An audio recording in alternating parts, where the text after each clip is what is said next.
Hello, everyone, and welcome to Hacking HR's People and Culture Strategy Summit. It's day 2. I hope you're as excited as we are. My name is Daniela Page, and I'm the Chief Learning Officer here at Hacking HR, and I'll be your host today. And I'm really glad you're here with us. You'll also see Brizia pop in as host a little bit later on. She's our Director of Learning here at Hacking HR, and you'll hear from her as well throughout the summit. Okay, before we get started, a quick note about participation. If you're attending with a premium or premium plus Hacking HR membership, you can earn a certificate of completion, a digital one, a Credly badge, and HR recertification credits just for participating in today's summit. If you're joining us with a free Hacking HR membership, you'll still have access to the certificate of completion, that digital certificate for joining us. All right, we're sharing a link in the chat right now to our Summit live stream page.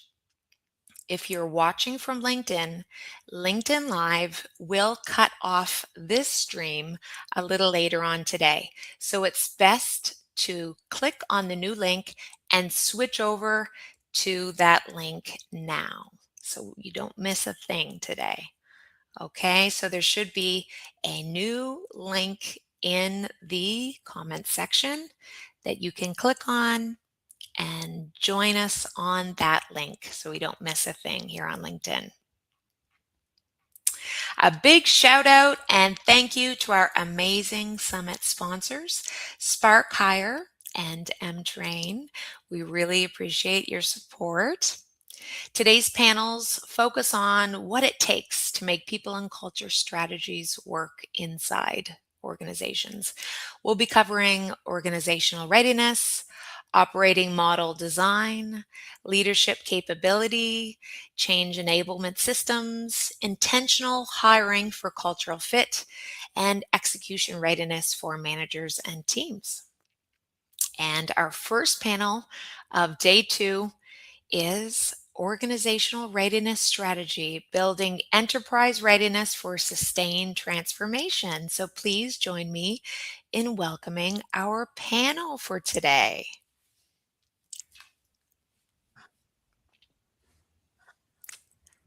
Well, hello there, lovely people. How are we today?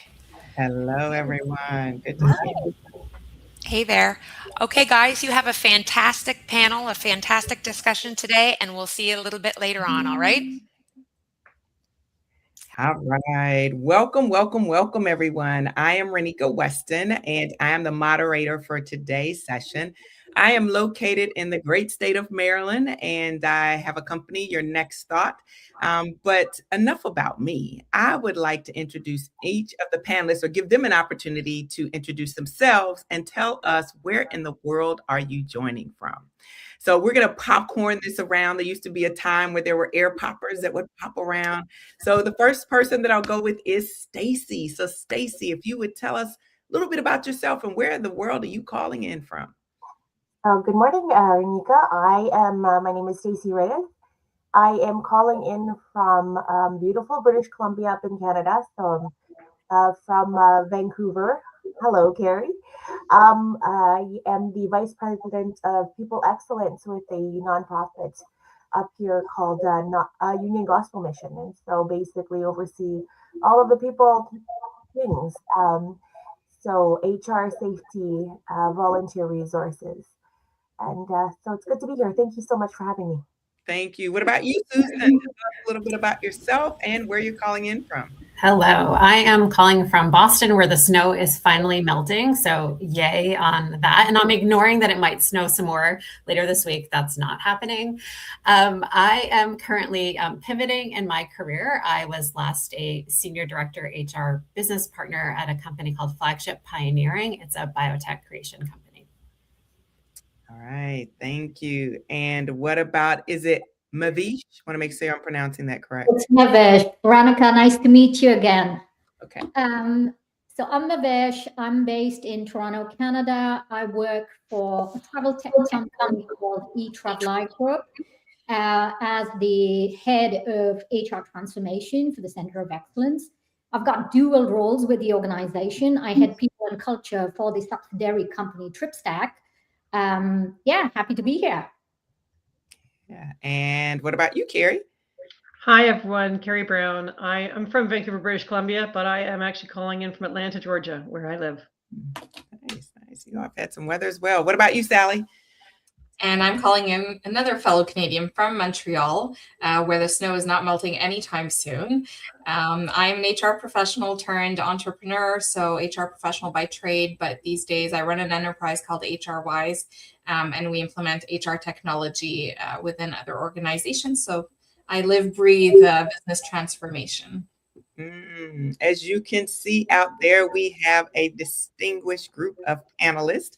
I want to get started by saying today we're focusing on organizational readiness. I want to make sure everyone knows they're in the right place and operating model design, not transformation as an actual idea, but actually transformation is something that actually sticks. So not just this thing that's out there in the ether, but something that actually sticks. And most of us don't realize that most organizations aren't short on ambition, right? We start out, we get really excited, investment, or even change frameworks.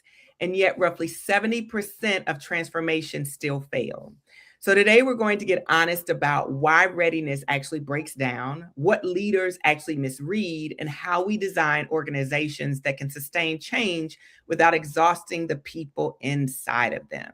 So if you are ready, buckle your seats. This is going to be an amazing panel. And I think we'll just start out with we'll start out slow to move fast. So I'm going to open up with a few questions.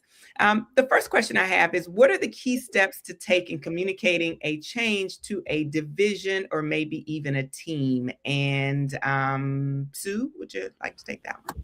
Sure. So I think there's 3 key steps. I think the first one is to have a change plan. Write it out, use, there's lots of resources out there, including chat as a partner. But I think you have to write it out and include stakeholders and be really clear on the communication that you want to have with them, the key messages and things like that. And that change plan will evolve over the, 12, 18, 24 months. I think the second step is to really align with the leadership team and make sure the person who's announcing the change has spent a lot of time with the team, getting them to commit, whether or not they agree. And then I think the third thing is listening and communication. It should be a two-way street with managers who are communicating the change and employees. Yeah. I'd like to add to that if I could. I think there's a couple of things also around communication. Sarah, Susan, I agree with all of what you said. I'd add in that there's 2 kinds of communication. Junk mail at work is like junk mail at home, and you don't necessarily look at it until you need it.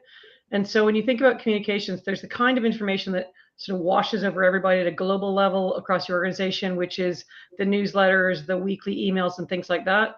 And then there's communication channels that are the day-to-day stand-up meetings or meetings with your manager or meetings with your group, and making sure you're embedded in those places where people are doing the things they're actually responsible for, mean that content is going to be part of your daily activity and what's happening in your job versus something you might look at in a spare moment when you're taking that time. So the stakeholder content for sure, the messaging for sure, but really think about how to get to people where they live and where they do what they're responsible for versus general information that might not get seen.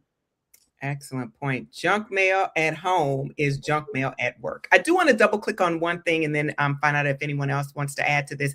But Susan, Sue, correct? I keep wanting to say Susan. Sue, one of the things that you said is get people to even if they don't agree. What does that look like? Yes. Great question, and such an important thing. So the way I see it, and let's say there's a CFO ready to announce a change. They'll pull together their leadership team and talk about the change. I call it bringing them under the tent, like the confidentiality tent. Mm-hmm. And so we'll have discussions, and sometimes pretty lively discussions in a leadership team.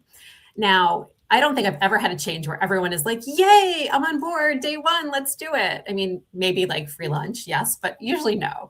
So there are times where you have to have debate. And what I've learned in my career is you can still have debate and disagree, but you have to commit. before the leadership team comes out and announces the change, we all have to be on the same page. That means practically that you don't get to say as a leader, well, I disagree with this change, or I don't think we should do it. You have to, as a leader, and this can be the hardest thing as a leader, when you disagree, you have to kind of get there as best you can, but then get your game face on and be ready to support it. Yeah, love that. There's a movie, I can't remember the name of it, but they say one band, one sound, right? So if anyone's out of tune with what we're doing, that does not work. But Bhavesh, I have a question for you. And when you were telling me just briefly about the organization that you're with, I thought this might be one that would be great to hear from you on. And it is around knowing when the organization is actually ready. And it's sort of like that commit thing. Is everybody ready to commit? Maybe no. But what are the signs? What are some of the telltale things that a leader might know that the organization is ready for transformation and not just tired of the current state? That's a great question. With readiness, I look at it as most of the times leaders are so fixated on activity, right? They're like, workshops attended, communication that got cascaded, trainings that got completed. But readiness is whether your informal influencers are advocating for the change in rooms that you're not even present in conversations you're not in, right? I'm all about taking the logic to testing, right? So if you were to put this to test, I would say in the next focus group or maybe a town hall, instead of just walking in with your slide deck, don't present. Instead, ask your mid-level managers to explain the change back to you, right? The objectives of the transformation and what that means to them. And if they land up parroting your slides back to you, you've got compliance. But if they translate this change into operational, let's say, reality of what this means to them in their day-to-day life, then you have readiness. And there is the fine delta between these two, right? And that's where transformations tend to bleed out. Yeah, I'm taking a quick note here. That is, as a coach, oftentimes, I talk to folks about reflecting back. Right? You're having a one-on-one with someone. You want to make sure there's clarity in what is happening. And so you use the technique, what I hear you saying. But I love what you said is that when you can translate something back and you can talk about what it means for your team and what it means for you, that's when there's readiness. Anything else to add to that, folks? I have a list of questions that I've prepared so we can move on. But anyone want to add anything to that? Yeah, sure. I'll jump in. I don't think readiness is about, it's not an attitude, it's about capacity. So you have to have a positive like a sentiment and still be like you can have as leaders a positive sentiment and still be unready if teams are overloaded, if there are still key roles that are vacant and managers don't have that bandwidth to coach through the disruption. Through changes, the org looks busy often. There's town halls, training decks, FAQs. Even though the intent is not to have junk mail, if you don't involve your managers, so the individuals who are actually doing the work, it doesn't necessarily matter how well that they can reiterate what those changes are. If they're truly not accepting, I don't think readiness is about compliance. It's about, an acceptance, about being part of that change, about being spoken to. What does this look like for my team? Do we have the capacity to do this and carry this workload? Are we able to absorb this change without having our systems break? And so if managers, particularly middle managers, are brought in behind the curtain, just to, maybe this is something that, okay, it's written in stone, we can't change, whether or not it's a decision part of our strat plan, whatever that the case may be. As if the middle management can be let behind the curtain to speak into what that change looks like and the impacts it's going to have on their teams, it'll be more widely adopted, knowing that they're part of that collaboration. They're part of that, essentially the journey for that. Love I that. have one thing to add also, Renika. If I take change management, I boil it down in one sentence. To me, it's about expectations and accountabilities. So the other piece of change to me is also looking at understanding those expectations. How am I going to be impacted?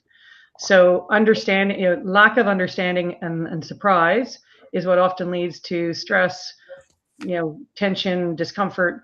So being able to really clarify what impact it's going to have on people's role. If I look, AI is ever present right now. Is it going to take away my job? Is it going to take away certain tasks in my job? It's more likely going to be certain tasks, but understanding the scale of that change. So knowing what you need to adapt to, how to adapt to it. So the accountabilities at an individual level, at a managerial level are all understood so that people can navigate through that as simply as possible. Yeah, love that. You said there were two things that you focus on. Excuse me. I think you said expectations and accountability. Any thoughts around mindset, skill set, and behavior? Because when we talk about a change plan, we put this change plan together, but we don't think about the different archetypes of people within organizations. And there's some people, their mindset is always around change. You will see it in their personal lives, their professional lives. Some people, they've got this great mindset, they love to change, but the skill set's not there. And we got to get that caught up with this utopia of what they're thinking about. So anyone want to speak to maybe mindset, skill set, and then maybe the behaviors that follow, so the human side of change? Sure, I'll jump in first. If I look at the spectrum of the question and the chat as well on the emotional side of change, so that mindset side, really, if you think about, typically change is something that's coming often with technology. It's often coming with a reorg. There's some disruption or reasons for that transformation, and the mechanics of it really are part of, on Monday, we want everyone to come out of the elevator and turn right versus left. You want to do this task versus that task. It's getting to where there's execution is one piece of it. How you feel about that is different to whether or not the execution actually occurs. And so when I look at change, the mechanics of it are what allow people to move through and create habit. So, we've all done different change activities. If you look at, clasping your hands and changing your hands, that's a change. It feels uncomfortable. Over time, when you do things, that habit builds up, and the habit forms something that feels more familiar. So a lot of what people don't like about change is forming new habits and ways of working. So expecting everyone to have a sentiment and a mindset the same as an execution simultaneously is really a poor expectation, candidly, because those people you're mentioning that do like change say, bring it on. I'm going to do something new, and that's great. Others, it's a matter of being able to actually move through and execute while building that familiarity over time is what's going to change their ability to feel differently about that change. And so that skill set is really the piece that you're trying to get and achieve on day one. And the mindset, you're going to have a varying level of mindset for people based on who they are and how they bring themselves to work and their just a general encountering of change. Okay. Other comments back to the group. So, sorry, go ahead. Go ahead. Yeah, so if I can chime in, since you're talking about skill set and mindset, what I've actually noticed is, and I've done this before, I use the ADKAR assessments. And for those of you who are not aware of ADKAR, it's awareness, desire, knowledge, ability, and reinforcement. When you look at exhausted organizations, they tend to score really, really high on awareness and desire. You're going to hear comments like, yes, we know things are broken. Yes, we know we got to fix this, right? But they tend to crater towards ability and reinforcement. Then when you look at ready organizations, what you notice with ready organizations is that they tend to show this inverse pattern, really high on ability scores, really, really high on the reinforcement mechanism in those organizations, right? Because the people in these organizations have already started hacking workarounds on your future state of your organization even before you get there, right? They are like, I call them the eager beavers. They're always so restless about, oh gosh, we know things are broken. Let's take accountability. Let's fix this, right?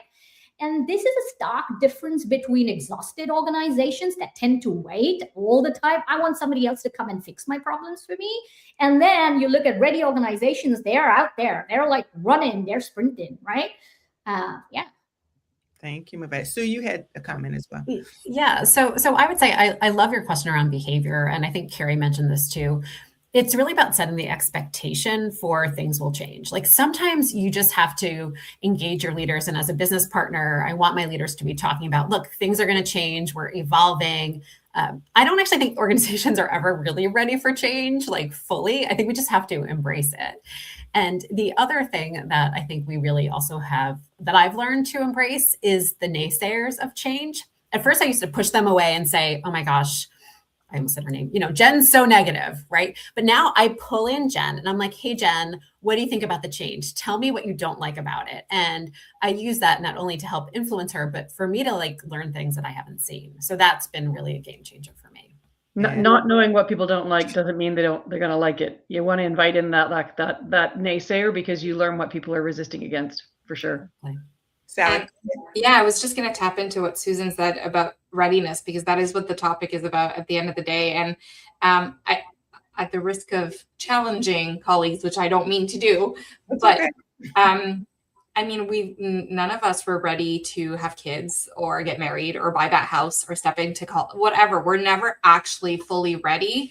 And so I think part of readiness is acknowledging that you may not have all the answers, may not have all the tools, may not have all the resources, but still taking the leap somehow, because there is an aspect to change that is going to amount to risk. So not only having that willingness to risk, but also communicating that risk, because sometimes we communicate change as rosy and complete and well thought out. And that's important to build confidence, but it's also important to show the honesty behind, there's things that are going to come at us that we're unexpected, but we're expecting the unexpected. So we're prepared for that to come through as well. Just wanted to throw that in there.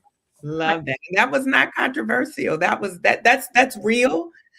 Because when you start talking about humans, I always say, things can be complicated and things can be complex, right? Complicated is getting someone to the moon, right? I don't work for NASA, but there are people that know how to do it.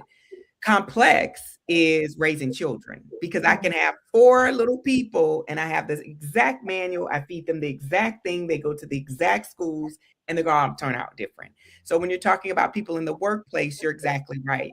Everyone is going to show up different. Stacey, you came off mute.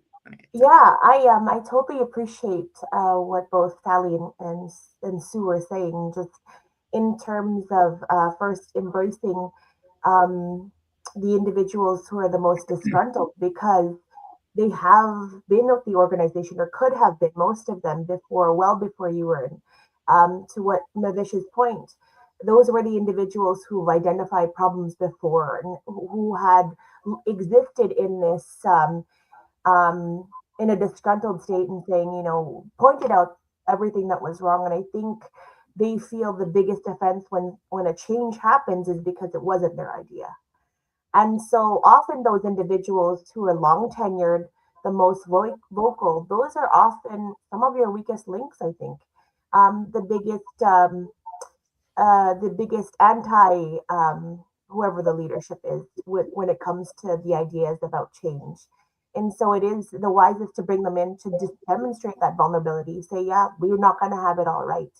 But if you just inform them about why these changes are going to happen and what this is going to look like, if they're kind of in the know a little bit at early stages, then they feel that they are part of that change, that they can go with you.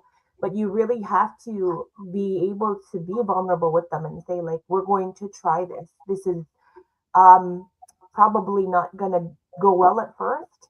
We're going to have a lot more headache, and it's going to cause a lot of strain on your teams. And just be okay with that, and not necessarily don't apologize for anything. This is kind of current state. So appreciate how that person really feels. I acknowledge that we might be feeling fatigued. We might be feeling this way, but understand why are they feeling this way. And just pay homage to things past. Yeah. What happens when that's a leader, right? So I'm the person, do not tell me if you're throwing a surprise party for someone, because I'm going to sabotage it. I'm probably going to tell. I don't mean to, but I'm going to do it, right? So how can leaders actually sabotage change without even realizing it?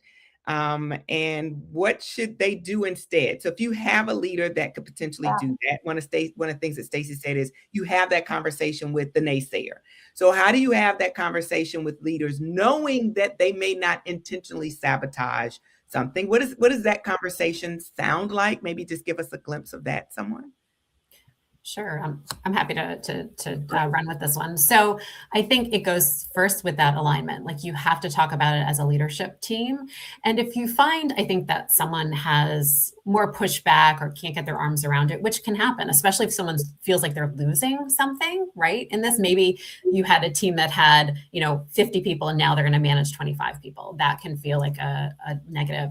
I think it's engaging in conversations, one-on-ones, and really hearing out their concerns. And that would be like the leader. So say it's a CFO with a senior director, they need to be talking about this. And at some point, I think, though, you do have to be brave enough to say, look, I understand that this is hard and here's the benefits, and I need you to support this. Like my expectation is that you will support this and we can continue to talk about it, but at some point we're going to move to execution. And then I think you have to leave room for the humanness of it, right? Like using your emotional intelligence. Sometimes I'll use if it's a CFO, I'll spend time with the leader as well. We're both trying to support them because we want them to kind of be on this journey with us. But it's hard. It can really be hard. I often think of the change manager as being like an ombudsman, and you really need to have a very candid conversation with those leaders. Back to where we started off around alignment, having a facts-friendly approach so that people can understand what's going to be different, but addressing those facts. So holding those leaders accountable to the role that they're going to play, whether that is senior level to have the messaging to the organization at large, at a direct manager level to be expressing and supporting that directly. That accountability is part of their role. And so needing to make sure that if there's a challenge, inviting that in, but then also holding them accountable for the leadership role they need to play or the managerial role. Yeah. I love analogies with business and sports. And it's interesting that, if with the Super Bowl is coming up, right? So if I'm a new kicker, right, I could sabotage the game. So as a senior leader, it's interesting. I don't know if your thoughts about this, Bhavesh, I'll come to you, is how do you tell that person, look, you're going to be nervous. You're going to have the wind coming at you in a way that you haven't. You're going to have the crowd yelling in a way that you've never heard before. When that happens, you have the ability to call timeout. I know I usually do that, and so how do we, again, when we talk about leaders potentially sabotaging something, how do we give them the ability and the authority and even the foresight to help them to understand what might happen? Because I think we're talking about how to get them aligned and making sure that they're lockstep with the mission, but how do we help them to understand that things might show up and you can call an audible, or you can do this, or you can do that? Bhavesh, any thoughts on that? Sure. I think it's important to normalize it. Mm-hmm. The more they understand that this is going to happen on the field, they're not going to get stunned when it does, right? It's natural. It's new human behavior. You're going to be in situations where you're going to say things that you shouldn't be saying, making offhand comments, right? Signaling doubt about the transformation. Or you may be at a company social and you've had few glasses of wine and you go off rails, right? So yeah, these things are going to happen. So talk about it more so that they're aware that, yeah, I might be in this situation. And maybe what you can do is have a script to get them ready, role play with them, train them. I mean, you took the analogy of the sports field, right? I mean, what do athletes do? They train hard day in and day out. They train for the unexpected. So I always keep telling my teams, expect the unexpected is going to happen and prepare for that unexpected. Because when that does happen, you're not going to get shell-shocked. I'd also like to kind of chime into the prior conversations. It's not just what leaders say, but it's also the reward mechanism, right? Because I've noticed this. If you continue to reward old behaviors while you expect new ones from your team, yeah, goodbye to that change. It's never going to stick, right? I'll give you an example. You champion collaborative culture, but you only promote, let's say, individual heroes, or you preach agility, all that you want, but you maintain this 10-layered approval process. Like, are you kidding me? You talk about innovation all the time, but you're so risk averse. You're like, oh, don't do it because we're going to fail. I mean, your people are not naive. They watch. They watch what you say. They watch how people get rewarded in the organization. And when these two things diverge, they correctly conclude that, yeah, this transformation is just going to go down like all the other transformations. So for me, it's so important that you have a really strong architecture to support sustaining that change or transformation. Else it's really easy for people to kind of go off. I put this in the chat as well, but incentives drive behavior, whether that is from a leadership level or an individual level. Years ago, when I worked for Coca-Cola, we were changing the way that drivers were going to do their jobs, that we were doing dynamic truck tracking. But the way that they worked was the patterns were on Mondays I go here, and on Tuesdays I go here, and I have coffee with this person, and I meet up with these people. And that human connection was part of what was driving that. Until we got the incentives correct, we really weren't seeing the shift in that. When you get the incentives right, people will start to adjust to that change. No different at a leadership level. When we're talking about leaders driving behavior, for them, the responsibility shouldn't just be on a project team. It's on everybody, the success of a transformation. So do leaders at a managerial or a senior level have incentives for them to make that transformation a success so that they will also participate and buy in and contribute? Yeah, love that. The chat is lighting up. Mavesh, you said some powerful things. People are giving you high fives all over. Sue, anything to add to that? I see you're off mic. Yeah, so obviously incentives matter. I also think, and I think this was mentioned as well, it's really important to give people talking points or things to say. And one tip that I used in my HR career and also tell managers is there is no requirement that you have to answer a question in the moment. And with change, people are going to throw things at you and they may say, well, is this going to impact us in layoffs? And you're like, oh my God, I can't tell them, but it will. And I can't, oh gosh, it's okay to have a phrase that says something like, I'm going to think about that and get back to you. Or I don't know the answer to that quite yet. Let me follow up. And then you have to follow up. So that's the key. But I think having those phrases, especially with new managers, it's really important. And then I think make it safe for them to not have the answer. So setting that expectation. That's good stuff. That should be leadership 101, because oftentimes, people are in a room and they're on a Zoom call and the questions asked, and they're not just 1, 2, 3, 4, 5, 6 boxes here. Right? There are actually 10 eyeballs on me. And then there's this silence.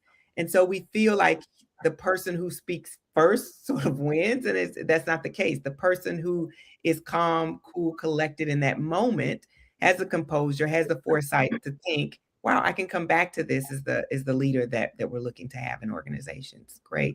Often I think it takes a tolerance for ambiguity and saying, we know this now, we don't know this now. Here's where I'm going to know what we don't know now, starts to build that trust. So people will follow along on that journey, even if you don't have all the answers or can't share all the answers. And being honest about, we can't share that right now. We're going to be able to share that next week or next month. Yeah. I'm curious, I'm going to pivot for just a moment. What capability do most enterprises, organizations, groups overestimate during a transformation? I'll jump in. I think people underestimate the level of change that's going to occur. If I look at many organizations, in my experience, I should have mentioned I come from a change background related to technology. So I worked for SAP for 20 years. I worked for customers of SAP. I now work for a process intelligence company. And so often change gets embraced in organizations based on introducing new technology, which is changing the ways of working.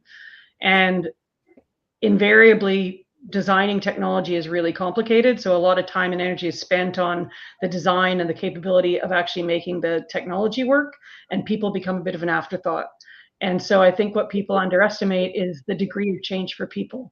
One of the things I see organizations doing well now is the same information that they're using to design. So understanding how processes are changing, what technology could look like, that same information can be used to say, well, if the process is changing, and how do people's jobs change, and understanding those impacts. So I would say that the volume of time and energy spent on understanding and articulating exactly what will be different is often less or less specific than it needs to be for people to be able to know what's going to happen. So what I see people doing not enough of is focusing on exactly what those change impacts are, articulating that role by role, person by person, team by team. And that becomes the area where that uncertainty and the change becomes disruptive, is an area that certainly that facts are friendly piece can really help with getting clarity on process, therefore clarity on impacts on people. Yeah, thank And I would piggyback on that. I think that it's super important at the execution level, everything you mentioned, Carrie. I also think that sometimes we lack a storyline from start to finish. And so the managers, we can train them all we want. And so they'll take their strategic initiative and cascade it down. Cool. But where did that strategic initiative come from? Did it come from above here? And then the mission? And then what's the mission? And how did you drill it down to get to this AI transformation or whatever transformation you're aiming at? How does it all connect in the spider web? I think that storyline, we look at it once a year in January, February, and we put it aside. And if you do continue to bring it back while you're telling the story of change, it helps connect the whole thing together and generate a bit more buy-in. Yeah, thank you. If I can chime in, I think execution speed is also key, because there's a huge gap between assumption and reality. Just because somebody has completed a transformation in 18 months doesn't mean that you and your organization in your state can do it exactly in 18 months or under. And that's because people tend to confuse tactical velocity with strategic throughput. Let's say you want to implement Agile, right? I mean, you get into this 2-week sprint, you're shipping features out there. That's tactical velocity, vanity metrics. But then when you look at strategic throughput, it's totally different. It's, let's say, how fast that insight gets embedded into behaviors in your organization, and that becomes sustained value. With most transformations, they tend to run at least 2 to 3 times longer than they've been modeled out. And that's because nobody has mapped the dependency held underneath. And here's what gets underestimated: integration complexity, your skills deficit. You can't just train people in just a quarter and expect them to be like running, right? And what about decisions in your governance model? So if you've got, like, say 10 or 15 layers of approval in your, from idea all the way to execution with really dated org charts, yeah, I mean, you literally kill speed there. And the companies that tend to execute really fast, it's just that they've become simpler.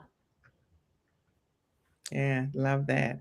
I have I don't know, this might be a controversial question. You know, the F word when we're talking about transformation is not one that we want to have connected. And that word is failed. So what's the earliest sign that a transformation has already failed? It doesn't mean it's dead. It doesn't mean that we won't go back to it. But from what you all have seen, whether they be small transformations, in the chat, someone talked about an HRIS system. Oh, I've been involved in that type of transformation before, right? And for some people would say this transformation cannot fail. But sometimes they do.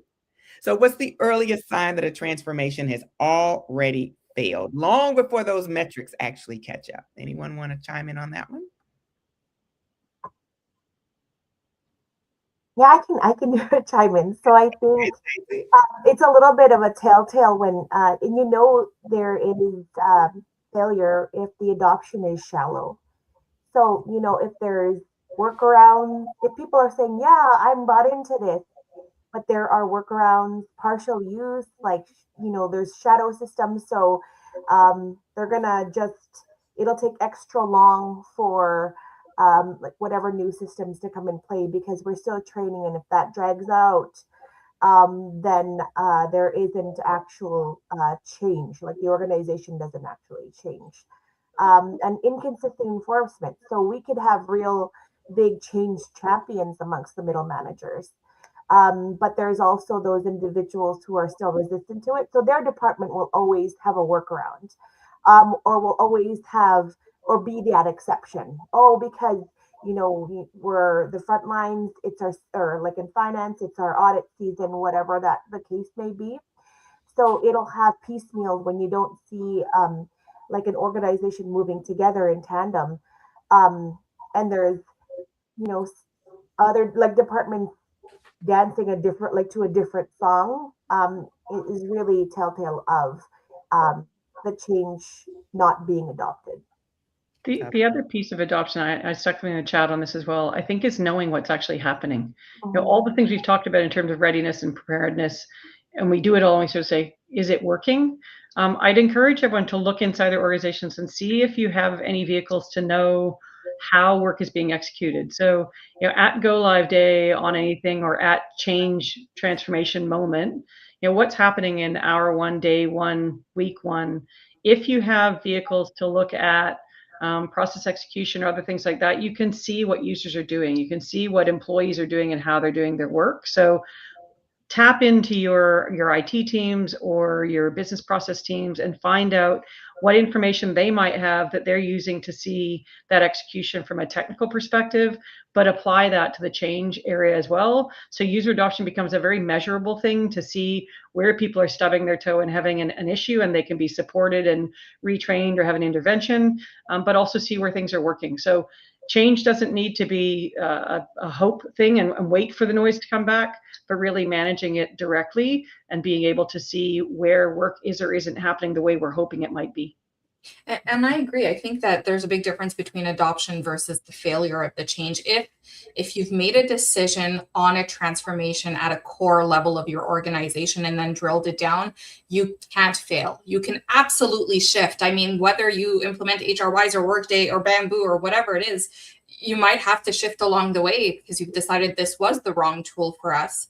But that's a shift versus calling it a fail and starting over, because at the core, the transformation was we need to optimize our HR processes and align from a technology standpoint, more so than we've selected XYZ tool to get it done.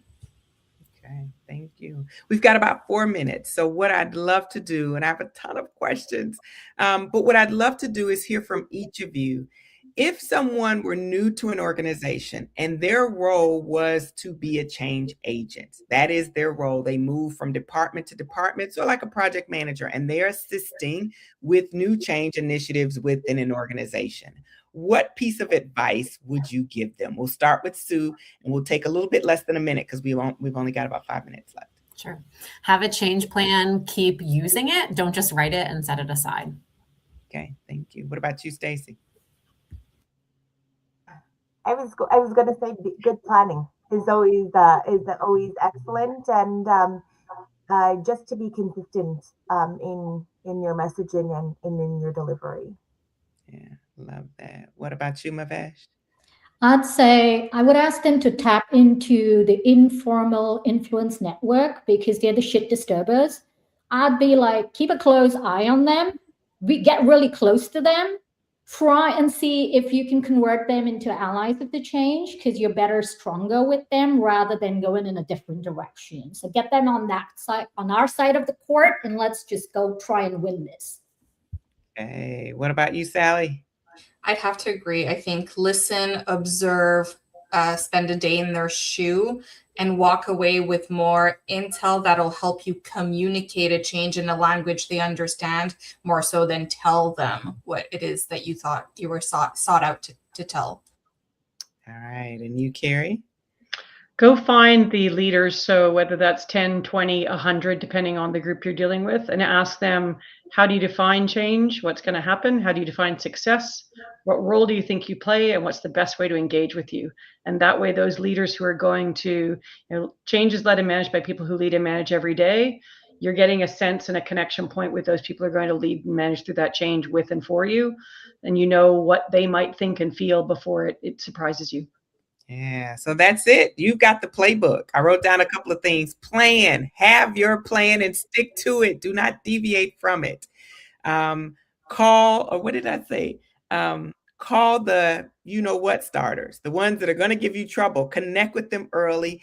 And along with that, listen and observe. And that doesn't mean a one-time thing, but consistently listening and observing, and walk away with the new intel, which means that you've got the plan, but the plan may adjust a bit based upon what you hear. And then find those leaders and really connect with those leaders. So if you listen to this and didn't take notes, you've got to go back and listen to it again, because that is the blueprint, I believe, for anyone, regardless of the department that you're in, to be able to really step in and move forward with change. I would encourage each of you who are listening live and those that go back to the replay to connect with each individual that's on this panel. These women have experience in change, right? That's what they do. That's what they've seen. So please connect with each of them on LinkedIn. And again, I want to thank each of you for coming on the panel today. The nuggets, I mean, you just spread so much information and so much wisdom. So thank you so much. And everyone have an amazing day. Thank you. Mm-hmm.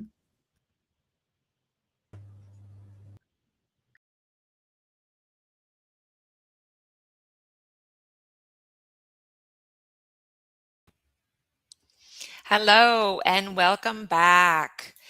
Now, that was a great conversation on organizational readiness, and we are about to kick off on our next conversation, which is operating model design, redesigning structures and workflows to support execution. And we are going to bring to the stage Julie, our moderator. Welcome, Julie. Hello, good morning. Hi, Julie. How are you today? Hi, Danielle. I'm doing well. How are you doing today? I'm doing great. Nice to see you. I wish you a great conversation with your panelists today. Alrighty, and we'll catch you a little bit later. Thank you so much. Hello, everyone. It is a pleasure to have you here as the panel rolls in. Good morning. Everyone here bright-eyed and bushy-tailed and ready for our conversation on operating model design, redesigning structures and workflows to support execution. I have been looking forward to this conversation. And when I went on LinkedIn and I checked all of our panelists, I was like, this is going to be a great conversation. So if you are out there watching, I need you to make sure you have your notepad and make sure you have your pen, because these guys are going to drop some gems on you today that you really do not want to walk away and not have them for future reference. So what are we talking about today? Well, most organizations don't struggle because they lack strategy. They struggle because execution breaks down, decisions get stuck, workflows are slow, they handoffs, things blur, accountability becomes unclear. So what do? This is where operating model design really lives, not in the org chart, but in the system that determines how work actually gets done. Today, I am joined by Alberto Alatorre, Anthony Ernesto, Jared Colston, and Jerry Doris to have this conversation and answer some very pertinent questions about how we make sure that we are creating operating models that actually can support organizational execution. So I want to get to it and start asking some questions. The first question I want to ask all of you to share is, when we talk about org design, what are some of the core elements that must exist in any structure for it to really work? So I'm going to start with Alberto, then I'm going to go to Anthony, then Jared, and then Jerry, and then we'll get into the core questions. What needs to be there, guys? Okay, well, thank you for that handoff here. I think first and foremost, super intro here, co-founder, Fix Your HR. Yeah, nice to be here with y'all. So as far as that goes, first and foremost, I mean, let's just be human across the board. Happy Black History Month, right? Like, let's understand that's a thing. I think another thing, let's be human for half a second before we kind of dive into all this. The world is crazy. I think our people know that, our friends know that, our families know that. Part of being human and keeping human resources human is acknowledging the human and the humanity and all that. All right, so beyond kind of all of that, just wanted to take a moment to kind of acknowledge that. I mean, let's go to the basics. Starts with accountability, right? In the workplace, accountability and transparency are things that are talking points that don't really get kind of talked upon, and like they don't really get investigated to the point where it's like, okay, do we really know what's going on? Do we really know kind of who's doing what work? Do we really know kind of where it's, you know, being handed off to? We've all seen it. Humans are messy. Life is messy. Work tends to get messy, and I think pretending it's anything other than that is, you know, just kind of a different kind of race. But yeah, I think that's kind of my input here at this point in the game. So I think if we're going the other way, Anthony. Yeah. Maybe? Thank you so much for sharing that, Alberto, and for your human introduction. Appreciate it. The chat is an appreciation of your introduction. Over to you, Anthony. Thank you so much, Julie and Alberto. Great connection to humanity, right? Because we're all talking about people here. So Anthony Onesto, I'm VP of Platform and Product Marketing at 15Five, former Chief People Officer. And I've been thinking about org design my entire career, building startups. And if I were to kind of build components on what's required, I would say strategy first and foremost, right? Really understanding what are the company goals, what's the direction that we're going, competitive advantage, things of that nature. Second, I would think about the structure of the actual org design. So this is like, and Alberto talked about it a bit here in terms of accountability, the power structure, the authority, reporting lines, things like that, the basics of what you would find. And I'm not talking about an org chart, but really sort of that undefined organizational structure and authority. Then, of course, you have process. And I always think of things in people, process, and technology, right? Those three pillars. So how does the organization make decisions? How does that flow? And when you're in a startup, like everyone's making decisions, and then eventually as you scale up, you have to build some level of authority. And there's even discussion today in a lot of companies, some of the more progressive companies are actually eliminating sort of middle management. And so thinking about really dispersing and democratizing that authority. Rewards, right? So we're all in the compensation. We all have a carrot and a stick kind of mentality sometimes. So thinking about those metrics and awards, and then people, of course, right? The human capital elements, right? So what are the skill sets, the mandates? So those are when I think about org design in the basic levels, I think those are the things you really need to think about. Now we can probably talk forever about each one of those, but those are the components I think about to get started around really building org design and building your organization. Thank you so much for sharing that, Anthony. And I'm really glad that you started with the elementary things, because I think it's so important. Many people here may not have an idea of what that conversation even looks like, or what we need to be looking for as HR professionals when we're thinking about org design. So thank you so much for sharing that. Jared, over to you. Yeah, thank you. Jared Kostin. I'm an executive and leadership coach and fractional and advisory CHRO.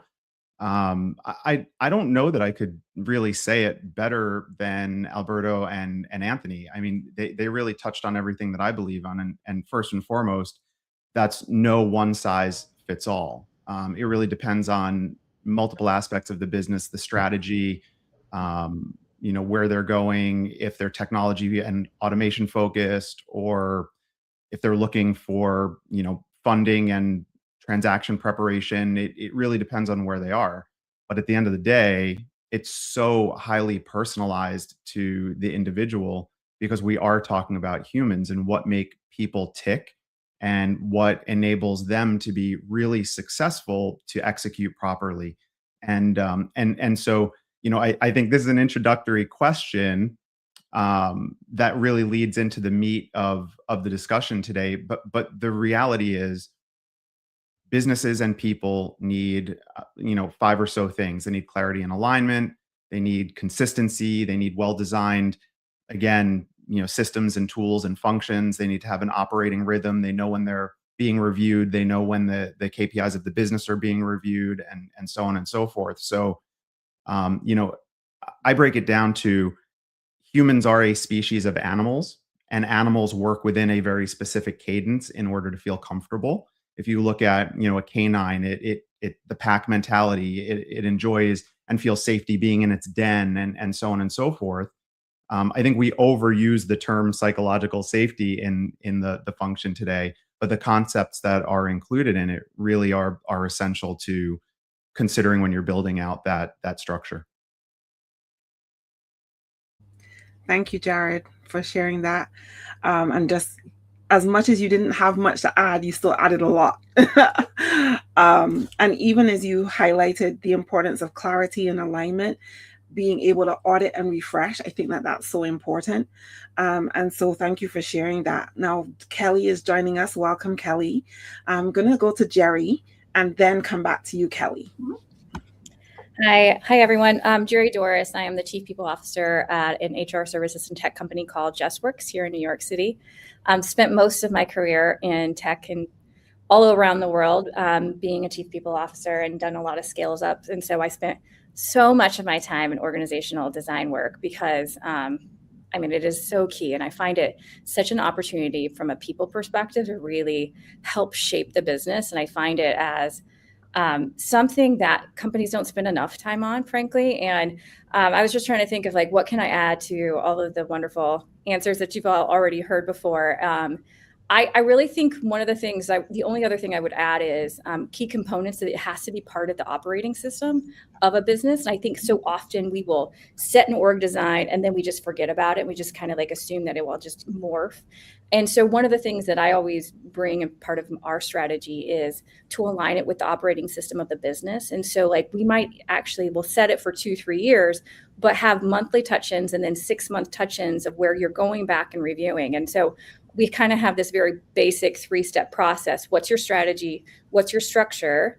What's your talent gaps? And then identifying like where do we have like the talent bench and making sure that we're making that, be really thoughtful from a talent strategy perspective. And so I get asked all the time of like, okay, like what are the things that we're not spending enough time on, particularly from scale ups or startups? And we work with a lot of small businesses that are scaling up, starting up, et cetera. And I'm like, you're probably not thinking about your organizational design enough.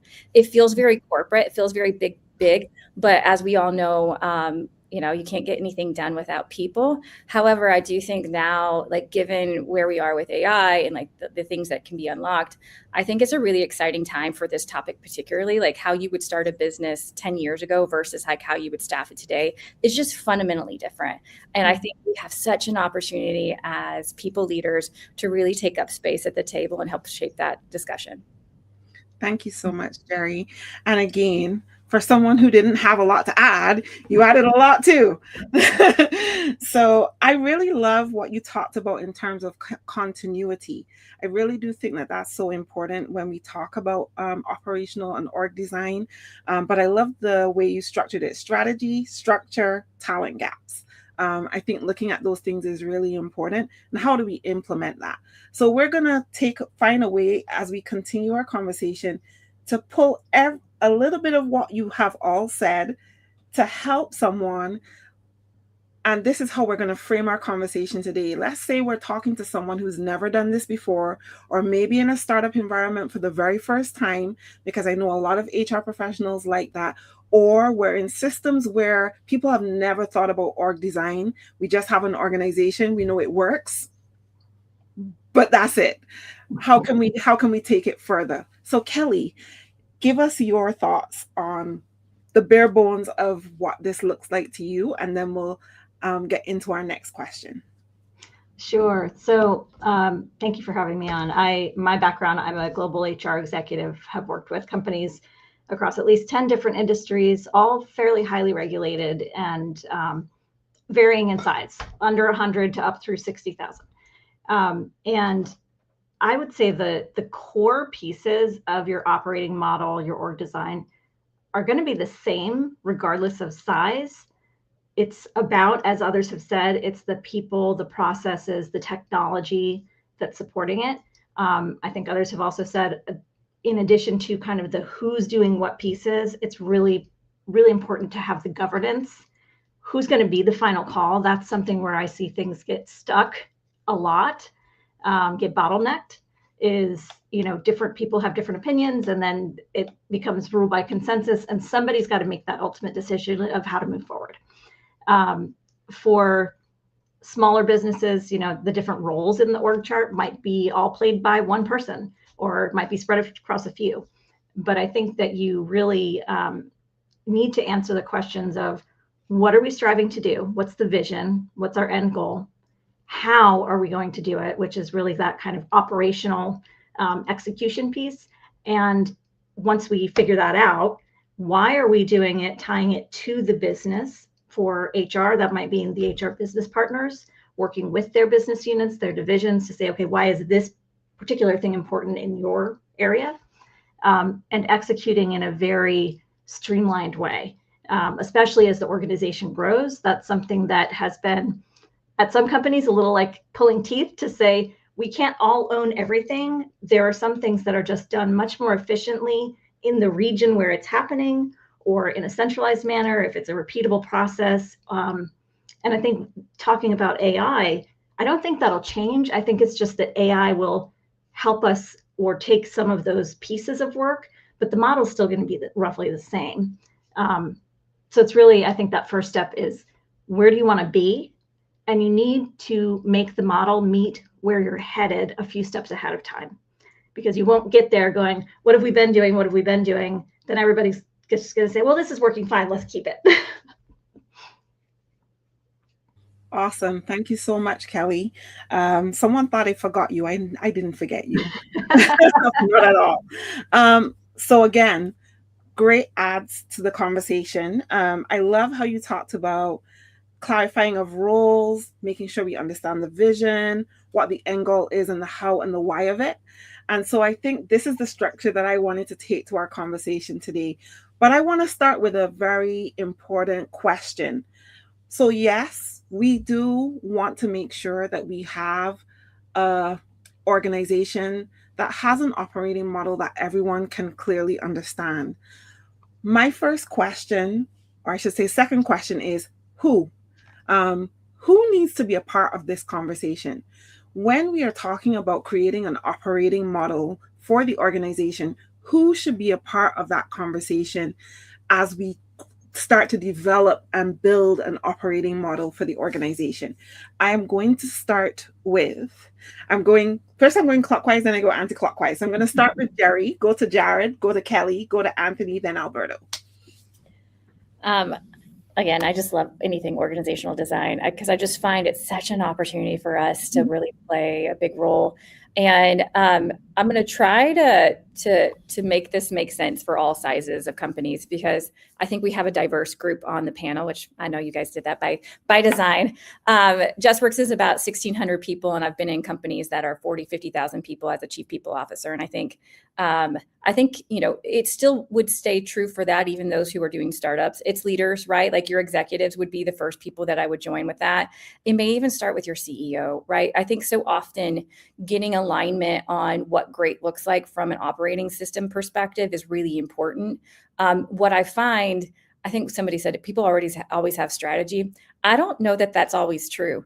I think sometimes when you really dig in and really define, when you start to like poke holes on the strategy, that's when the org design starts to break through, right? And so I find you have to make sure that your strategy is solidified before you move into org design. And so really starting with the CEO, maybe like what would be equivalent to their leads, could be C-level if you have C-level.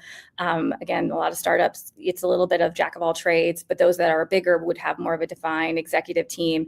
And really like starting there of getting alignment on what is the strategy, what does great look like? And then you would go into more of like, okay, if we're going to zoom out and we're going to paint perfect in the next 2-3 years, what does that look like? And I find sometimes like from a visualization perspective of getting a little bit farther out and getting alignment on that from those that will own it going forward is absolutely key. But I do think it starts with strategy.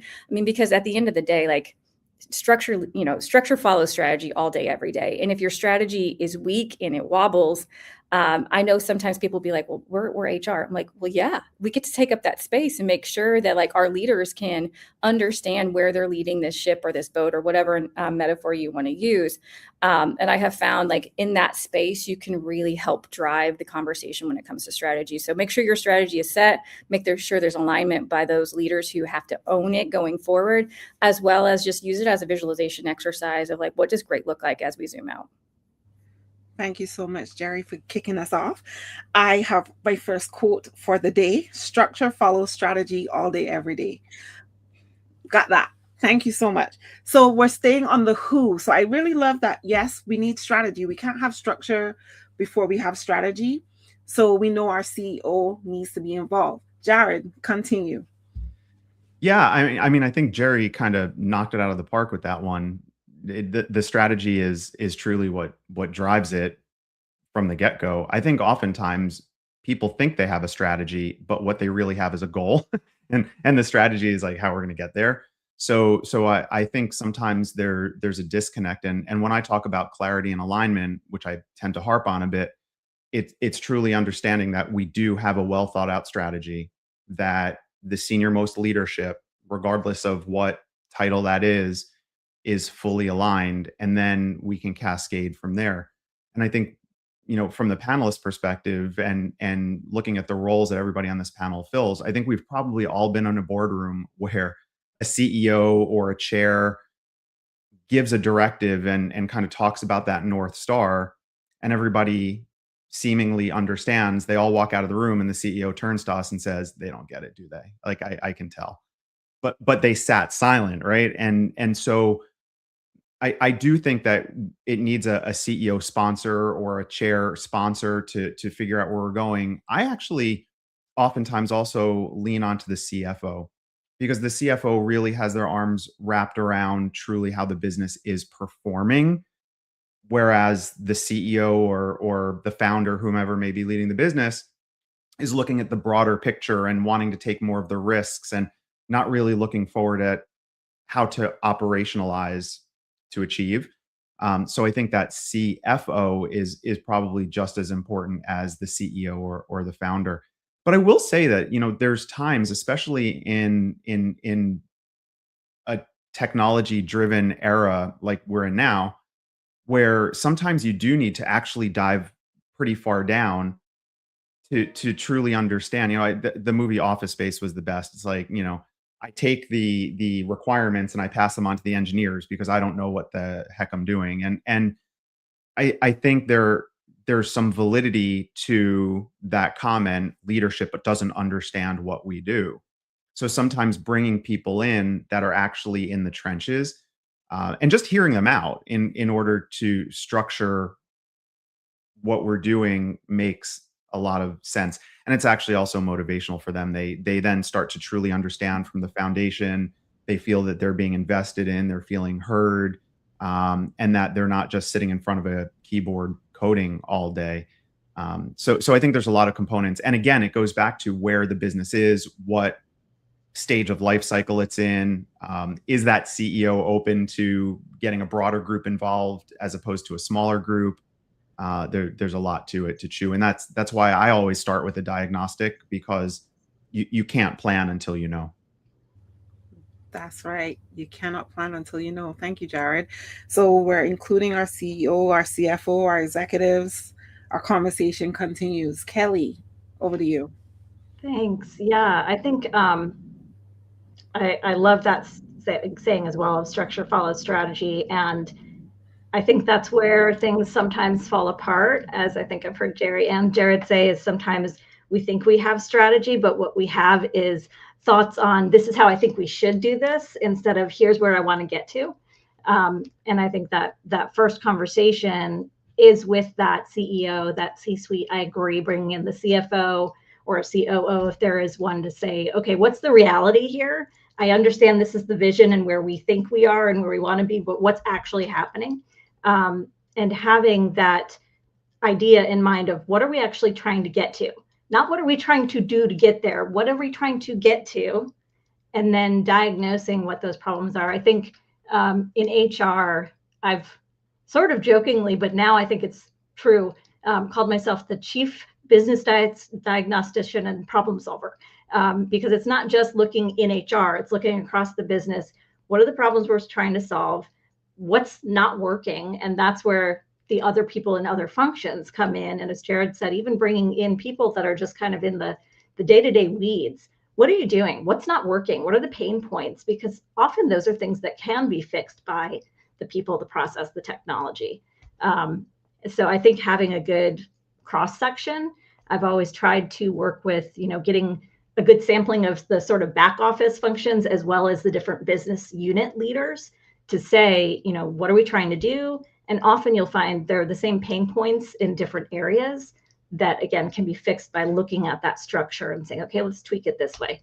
Obviously, for a smaller organization where you're just starting out, it may just be the CEO, and it's probably more of an informal conversation of tell me your thoughts. What are you hoping to achieve? And the more you kind of let them talk, the more you can start pulling out those nuggets of, okay, this is where they're trying to get, because sometimes they might know, but they might not know how to really verbalize it. Thank you so much, Kelly. Guys, I hope you're getting all of these nuggets. So I think we've touched on the people who need to be involved, why strategy must come first. I love Kelly now bringing in HR. I've always said we were architects. Now we are diagnosticians. We're also scientists. There's a lot of us, a lot of things that you could attach to HR and what we do. So Anthony and Alberto are going to bring it home first. Over to you, Anthony. No pressure at all. How about that? Well, no one said ask AI, so I'm going to say let's bring in Gemini or ChatGPT, because we want to give homage to the robot overlords. But I kid and I don't in that one specifically. I'm trying to be additive here. I think Jared mentioned it slightly. I'm thinking even board level conversations when you're thinking about these things, and there's an element there where, you know, I do want to say something. I wrote it in the chat. Like, once you realize that it took me about 20 years in business to realize everyone was making stuff up. So like that's like, no one knows anything. Everyone is just making it up as we go, especially now with the transformation of work and business happening at such speeds. Like, you can't have the equation. But I will say that there are blueprints and footprints that other companies have done that you can look at. So I would say at a board level, you know, assuming you have board members that have done this before in your industry, great opportunity to talk to those folks and get their perspective. Everyone here said the C-level executives, yeah, you want your people, you want your process, your technology, again, all the folks in there. I would also argue what I did early in my career is I went out to advisors. I call it a Swiss Army knife of advisors, of folks that have done what I was trying to do. I was trying to build. I worked for Fresh Direct here in New York City. It was an online delivery company. I didn't know anything about scaling an online delivery company. So I went to the head of JetBlue, the CHRO there, Vinny Stabile, and someone in Wynn Resorts who was building the casinos, and I learned from them. So I think thinking about other ways to bring advisors in for you specifically. And then I think someone mentioned it, but I want to definitely double click, is what I call the stress testers, like the people on the ground. These are your sales leaders, your frontline managers, like stress test some of that and the ideas and the organizational structures with those folks. Because a lot of times what they'll do is they'll call BS, especially if they're from New York. They'll absolutely call BS on you. So that's my additives here. I would say bring in the board. Again, if they could be helpful, not every board is helpful. Advisors that are in the industry or at a stage of your company that's maybe beyond where you are, I think they become incredibly helpful. And then the stress testers within your organization. Fantastic, Anthony. I love that. I think that everyone who is listening today is sharing some nuggets in here too. Riley says everyone is building the plane as they fly it for sure, Anthony. I think that is very true. And you know, I've spent a lot of my time in technology, and developers would always say to me, you know, Julie, we don't know what we don't know. And that would frustrate me to ad nauseum, but I totally get it. As you think about designing an organization, right? There's a lot that you don't know, and you are flying by the seat of your pants a lot of the time. But it's to be vulnerable and transparent enough to say, look, we're doing this, we're going to try our best, but we're going to bring everybody into the conversation. I think that's really important. And you said something that I think a lot of us who are senior leaders in organizations have been thinking, but probably wouldn't say out loud, which is that the board. Okay, Alberto, over to you. Yeah, no, I love all of these nuggets here, because I have a little bit of a particular lens. First, shout out to all my neurodiverse folks. So just my brain is wired differently. So I love all of this because it's, you know, multiple things can be true simultaneously. And I think in different places, you know, HR looks different, roles look different. You know, sometimes a workplace can change Monday and then you jump into Wednesday and it's an entirely different place, right? So keeping that in mind, folks that, especially now in where we're currently at, our current paradigm, you know, shove AI into everything and then we'll figure it out later kind of thing. Folks that understand the data or house data, because like those folks need to be at the table, because data is everywhere. I mean, I've been a hired gun at some of the biggest orgs in the world, and then I've done mom and pop, like I've done everything in between. And I will tell you this, I mean, sometimes it's an Excel sheet that an entire business is running their HR out of, you know, and it's like, sometimes it's 3 different teams have 5 different versions of like the version of truth, right? Or there's not an evergreen. So there's things that we can do, I think, before we even have those larger kind of strategy talks, where we can kind of focus in on kind of some of the bigger variables that move the needle. Like these are all things to keep in mind simultaneously, you know, not to take away from any of what everyone else has said, but to, in addition to, kind of thing. And that's why this panel is this panel, because you guys bring out the best in each other, and we're having such a great conversation. So thank you for sharing that, Alberto. I think Candace says, feeling seen by you, Alberto. I want to keep this conversation going, but I want to touch on a very interesting question that one of you raised during our putting this panel together. And that was a question that came from Kelly. Do operating models differ between functions, divisions, industries, or is there a common template? Can we say this is like a one size fits all, and then it could be tweaked? So I want to, since it was Kelly's question, I'm gonna let Kelly answer it first. Then I'm gonna go to Alberto. Then I'm gonna go to Jared. Then Jerry. Then Anthony. Now I also am neurodivergent, and sometimes I will say stuff and then I might get the order wrong after. So hold me accountable here, guys. You remember the order that I put you in. Kelly, over to you. Yes, thank you. I was asking that question to try and get people thinking a little bit. And I'm not sure that everyone will agree with my answer, but I think that there is a base model of core elements that could be applied in every case. Again, who's doing different pieces of it might differ across functions, across divisions. But I think it's the core elements that need to be there. Again, it's got to start with strategy. Who are those strategic partners in that operating model? Is it, if it's the enterprise, it might be the C-suite and their next level down. If it's a small org, it might be a smaller group. If it's HR, it's probably your HR leadership team and the business partners. You have to then have who are your experts, your subject matter experts in HR. That probably in a larger org looks like your centers of excellence. Who's your total rewards person, your HR systems person. Then you have where's your streamlined execution happening, hopefully streamlined, but you know, those processes piece. In HR, that's probably your shared service center. That's the people who are doing the work day to day. I don't want to say transactional because that makes it not sound as good sometimes because it's a very important work, but who are those people that have that operational excellence? And then your local or regional or just sort of advisory support. And those are the, you know, I've got a problem, who can I go to help fix it where I am? Who can meet my need where and when I need it? And underpinning all of that is the technology that helps you do that. The technology, the processes. Alberto, I love that you talked about the data. Yeah, you can have all the operating models you want, but if your data is crap or it's not flowing, I'm very much a systems thinker. It's in my blood. My dad's a programmer, so I feel like it's where I've always been pulled, is what I call the techie nerdy parts of HR, and that's also how I think. I have that same, you know, big picture. I want to know, okay, this is great that it's the operating model and the process, but if you're putting candidate data in here, and then there's another manual entry here by finance for payroll, and then something else here in the billing system, you've got to have the same master data elements that are flowing, and not 5 different versions of spreadsheets in each business unit, and not a million that are labeled as final. I've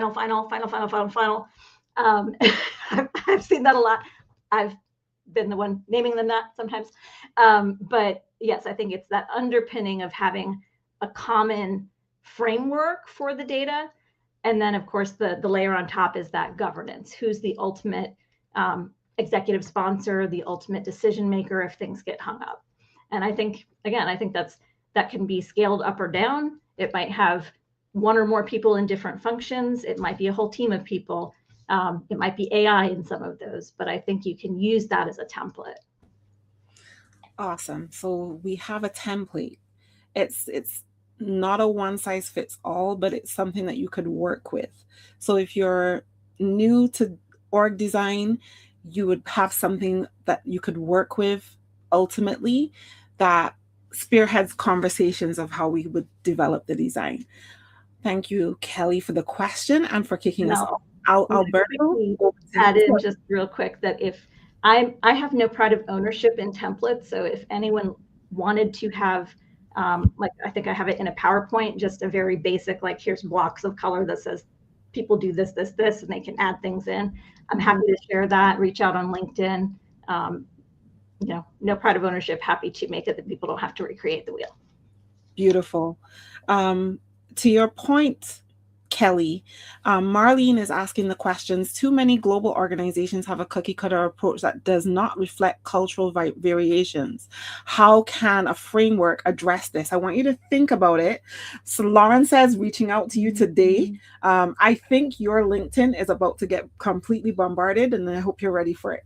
But I would love for you to answer Marlene's question. If you could do that on LinkedIn, that would be great, so we could keep our conversation going here. Alberto, over to you. Sorry, can you repeat the last 15 seconds? I'm like trying to bear through the connection stuff here. So that's okay. Yeah, it sounded like Wally on my end. Oh, no worries. So we were talking about operating models. Do they differ between functions, divisions, or industries? Or is there a common template that can be applied and tweaked in most cases?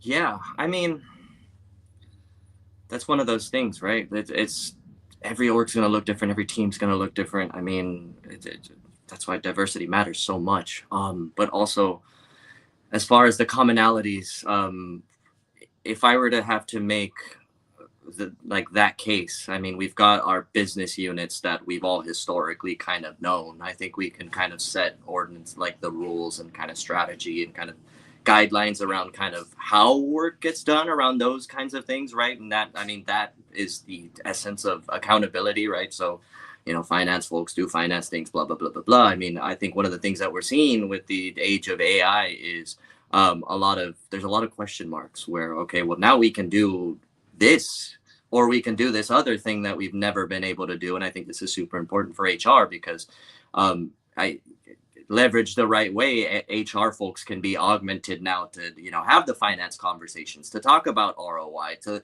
start looking and doing reactive things as opposed to always acting, you know, it's like the proactive approach now that we can see the data at a glance and kind of do these things. Do I believe AI belongs everywhere? Absolutely not. I think we need to keep human resources human. I'm a big, you know, fan of the human in the loop stuff, but yeah, that's like the $1 million question that we can spend kind of 3 hours kind of talking. But I mean, that's my spiel on it. Thank you, Alberto. Always keeping the human in everything. Appreciate it. For Jared, Jerry, and Anthony, I need at least a 30-second answer, please. Yeah, I'll try to keep it to 30 seconds. I mean, I think, you know, Kelly and Alberto just, you know, hit the nail on the head. I'm going to start by taking up some of the 30 seconds saying, Marlene's question about cultural variances, I use a marketing school analogy. When Chevrolet tried to sell the Chevy Nova in South and Central America, nobody bought it. And they looked into it, and it's because it was named the Nova, which in Spanish says doesn't go. So who's going to buy a car that's named that does not go? Mm-hmm. And I think human resources is really the same thing. When we look at a standardized structure within a business, I think the structure can be somewhat standardized from a global perspective, but how we apply it has to be changed and regionalized based on whatever the cultural norms are. And we can even collapse that down a little bit and say it's not so much that it needs to be applied differently from geographical differences around the world, but even within the different operating units of the business. I think, you know, if you're looking at how you apply a structure or how we support the broader structure, if we work in the finance department compared to if we work in the product development department, it's going to be managed in a different way, but ultimately it has to roll up to support whatever that overarching structure of the business is. And that's as much an art as it is a science. Absolutely. Thank you so much, Jared. Jerry, over to you. One of the benefits of going last is like you can't actually keep it to 30 seconds, right? It's like, okay, cool.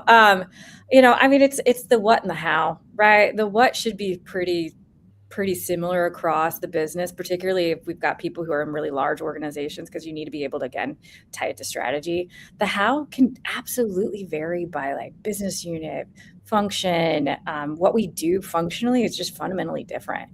How we apply it, like if I told somebody how to do AI within a different function, like they're going to know their use case is just fundamentally different than I will.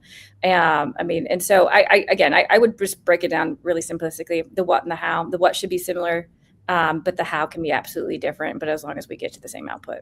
Beautiful. Thank you, Jerry. I also want to just acknowledge something really quickly, Jared, that you said, because the Hacking HR community is a global community. And so I really appreciate that you've acknowledged that it can't be a one size fits all for everyone, because we're all in different parts of the world. Things work differently. And I will tell you, as someone who is living in the Caribbean, I live in Barbados, and the Caribbean is completely different. A lot of times, companies are not even talking about org design. And these are conversations that we're now having because we're part of the Hacking HR community and we're getting educated. And now we want to have those conversations. So thank you for acknowledging that, Jared. Really appreciate it. Anthony. First, Julie, you're bragging. I have like 3 feet of snow outside my house, and that's not fair. I'll just say that. Can I go ditto for everyone? Does that fulfill my 30 seconds? Couple of things here really quick. I think there are things, people process technology across everything. Like that is a commonality in thinking about org design. Like think about your people, your process, and your technologies. The fact that most organizations have 150 different tools will give you an example of how each department approaches different things. So to have one size fits all, whether it's your product department that's doing agile or your legal department that's more maybe hierarchical because they need to have that approval or compliance. So I think between departments, you're going to have different operating structures. I think between industries, absolutely, there'll be some commonalities. But if you think people, process, and technology, that could transcend. That's global. That's industry. That's department. Those 3 things, those 3 pillars can be applied across all. Other than that, it has to be really customized to that department, that industry, and even that location. Absolutely. Thank you so much, Anthony. I want to say I wasn't trying to brag. My sincere apologies. I actually was in Miami last weekend and it was freezing. That's the first time I've ever been to Miami and it was cold. Absolutely freezing. I don't know what's going on over there, but you guys need to get that weather sorted out, to be honest. I want to have closing thoughts because we're pretty much at the end, but I want to give everyone a chance to answer this last question. If there was one piece of advice that you could give to anyone who is listening, watching, or is going to watch this in the future, because it is going to be up for people to watch, anyone who's looking to assess their current operating model, what advice would you want to leave them with today? I'm going to go back the way I started. So Anthony, Jerry, Alberto, Kelly, and Jared, you can close us off. I guess that's me first. Well, first, move to Barbados because it's nice and warm there. Move to Barbados, absolutely. Second, be curious. I think that's, if I could give any advice, it's, we don't want to be dogmatic about it. There's going to be blueprints that don't work anymore. If you followed a Kodak blueprint, you'd be out of business. So I would say be curious about all of this, gather enough information. And yeah, that's my advice here, is just be really curious about everything. Be curious. Thank you so much, Jerry. And move to Barbados. Just don't miss that part. That was the first one. Move to Barbados. Absolutely. Good. Fair. I'm going to use Anthony's line. Ditto. I do think curiosity, just full stop, from an HR perspective or people leader perspective, or a business leader period, right? I mean, I always say, like, we're business leaders first and we're HR leaders like second, or whatever your function area may be. And so, like, if you're curious about the business, there's going to be other things that will indicate that the operating model is not working. And so therefore it's like I think we've said I can't say the word. Diagnosticians.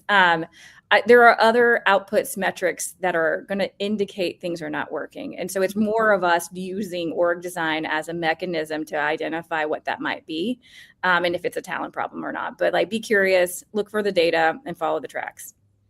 Beautiful. Thank you. Alberto. Yeah, gonna sound like a broken record here. Mm-hmm. Be human. Talk to your folks, especially people leaders. I mean, there are uncomfortable conversations that need to be had sometimes. I mean, we all need to work on conflict resolution. a lot of times we're all in that situation where we're looking forward to the burrito we're going to have at lunch or something, and we're just checked out or whatever, right? Like, don't forget the human. We always seem to forget the human and look at the role or the title, and we say things like, oh, people are line items. No, they're not. Like, they're not. And when you pay attention to the human, that'll show in your business. That'll show in your work. That'll show in your team. Absolutely. I love that. Thank you, Alberto. Kelly? Oh, only one piece of advice. One piece. Make it quick. I think the biggest one is, don't think that you know all the answers. Even if you've had something that's worked a million times before, every organization is unique and every person is unique and every person thinks uniquely, as Alberto kind of referred to there. And I think you really need to listen, and you need to listen to those people, kind of as I think Alberto was just saying too, like, don't be thinking about something else. Really focus on what you're hearing and take that in, and don't try to just start with that idea in mind of, well, this is how we're going to do it, and then back into it what you're hearing. I kind of say that with data too. Don't start with the answer in mind and then try to make the data fit that. Mm-hmm. Yeah, which brings us back to be curious. Mm-hmm. Love it. Jared? Thank you, Kelly. Yeah, I'm Team Kelly on this one. I'm in South Florida, by the way, and I'm wearing a long shirt, and it's really bothering me. And I'm wearing pants, like, not shorts. What's wrong with that? But I'm Team Kelly. I mean, listen, too many people try to jump in and think they have the answers and be the hero and so on and so forth. And I think, if you actually stop and listen, other people have the pieces of the puzzle that will create the answers for you. And I think that's most important. And that ties back to Alberto as well. If we listen to people, like, they will tell us what they need to be successful. We need to stop looking at HR as an AI technology, 100% data revolution, and go back to actually listening to people. Don't get me wrong. The technology is going to be there. It's part of the job. Mm-hmm. The data is what enables us to help the business to succeed. But we have to start listening. We absolutely do. Thank you, Jared. Thank you so much, Anthony, Jerry, Alberto, Kelly. Thank you so much for being here today and for dropping these nuggets. I think if people want to continue this conversation, you need to connect with these guys, because clearly they have a lot to say on this particular topic, and there's a lot they could do to support you. Hacking HR as a community, we are very much about sharing information and supporting each other. So if you're struggling with this particular area of operating model designs, then please reach out to us. We are more than happy to support you. I think in a nutshell, our panel has given you the who, the what, the how of operating model design. And I will just leave you with this one thing. Please make sure you connect with them all on LinkedIn. And I want you to think about your organization and your current operating model. If something doesn't feel right, look right, based on the conversation that we've had here today, then what will you do to fix it? What conversations will you drive to fix it? Thank you. Thank you, Julie.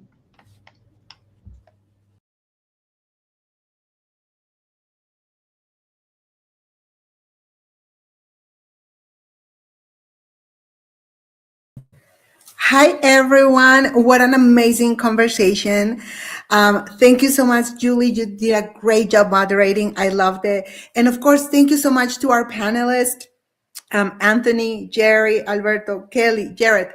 Thank everybody. Please connect with them on LinkedIn. And if you haven't been following all the comments, shout out to everybody that's commenting and active and sharing their questions and insights.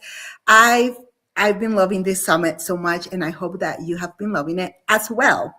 Now, up next, we have a great conversation, and I will ask Jess, our moderator for the next summit, if you're around to come on board. But our next conversation is leadership capability, strengthening leadership capacity to sustain transformation. So thank you so much for being here, Jess. Thank you for being here, and please take over.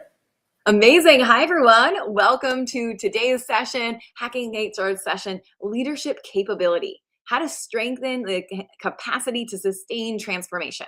So I'm Jess Goldberg. I'm a leadership expert, a company trainer, and I teach at Columbia University. So I've taught tens of thousands of people around the world from companies like LinkedIn, Notion, Microsoft, Google, and Netflix.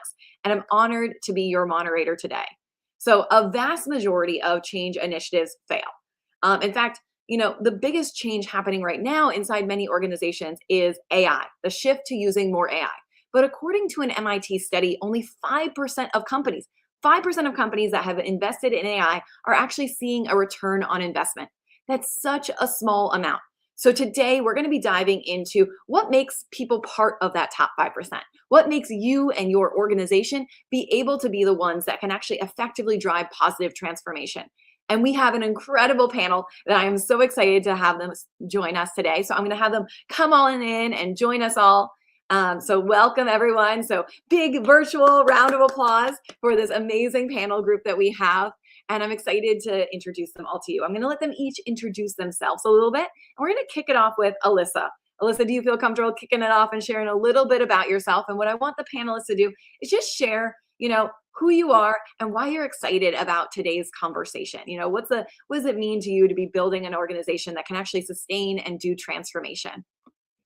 Jess, I love your energy. Thank you so much for kicking it off for real. And I'll just follow your lead on that. But my name is Alyssa DeVere, and I have my background up so people can easily see how to get in touch with me. I am the founder and the chair of the ERG Leadership Alliance, as well as the American Confidence Institute. And they work hand in hand to really look at how to build leadership confidence as well as competence. I'm going to be bringing kind of an ERG lens to things today, and any and all questions is wonderful. The timing is perfect. We just did a deep dive with leaders around the world about how leaders and managers, how they're using AI within that context as well. So I'll pass the torch back to you, Jess. Amazing. Chris, can you come and join us next? You are willing to share a little bit about yourself? Absolutely.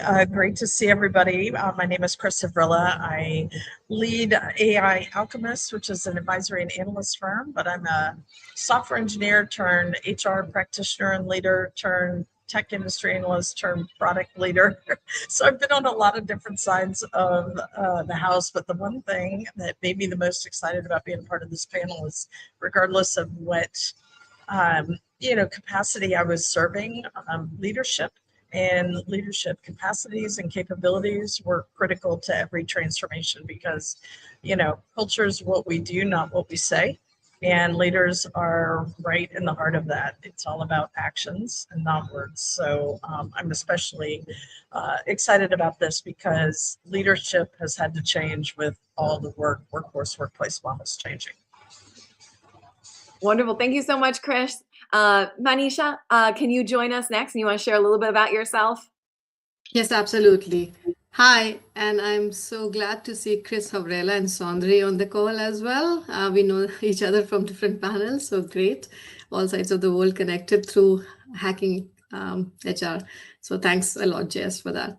I'm Manisha Gupta. I lead people intelligence for Oracle, their products that companies are using worldwide. So a lot of my friends are in the HR community, and I think the whole angle of leadership is critical because the tone is set at the top, right? And every company or country, if you look at it, they are eventually made of people.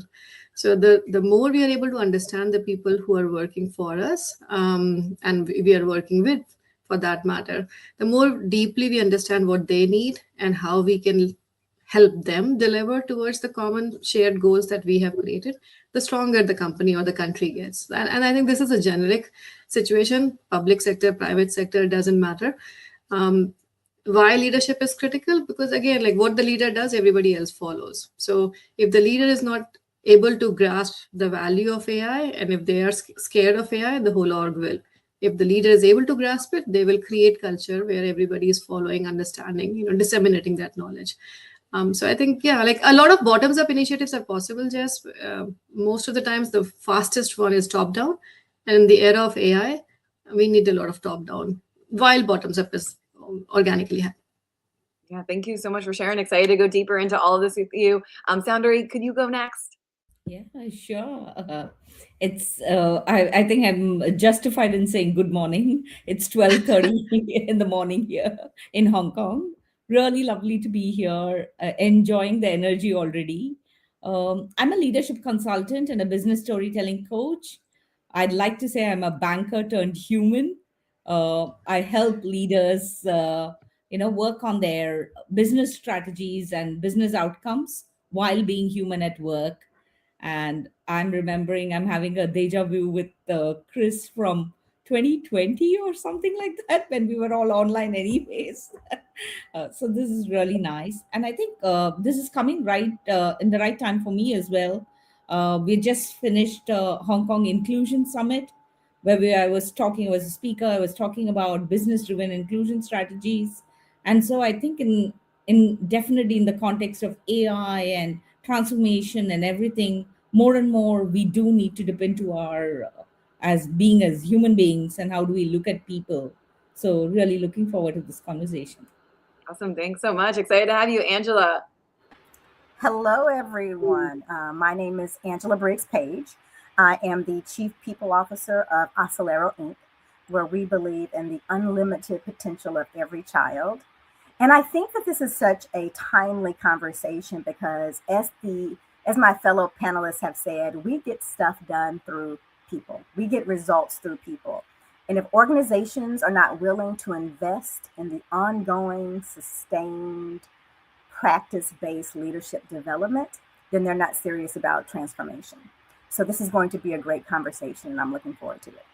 Awesome. Thanks so much for being here. Okay, so to kick things off, I talked a little bit at the beginning around how so much of transformation often fails. Would love to understand a little bit from you. And, the way I'm going to toss these questions out is whoever feels called to go first, just unmute and start joining in because I don't know exactly which one of you has the expertise or is most excited. So I'm going to let the panel decide who wants to share. And as many people feel called to share on each question, and then we'll move on to the next one. So the first question is really about why does so much transformation change? What's going on? What's the problem? What's going on behind the scenes? I'll give the obvious answer. People don't like to change. Period, right? It's scary. It's an unknown. They're comfortable in their lane that they've been doing for X amount of time. And that's just reality. I think the other piece of it too is we don't think about how to give enough instruction without being dictatorial, right? So there is this idea in teaching about scaffolding and giving people enough guidance, but still allowing for creativity and agency within some amount of range. And that's a skill that leaders don't get. They don't understand it. If you are a trained coach, for example, you might have a chance of understanding what I'm talking about, but that is a really important piece of the transformation. We talk about change management and all this. It's not a management issue. It's taking in the realities of the way people think and react when you say, we're changing, right? And then, of course, technology, not everybody loves to even try new technology because, again, it's scary. They may fail. They have to work a little hard in their brains. So we also have to build that into the puzzle there. But I'll just tip it off because I'm sure other people have lots to say too. I think there's also been too much of change, if you have to call it that. We've moved terminology around change as well. What used to be VUCA is Barney and it's Rupt and it's this. It's been crazy. So you can't blame the people for being overwhelmed about change. And it's also what is called, I think one of the Harvard Business School professors calls it ungovernable change, where things are stacked, they are interdependent, there are external factors, and there are continuous changes. So people are confused. And I think that's exactly why leadership also comes into play. And it's not one, it's a group of people. I don't want to say that there is a pressure on that one leader figuring out the magic answer or anything like that. But that's where the whole collaboration, having conversations like these, talking about it, all of that comes into play. So I don't blame the world in that sense. It has been overwhelming for everybody. And I think acknowledging that and letting people come out in their own authentic ways to talk about it, creating those safe spaces for conversation will definitely help. I agree. And just to build on that a little bit, I think we have to have some real conversations. And the truth is, leaders can't sustain transformation if they're running on empty, right? In unstable times, we have to build sustainability in how we lead. That means we have to manage our own capacity, taking care of our own mental health, building support systems, asking for help. I tell leaders all the time, and we say it all the time, you can't pour from an empty cup. And right now, the world is asking us to fill oceans. So we also have to be intentional about how we're refilling ourselves. Sustaining transformation, sustaining change in chaos isn't about being stronger or tougher sometimes. It's about being more human, more connected, more grounded in what truly matters. I can chime in next. I think change management is it okay? Okay. Yeah. So thank you for, definitely agree with everything that my fellow panelists have said. I'll say, like, having come from an area where strategy and execution both, I've lived as an operator, as a board member. I think change management needs to be treated pretty much like, sometimes, for the lack of a better word, project management. It is as much strategy as it is execution, right? So like Elisa said, like, I can paint an amazing grand picture. This is where we're going to go next, and rah-rah and inspire people. But then they don't know what next. What is the sequence in which they have to follow? And I think it all connects together. I mean, if I don't know what to do next and in the right sequence, and not everybody is rowing the boat in the same direction at the same time, in the name of change, we create more chaos than is required. Some chaos will happen, but we just almost like exponentially create more chaos by not giving them a direction. This phase of change is little, then big, then we completely make a big dive. So you've got to give them space and time, all the folks, because they may not have the context that leaders have. So giving each person at their ground level the context they need to want to change, and then giving them a timeline, and then showing them a path of how they can achieve the end goal becomes very critical. And a lot of the time, so your question, like, why is change difficult? Because leaders are either very much in the rah-rah land, a lot of them, very good at inspiring people, amazing, or they become very stark in the execution land, where it becomes a matrix number, right? So, I mean, I think leadership is as much or mostly psychology. A lot of it is understanding people, a lot of operations also, but without psychology, these things don't fall in place. And we don't go to school learning leadership, unfortunately. So some people come to the table, like Elisa said, maybe if you're a coach, you'll get it. Well, because you got trained in thinking that way. I mean, I'm an executive coach by whatever education. I took the course to do that. So I think it should be like mandatory. Every leader has to go through become an exec coach. Instead of them getting an exec coach, they need to be the coach for their organization. Then these things will become probably much, much easier to follow.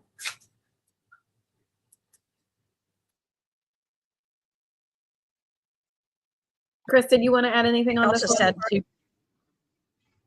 Yeah, I think I'll just add two quick things. For me, I think we've touched on it a little bit, but I'll be more intentional about it, and that is intention.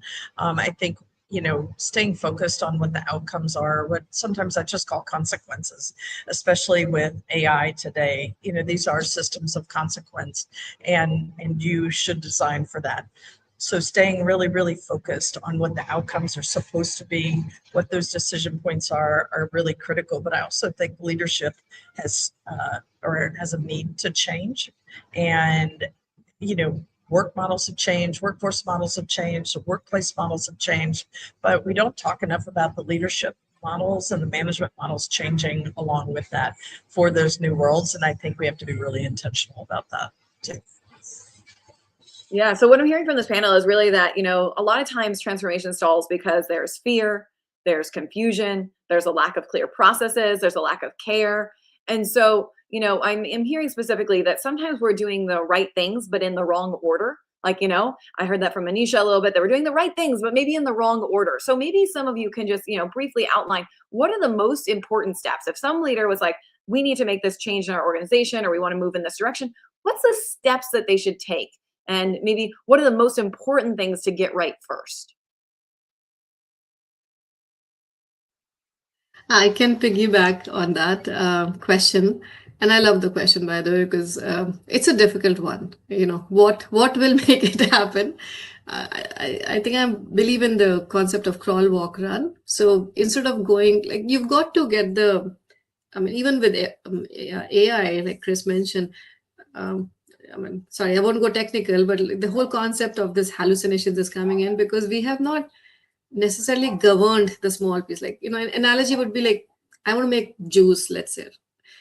Have you made the juicer so good that you put in 1 carrot and amazing juice flows in? Once you do that, then you can put a lot more carrots and a lot more amazing juice will come in. But if you start with a big juicer and it's leaking, and it's messy, you're just basically increasing the mess in your own life and in the organization, right? So one way of thinking about it is, first, is there really sharp clarity at the top leadership level? Do you exactly know what you're trying to drive towards? Have you figured out your whys and the hows and the whats and the whens at the ELT level, right? Are you all clear? Are you all aligned? Otherwise, amongst leadership, chaos can happen. So once that alignment happens, then I would normally, we look at pilots. So have a small team who will then execute on that vision. And they are your confidant. They just get things faster. They are wanting to change. They don't come up with resistance. They come up with ideas of what may or may not fail. And once that team has done it, then you can almost put them in different corners and different levels of your organization, and they become your change bearers along with the ELT leadership. And then it kind of starts disseminating it. So pretty much like a family sometimes run or a big community runs, you've got to have agents of change, but you have to create those agents of change, inspire them more than create. Not like a mandate, you better create this change and things will happen. They need to have the fire in the belly and understand why change is important, because then there'll be no conversation where the leaders are not. So crawl, walk, run.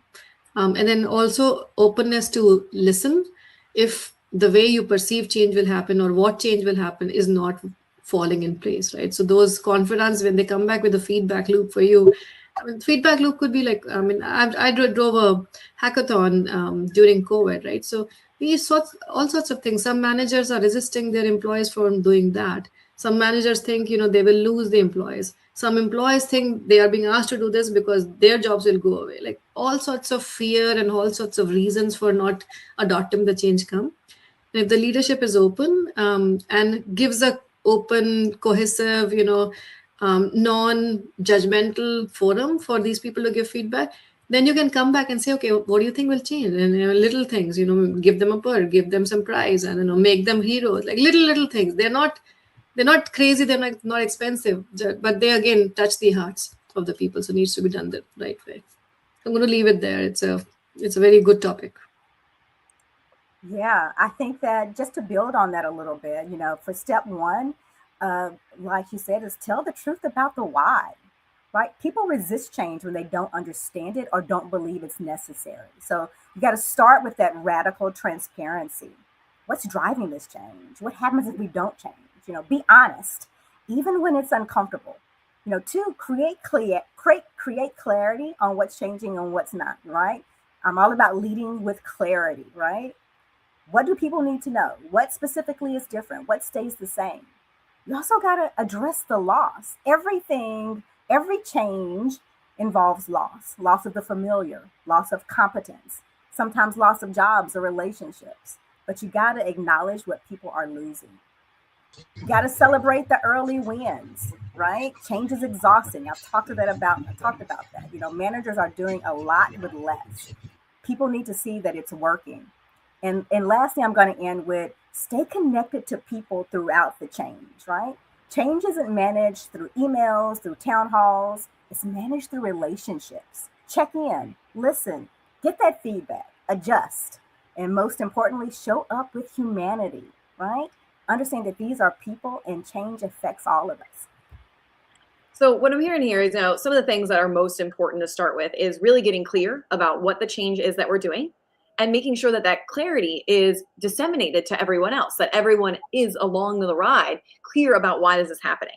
Now, there's also some tools and skills that need to happen for helping people manage to be able to move through uncertainty. So what are practical ways that leaders can build their own capacity, the skills and the mindsets to lead through uncertainty, to be able to move through these times where they're trying to create certainty in a time where it's very unclear?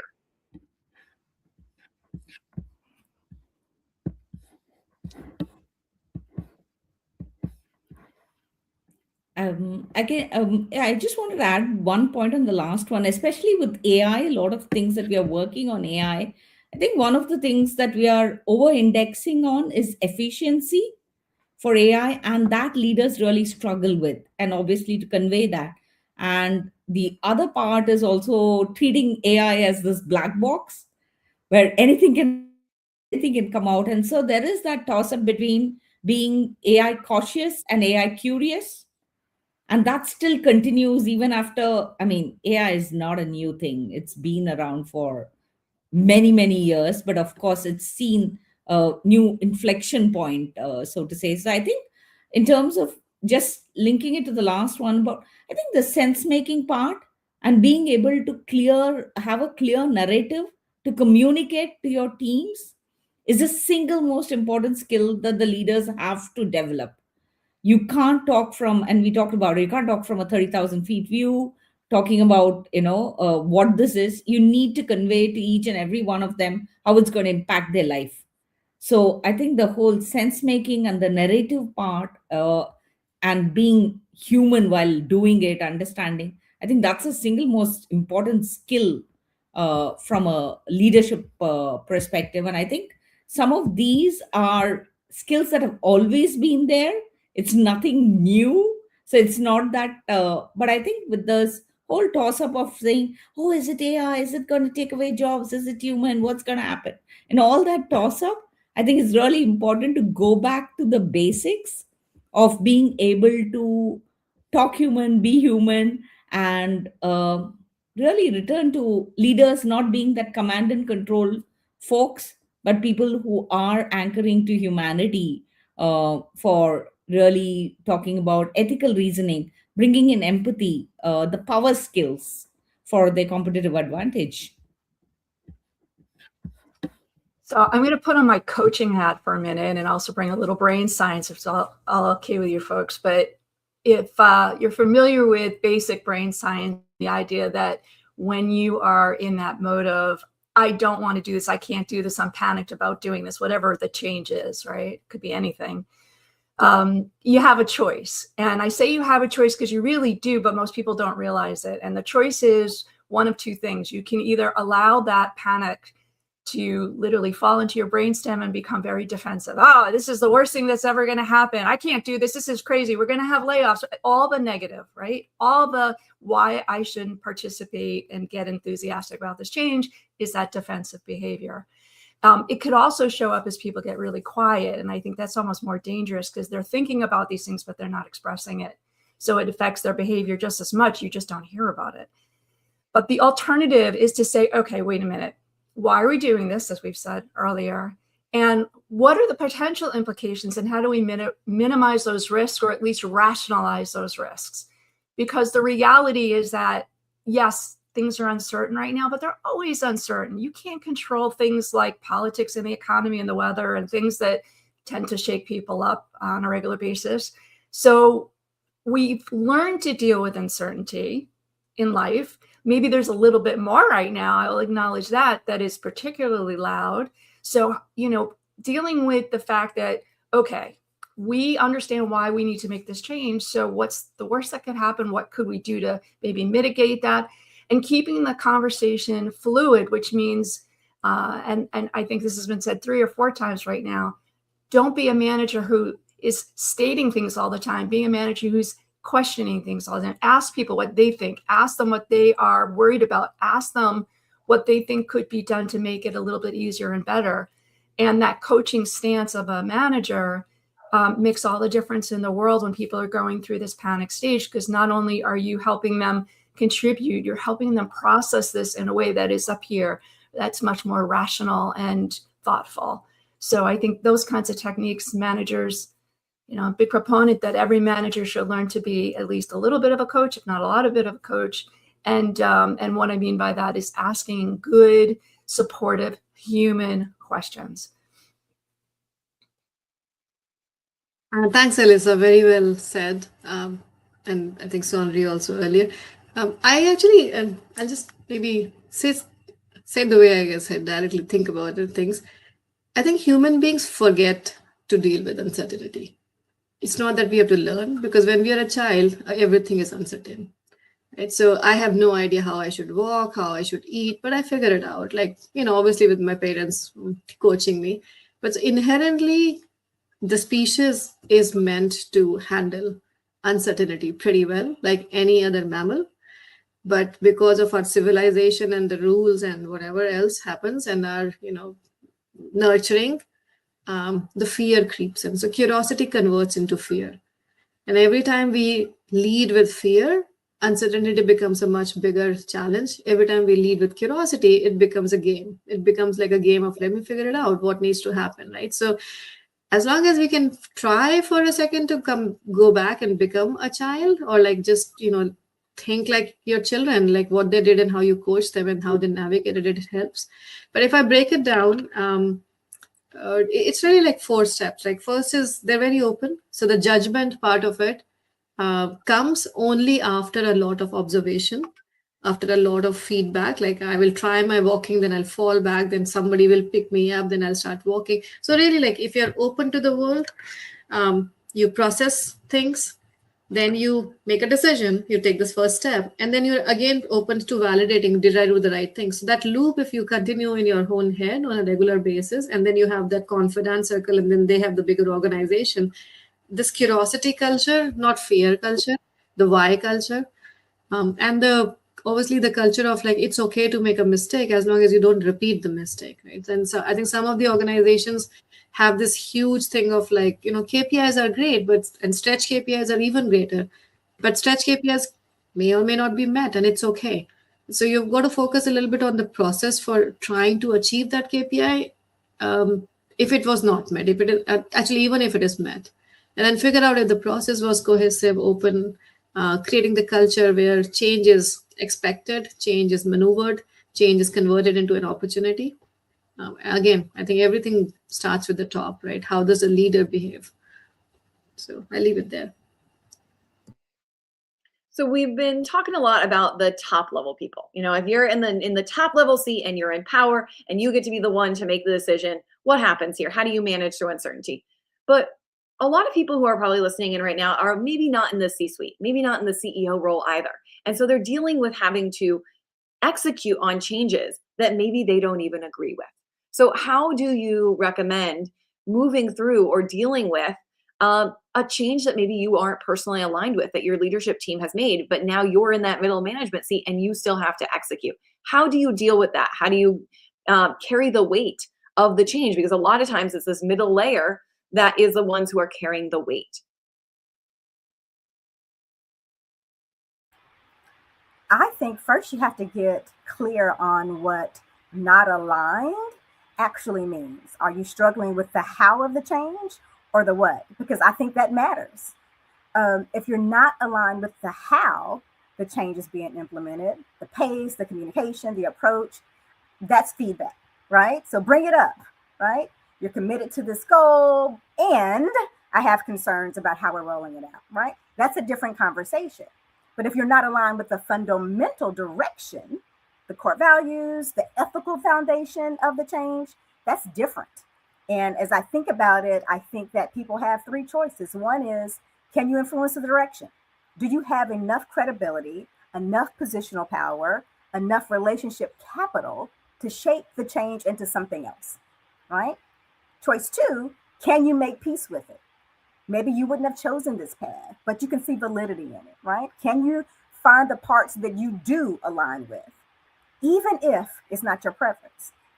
And there's choice 3. And I think that's the hard one, right? If the change violates your values, if it asks you to lead in a way that compromises your integrity, then you may have to exit. Not every change is worth staying for. So if you are staying in a role where you're fundamentally misaligned because that company doesn't serve you anymore, then your lack of alignment will show up. Your team will feel it. You'll feel miserable. So you may have to leave, right? Your integrity, your values, they should never change. So sometimes it's about you making a choice with intention and deciding this is not the right place for me anymore.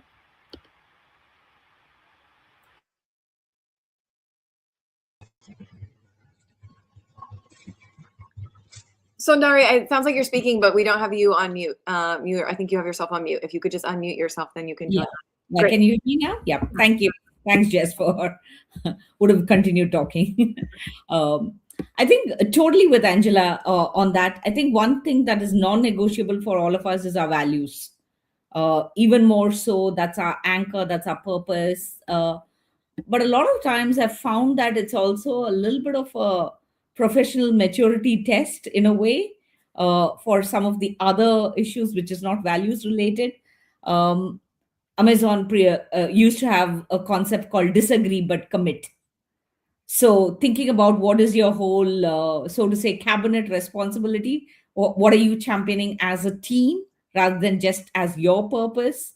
So it's worth it to integrate your own resistance. Why is that resistance happening? To have that self-conversation, to figure out whether it's an ego issue or is it a issue-based issue, and then commit, even if you disagree, to take it forward as a team, again, as long as it's not a value thing. And the other part of it is also to be able to learn the language to channel your disagreement productively. It's not the question of sowing discord within the team or anything. I want to make this work. To do this effectively, I need to understand the reasoning. So really picking up the language, and that's where the communication skills also really need to improve. Can we discuss what are the key trade-offs? How will we manage success? So you really come across not as a saboteur of the whole entire plan, a derailer, but as a critical thinker. And I think when you maintain that conversation on that space, we will not only find our own pockets of conviction, but we'll also actually take the team along with us. So it's not the extremes, but it's finding a way to work together. And I think some of this is a lot of practice, communication skills, confidence. How do you manage conflicts within an organization? And definitely, as somebody said at the beginning, we're not born leaders. We are learning into those roles, and we need to teach ourselves, learn from others, make some mistakes maybe, but learn along the way. And I think some of these tools will be really helpful. Just throw one other thing in here, just because I think, some of the, I think leaders in general need to say it's okay to be uncomfortable, but separate that from professional responsibility, right? And I think the best leaders are the ones who ask hard questions, and that's okay if they're skeptics, and maybe not, kind of in line with everything, and using that to question things. I kind of mentioned something about systems of consequence, because that's a big transformation area that people are going through, right, with AI. But asking those hard questions, challenging things.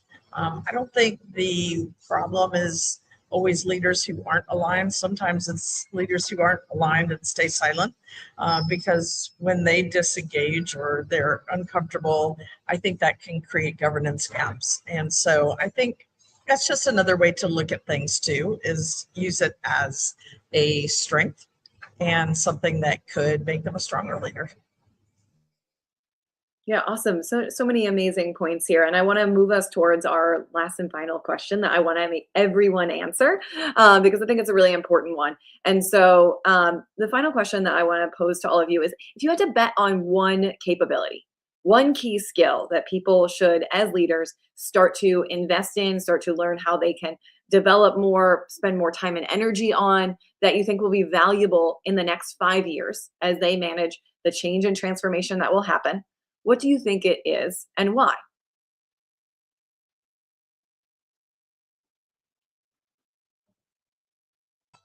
I'll jump in, just because, kind of going down the route that I was saying before, things are changing so rapidly. And I think one thing that people need to focus on is that the leadership model has changed, because by default, all the workforce and workplace models have changed. So I think owning that and understanding that development is not just about training, but it's about rewiring your responsibilities and your behaviors accordingly. So we talked a lot about performance coaching. And I think that mindset shift from being a command and control task overseer and you're here to serve me and make me look good, as opposed to let me focus on not what you did last week, but what's in your way? How can I help you? How can I unlock this potential in you? And just that mindset shift, but taking ownership of it, because clearly it's not happening fast enough in our organizations.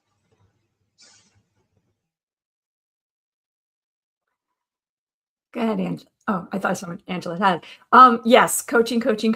And, it's funny because I teach coaches how to do this work. So that's like kind of a personal mission. So I am a very biased person, but I think that there is not only value in understanding how to ask good, supportive, critical thinking questions to somebody to help them do that good critical thinking. But now with AI, as we started in the very beginning, if you don't know how to do those things, that AI is not going to be your best friend. It's going to be a scary enemy. So having the ability to be a thought partner, which is how I prefer to call coaching, I think is such an important skill. As a manager, I think it's one of the most important. It probably is the most important. As a parent, it is the most important. As a friend, I do know how important it is. So for what it's worth, invest in that. It doesn't have to be, 4,000 practicum areas, hours and all this. There are really nice coaching programs. I'm happy to point anyone in that direction if they'd like to, that are short and really poignant, but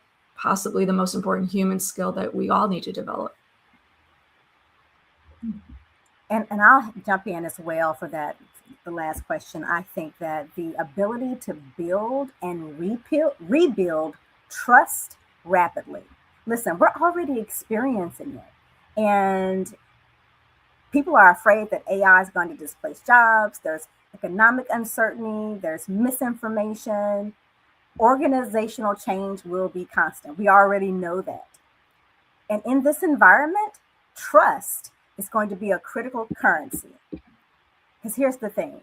We know that traditional trust building took time. You proved yourself over months. You proved you were an expert, right? You built a track record. People learned they could count on you. We don't have that luxury anymore. Leaders need to build trust fast with new teams, new stakeholders, new challenges. And when trust breaks, which it will, they'll need to be able to rebuild it quickly instead of letting it fester. So I think that we need to have this skill of building and rebuilding trust quickly. I mean, loving this conversation. I can't believe it's the last part. We feel like we need another segue there. But, when I was in school, it used to be all IQ. Then it all became a little bit more. When I went into the workplace, initially, it all became EQ, emotional quotient. Then when I moved countries, it was really about cultural intelligence. CQ became such a big thing. When I lived in the Middle East, I live in Hong Kong now. I'm from India. So I work with clients who are all over. So that became the important thing. But I think as I see things changing, especially when we are able to now look at a totally different environment, I think it's now adaptive intelligence, which is the single most important thing for me. Being able to sense what is changing, being able to unlearn absolute model, like delete button in your brain, literally, unlearn some of these obsolete mental models that we grew up with, leadership styles, thinking, certain command and control is what is important.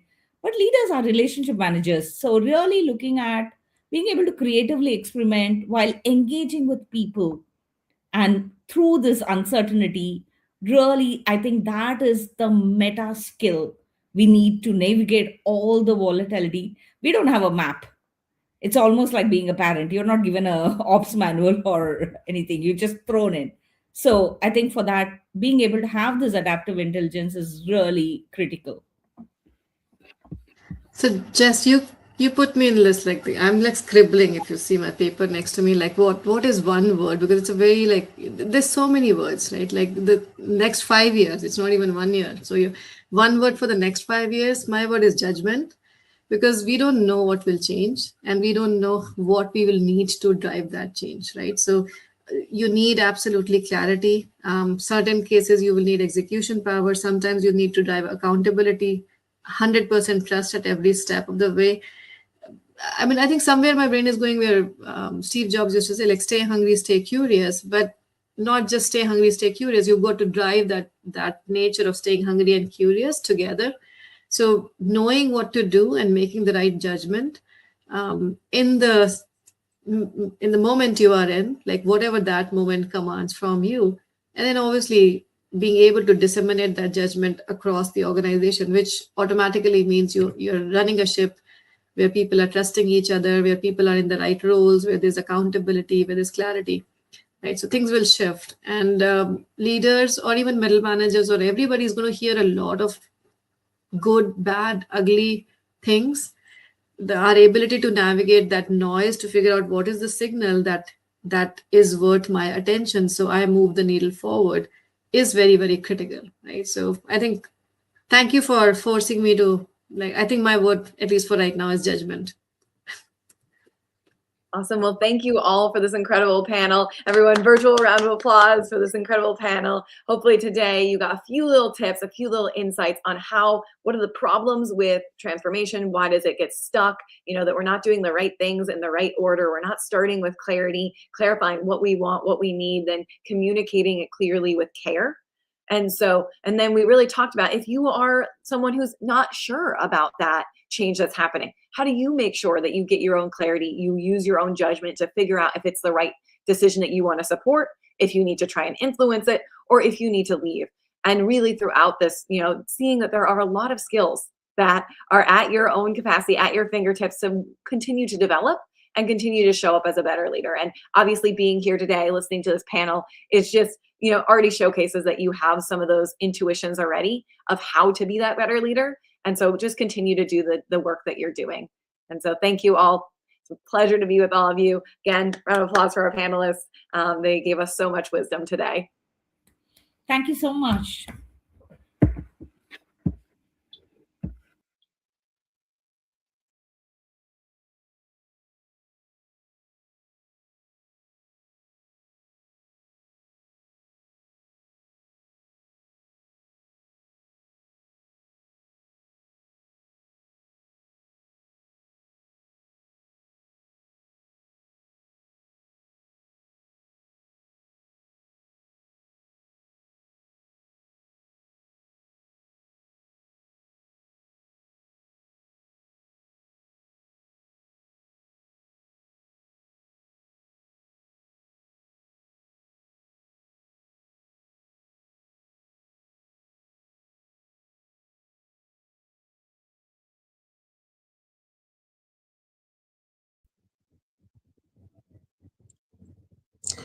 Hi, everyone. Again, thank you so much for being here. What a great conversation we had. I know that I've been taking a lot of notes, learning from all of the panelists that are joining us today. Now, the fun is not over. We still have a few more conversations to be had on the second day of our summit. So up next, we actually are going to be talking about change enablement systems, designing strategies to support adoption at scale. And this is such a large topic. So bring out your notebook, bring out your pens or your tablet and take a lot of notes, because we have some amazing experts joining us in only a few minutes. With that said, let's see. I don't know if Mancy's here, who is going to be our moderator for this next amazing conversation. Hi, welcome. How are you? I'm good. How are you? I'm doing great. Thank you. You know, just dealing with technology and connectivity issues, but here we are ready to learn. Thank you so much, Mancy, for being here. So I will let you take over. Thank you. Now. Thanks, Britia. Hello, everyone. Can't hear Susie. Okay. Hopefully everyone can hear me. So hello, everyone. Good morning, good afternoon, good evening, depending on where in the world you are. We've covered a lot over the last day and a half, from strategy alignment to workforce planning to operating models and most recently leadership capability. Rather than repeating any of that, I'd like to use this session to build on it slightly differently. Let's assume that the strategy exists. Let's assume that leadership capability is being strengthened. What I'd like to focus on now is what actually enables the change to land consistently at scale, because rollout and communication plans are one thing, but adoption across systems, behaviors, and decision rights is something else entirely. So the lens today is less about frameworks and more about design discipline. And what we are intentionally building or unintentionally tolerating that either supports change or quietly constrains it. I'm Mansi Charn, and I'll be your moderator for today. And rather than summarize everyone's background, I'll invite each of our panelists, once they're in here, to briefly introduce themselves. Here we have everyone, and to share the lens they bring to change enablement at scale. So if we can keep it tight, let's go. Who'd like to start? Shall we go with Tiffany first? Hello, everyone. I'm Dr. Tiffany Bowden. I am a manager of AI content quality and prompt engineering for Uber. I'm also an AI enablement consultant as well. I'm very happy to be here. Thank you, Tiffany. And Rita? Hello, happy to be here. My name is Rita J. King. I am the founder of Power Pairs and also a concept called Color Mindset. And after years of working with people and systems at scale, I just started color coding everything. And now I help people color code every aspect of systems so they can toggle between what we used to call fixed mindset and growth mindset, add color mindset to that. I love that. Susie, would you like to go next?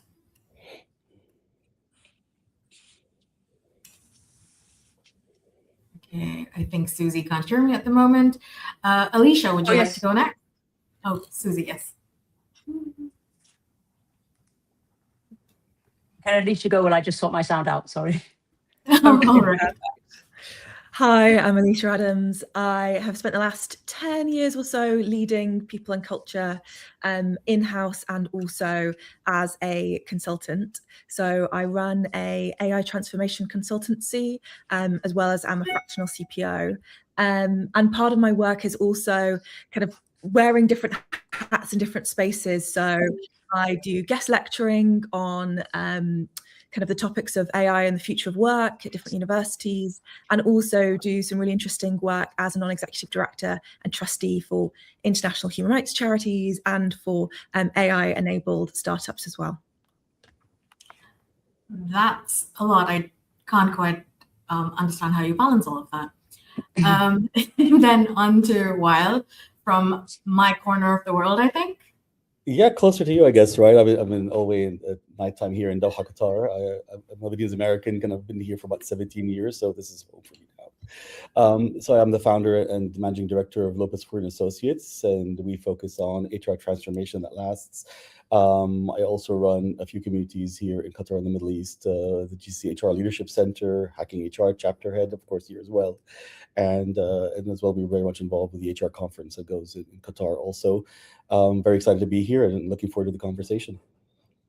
Thank you, Wild. And I think, Susie, everything's working now? It is, thank you. So amazing. It's quite topical. So I'm Susie Lewis. I'm based in France. I'm the founder and managing director of Transform for Value. And great example here, we bridge digital and human. That's what we do. And we work on leadership and culture and the strategy for the human dimension of digital transformation, which of course now with AI is getting bigger and bigger. So very pleased to be here and looking forward to the conversation. Thank you so much. Thank you, everyone, for that. So in terms of format today, we'll do a quick lightning round and then a few core questions. I've prepared 3. Hopefully we have time for them all. And finally, a little closer. So the lightning round, let's just start from the top. Tiffany, in your opinion, where do organizations most underestimate the human impact when they introduce AI into everyday work? Thank you. So I think that, the space where the human impact is underestimated is at the space of understanding that AI adoption is not just about introducing tools and also increasing our skills, but it's also something that is reshaping our professional identity. So take writing, for example, is one of the most common AI use cases. If your role is heavily writing based, and the question then becomes, what does this mean for my contribution and my credibility? The same is true for research and decision making spaces, which most employees might see as a core part of their professional expertise. When AI enters into these spaces, people are not just evaluating the tool, but they're also renegotiating their role and their scope. And also, when employees aren't really learning to use that AI, sometimes it's because they are quietly disengaging because they don't have the psychological safety, because that has not been designed for. There may not necessarily be very clear lines as it relates to who owns the decisions around AI. A lot of times we think about bringing these tools out to enhance our efficiency, but then we don't think about who's going to own the decision if AI goes in one direction or another, and also what happens when AI gets it wrong, and working those things through kind of the chain of command. I think that when we design for psychological safety, as well as allowing people to learn out loud, these things are things that can help enable a fix to adoption.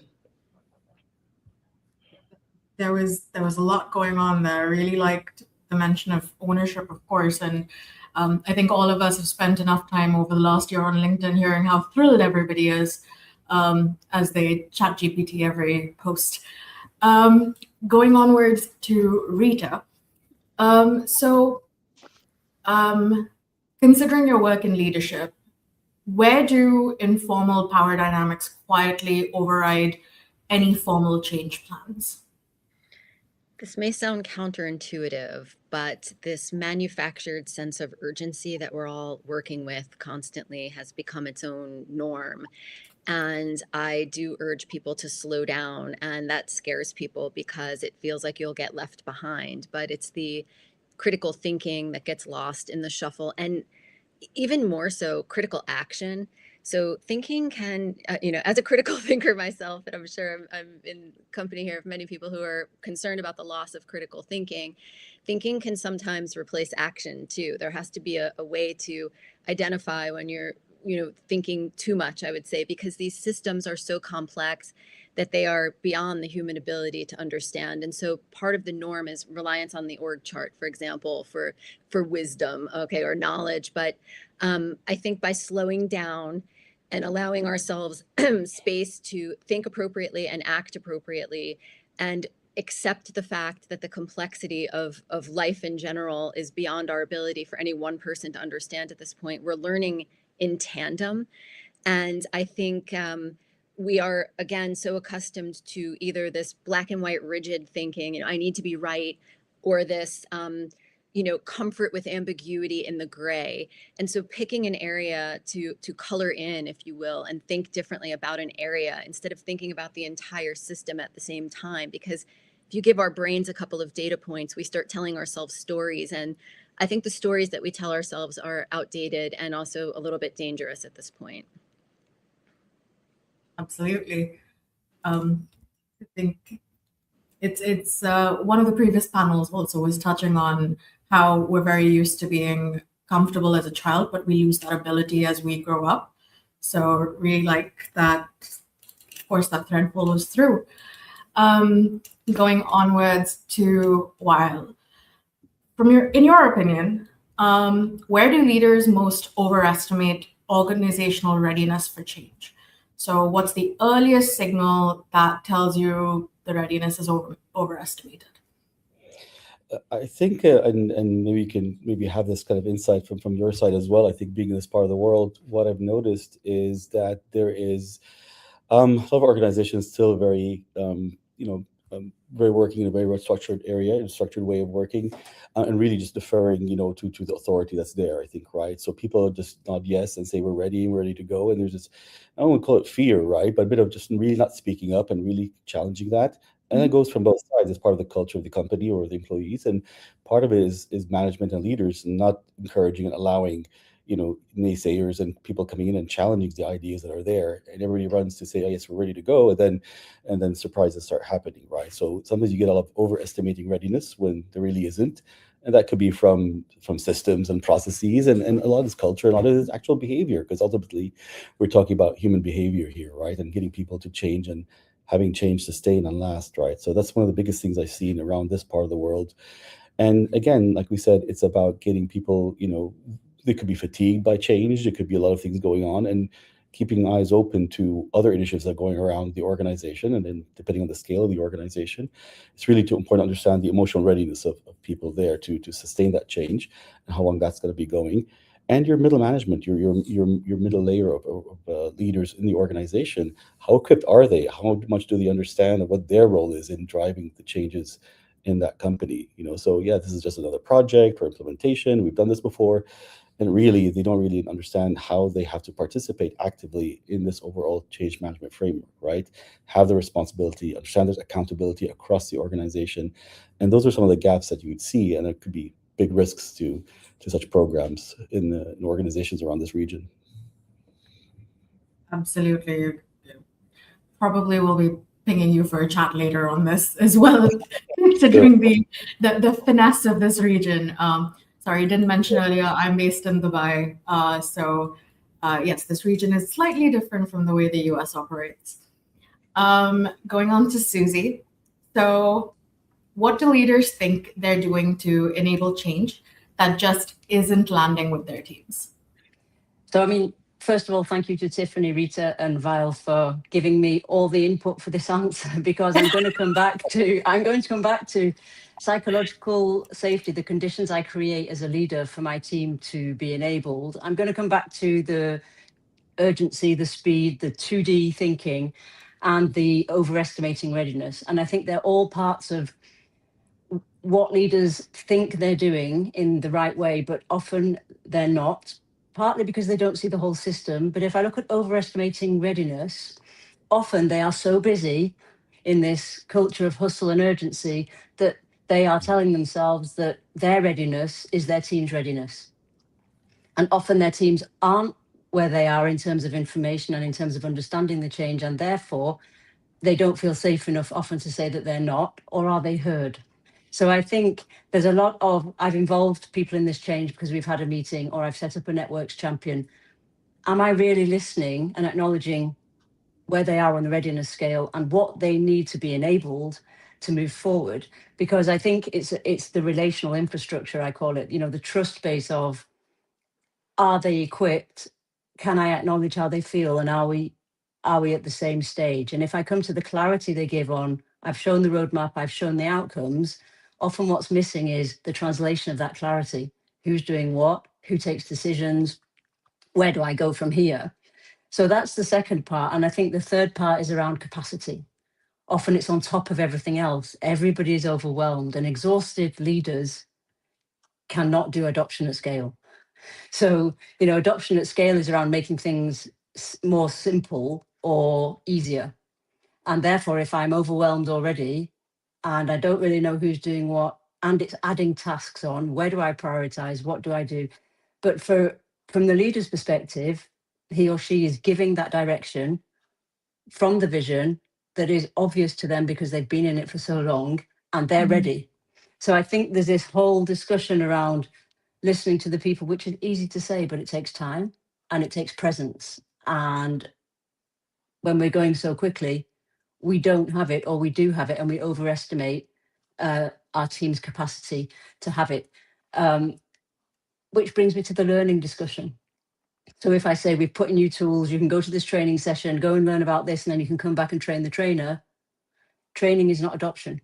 It's helpful, but it's not adoption. So routine learning in terms of learning loops is also something that people are ticking a box on that isn't actually landing because people are just overwhelmed and the trust isn't there for them to step up and say that. So they're the main things that I think leaders are doing with brilliant intention and not always landing with the impact they would like. And I think a lot of it lies in what was said before I spoke, and those different areas of organizational blindness, let's put it that way.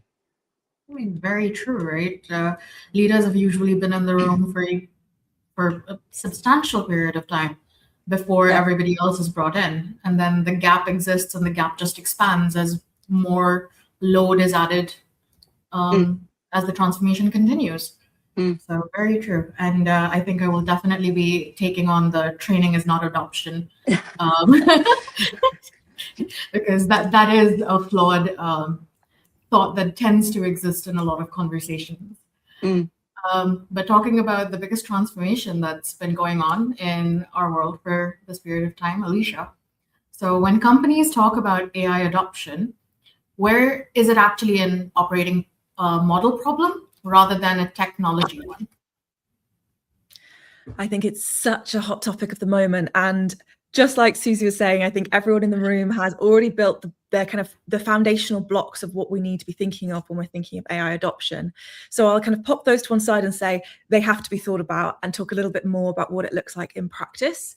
So part of the challenge with the way that we're approaching AI adoption and optimization in organizations is that we are predominantly treating it as a technology redesign or evolution rather than a people culture transformation. So what we need to be doing as organizations is creating that space to think critically, like Rita said there, stop and evaluate the intention of what we're trying to do, and then design an infrastructure in your organization that is flexible and that is people-centered and that enables the behaviors that we say that we're looking for. So with AI adoption, we're often talking about things like innovation and growth and efficiencies and time saving, but all of those come with those factors we've talked about: psychological safety and having support and building capabilities. And those are the things that we're not partnering alongside this tech transformation. So I'm often talking with clients about how we are, revolutionizing the tools that we're bringing in, but we're not uplifting the people and the capabilities to work well with those tools. So intelligent technologies are actually only as valuable as the people who are using them. And at the moment, we've got quite a big deficit between our capability to not only work with the tools, but in the future, it'll become more and more about how can we, as leaders, as workers, as individuals across the organization, have the human skill set that complements the ones that artificial intelligence brings into the room. So when we're talking about AI, we're usually talking about generative AI. There is huge potential, but there are also huge limitations. And when we talk about AI fluency, that should be part of the conversation. It's not just what can I get an agent to do for me? It's what will an agent be bad at doing? It's not good at understanding complex nuance or context, ethics or applications in specific areas, empathy or human connection. All of those are things that artificial intelligence both doesn't have, can perform, but we're not anticipating it being in the kind of near future of AI progression. So we need to be building the human skill sets that go alongside AI. And we also need to do smart, practical things when it comes to operating models, like recognize that the environment is the thing that creates behavior. And so if we've not changed the environment, we're not changing how people work. So workflow redesign is a really big thing. It's shown to be one of the biggest early ROI returns for AI when you're doing adoption. At the moment, we kind of treat it as a bolt-on. So we're collaborating, but we're basically doing exactly the same as we did it before. Nothing's really changed. And we've added it in. And we've also not defined what good looks like. So what does good collaboration look like? What quality we're trying to get to? So all of those are things that can mean that you're actually not saving time at all. Because for example, Susie and I could be collaborating and we've just added AI as an extra step. So we go away and we go and talk to our own little Claude or ChatGPT bot, and then we come back and we haven't defined what good looks like. So how we've collaborated and done things, we might be bringing back something the other person thinks is rubbish. And they go and they take it and they put it into that, so we're not using it for its capability. So workflow redesign is where you're saying, okay, here is the real actual capabilities of this tool. Here's where it's good. Here's where people are good. Let's redesign the steps and make sure that people are doing the things that people are great at, and the technology is doing the part where it can add the greatest value. and we're not just going in this kind of constant loop and cycle, because I've definitely seen it with my clients. A lot of them get to that point where everyone's using it, and we got early automation gains, but now I don't really know. It doesn't seem to be doing anything. Doesn't make me feel less stressed. Doesn't make me feel like I'm able to focus on the things that strategic priorities. So yeah, those would be the things I'd be thinking about: capability development, that future of building the infrastructure and the environment, and really looking at the workflow redesign and AI fluency that goes beyond what is this tool and goes towards what's its capabilities and how does that fit within our company model.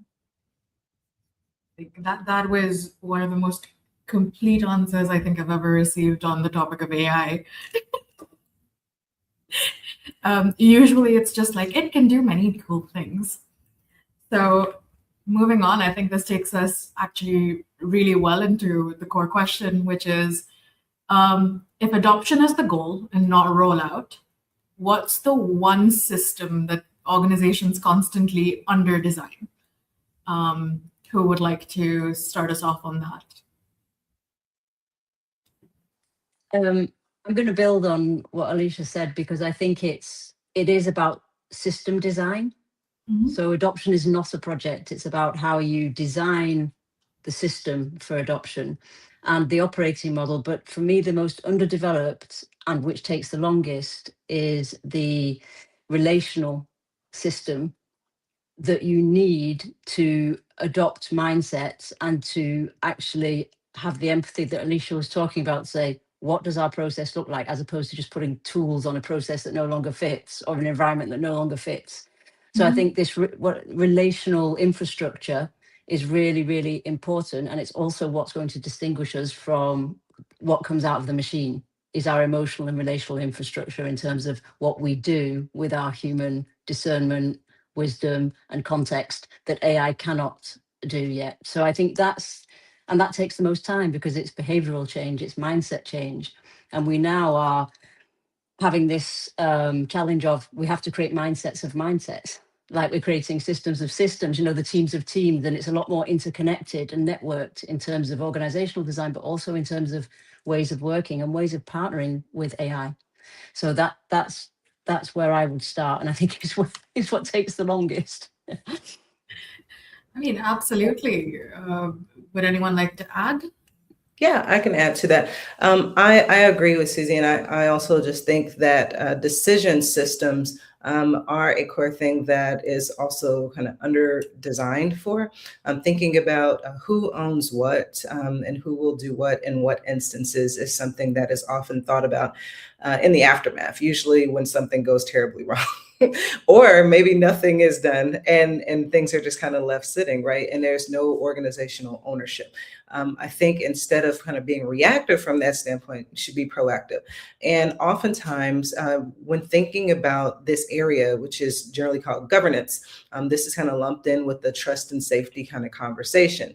And what also happens is that trust and safety tends to be kind of pit against concepts of innovation and development and speed. And so we really kind of need to reconcile this kind of polarity to kind of understand that trust and safety is a smart business decision to center and think about. If you don't have that conversation around trust and safety, it's going to cause negative ripple effects throughout the business. You're going to have an AI platform that is not aligned with your organizational culture or brand. You're going to have quite a few embarrassing moments in the press.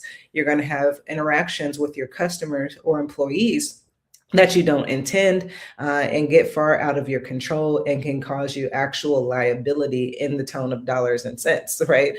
So these are real things and these are tangible things. And these are things that should not be put kind of in your technical debt category, things to be done later. These are things that should be centered, thought of from the ground up and thought of from the very beginning, all the way from the choice about which platforms to use, what should the AI be doing, how should it be speaking, and ultimately, what are the guardrails and guidelines that are in place? And do the tools that you are actually looking at taking on, do those platforms actually have the same values that your organization has?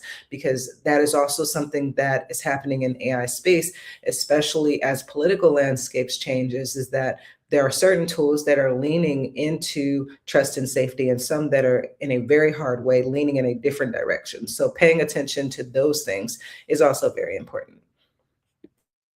Thank you. I really like the mention of values of the platform. I don't think I've ever heard that in a similar discussion before. But let's turn it around, right? Like, we've spoken about what's under design, but when it's actually done well, what does that look like? Of course, in addition to what Tiffany has mentioned, in terms of things that are what is it meant to do when we're looking at that. What does that look like? I think just adding in something there about when systems look good in this space, one of the things to think about, particularly in the context of people and culture, is you can call it talent strategy, workforce design, whatever kind of variant that you use on that, because there's something about how what we're creating now, whether it be in AI, whether it be in digital transformation, whether it just be change in general, we're not creating the perfect conditions for right now. We're also trying to create these flexible systems for the future. And one of the things I think is going to become more and more prominent is that we need learners, not knowers. You know, we're seeing the pace of change, you know, I think we all feel it. It's like the fastest it's ever been. But knowing also that it is the slowest it will ever be is quite a confronting thought when you think about how people are currently surviving, you know, hanging on by the fingernails. So it's like, okay, well, what systems, what factors, what capabilities do we need to be building? And actually, we need to be building them now, and they need to be cross-functional. They need to be things that are not just about sustaining them in their roles, but things that can be potentially moved around. And I'm having conversations with organizations where they're, you know, I'm basically saying, okay, take everything off the shelf. You know, like everything is on the table, and we're really going to have a conversation about what this looks like. Are you even going to have teams in the traditional way anymore? Are you going to have, you know, people who have specialist skill sets that you deploy across the organization in ensemble teams, you know, groups that you bring together for specific projects that then move apart and do different things? You know, what does it mean to be able to succeed in the future in your particular marketplace? And what pace of change do you need to be having in your industry to stay competitive, etc.? So, you know, those are systems that are within our control in the people and culture space, but that actually, if we don't start planning for them now, we're hiring people in for roles that may be becoming redundant in 12 months' time, or we're not upskilling people for roles that we know we will need skill sets for in 12 months. You know, big tech teams get made redundant, and then you hire a whole other big tech team with different skills. And I'm like, there wasn't any cross skills that you could have drawn on and built on. So I think those are things that, you know, those are other systems that we can be thinking about as well from the people and talent space. Absolutely. Sorry, you're really making me remember certain historic events in my life as a rewards and change management person. But this actually leads very, very well into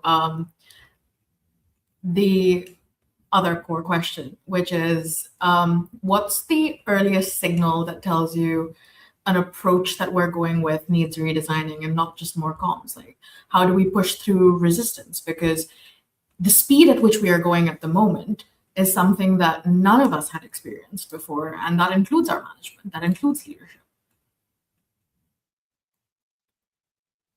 So if anyone would like to take that. Yeah, I'll jump in here. And again, I've seen differences, again, working across countries and cultures, right? And country cultures and company cultures as well, I think, right? You know, I think we've seen here, at least in this part of this world, change is just flying ahead at light speed, right? Transformation is happening in all sectors, in all areas across countries here, especially the GCC area, right? So the development pace has been phenomenal, right? But sometimes maybe too fast, right? Where sometimes, you know, the implementations and ideas are going too fast, and the people inside are not prepared well, or not really catching up to what really needs to happen, you know. So you want to make solid progress for things to sustain and last, right? And making sure you're covering all there is that you need to cover from, and all across all parts of the organization, right, from top to bottom, making sure the leaders who are put in charge of driving change are actually able to drive change across their own organizations and departments, making sure you're close to the ground, really seeing what is happening with your employees in all different organizations and sectors. And are they really just nodding and says, we're okay, we're fine, we're going ahead with this progress, or do they really understand what their role is, how it's going to impact them, what's going to happen, what's going to be the changes that are going to be impacted by? So the culture and the context really make a very big difference when you're looking at such changes. And that's something we've seen tremendously across the region here. Definitely leadership capability being one of them. Anyone else? I think Yeah, it helps. Sorry. Oh, I was just thinking from the context that I'm sitting in and just some of the work that I've done in the past. Like I actually was the first program manager at Amazon to stand up an AI content quality program within global HR. And so in rolling out their internal chatbot initiatives, I remember this conversation coming up about what's too fast and, kind of what is just right. And at that time, what Amazon was dealing with was that there was a significant amount of contacts that were going to the contact centers, and Amazon has 1.8 million, global employees. And so being able to absorb that with the amount of people that were in the contact center, that just wasn't necessarily a scalable thing. And so what they opted to do was to also kind of take some of that load and allow the chatbots to be able to absorb some of those things, as well as enable self-service. What too fast would have looked like in that environment would have been completely shutting off the phone lines and then pushing people to the internet and to the chatbot, which that was a proposed method, if you can believe it, at the time. And so I'm proud that we were able to kind of stand, up for that particular piece and do more of like a kind of a phased approach, as well as to be able to keep that contact center alive, because people do still need that human contact. And also, as Alicia said, AI is not good at doing all things, right? So you still need human interfaces for certain kinds of nuanced conversations and ethics and empathy. And we found that there's just some things that sometimes the AI can handle it, but people haven't developed the trust enough for the tools in order to trust it. And so sometimes people still just simply need that human interface. And it's worth it to the organization to maintain that for the sake of psychological safety, even for the things that sometimes AI can do.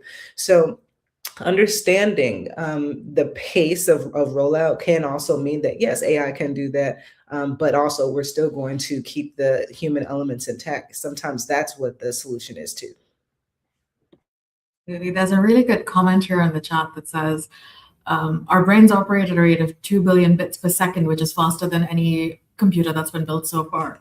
So the issue is our acceptance in this fast tech change. Yes, I mean, there's no computer that can replicate the way that the human mind thinks yet.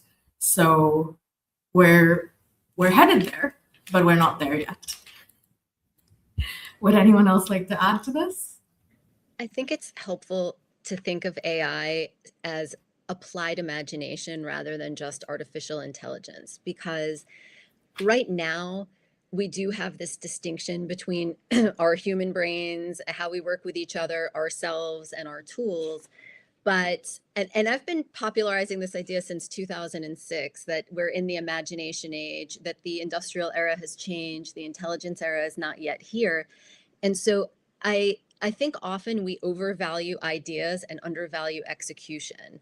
And we sort of hide behind the complexity of everything because simplification is harder than just being in the sludge of complexity. And if we think of AI as applied imagination, and imagination not as, imagination is a spectrum, okay? If you're in a hammock daydreaming about, something, you're using your imagination, but I mean it more in a very applied sense, related to problem definition.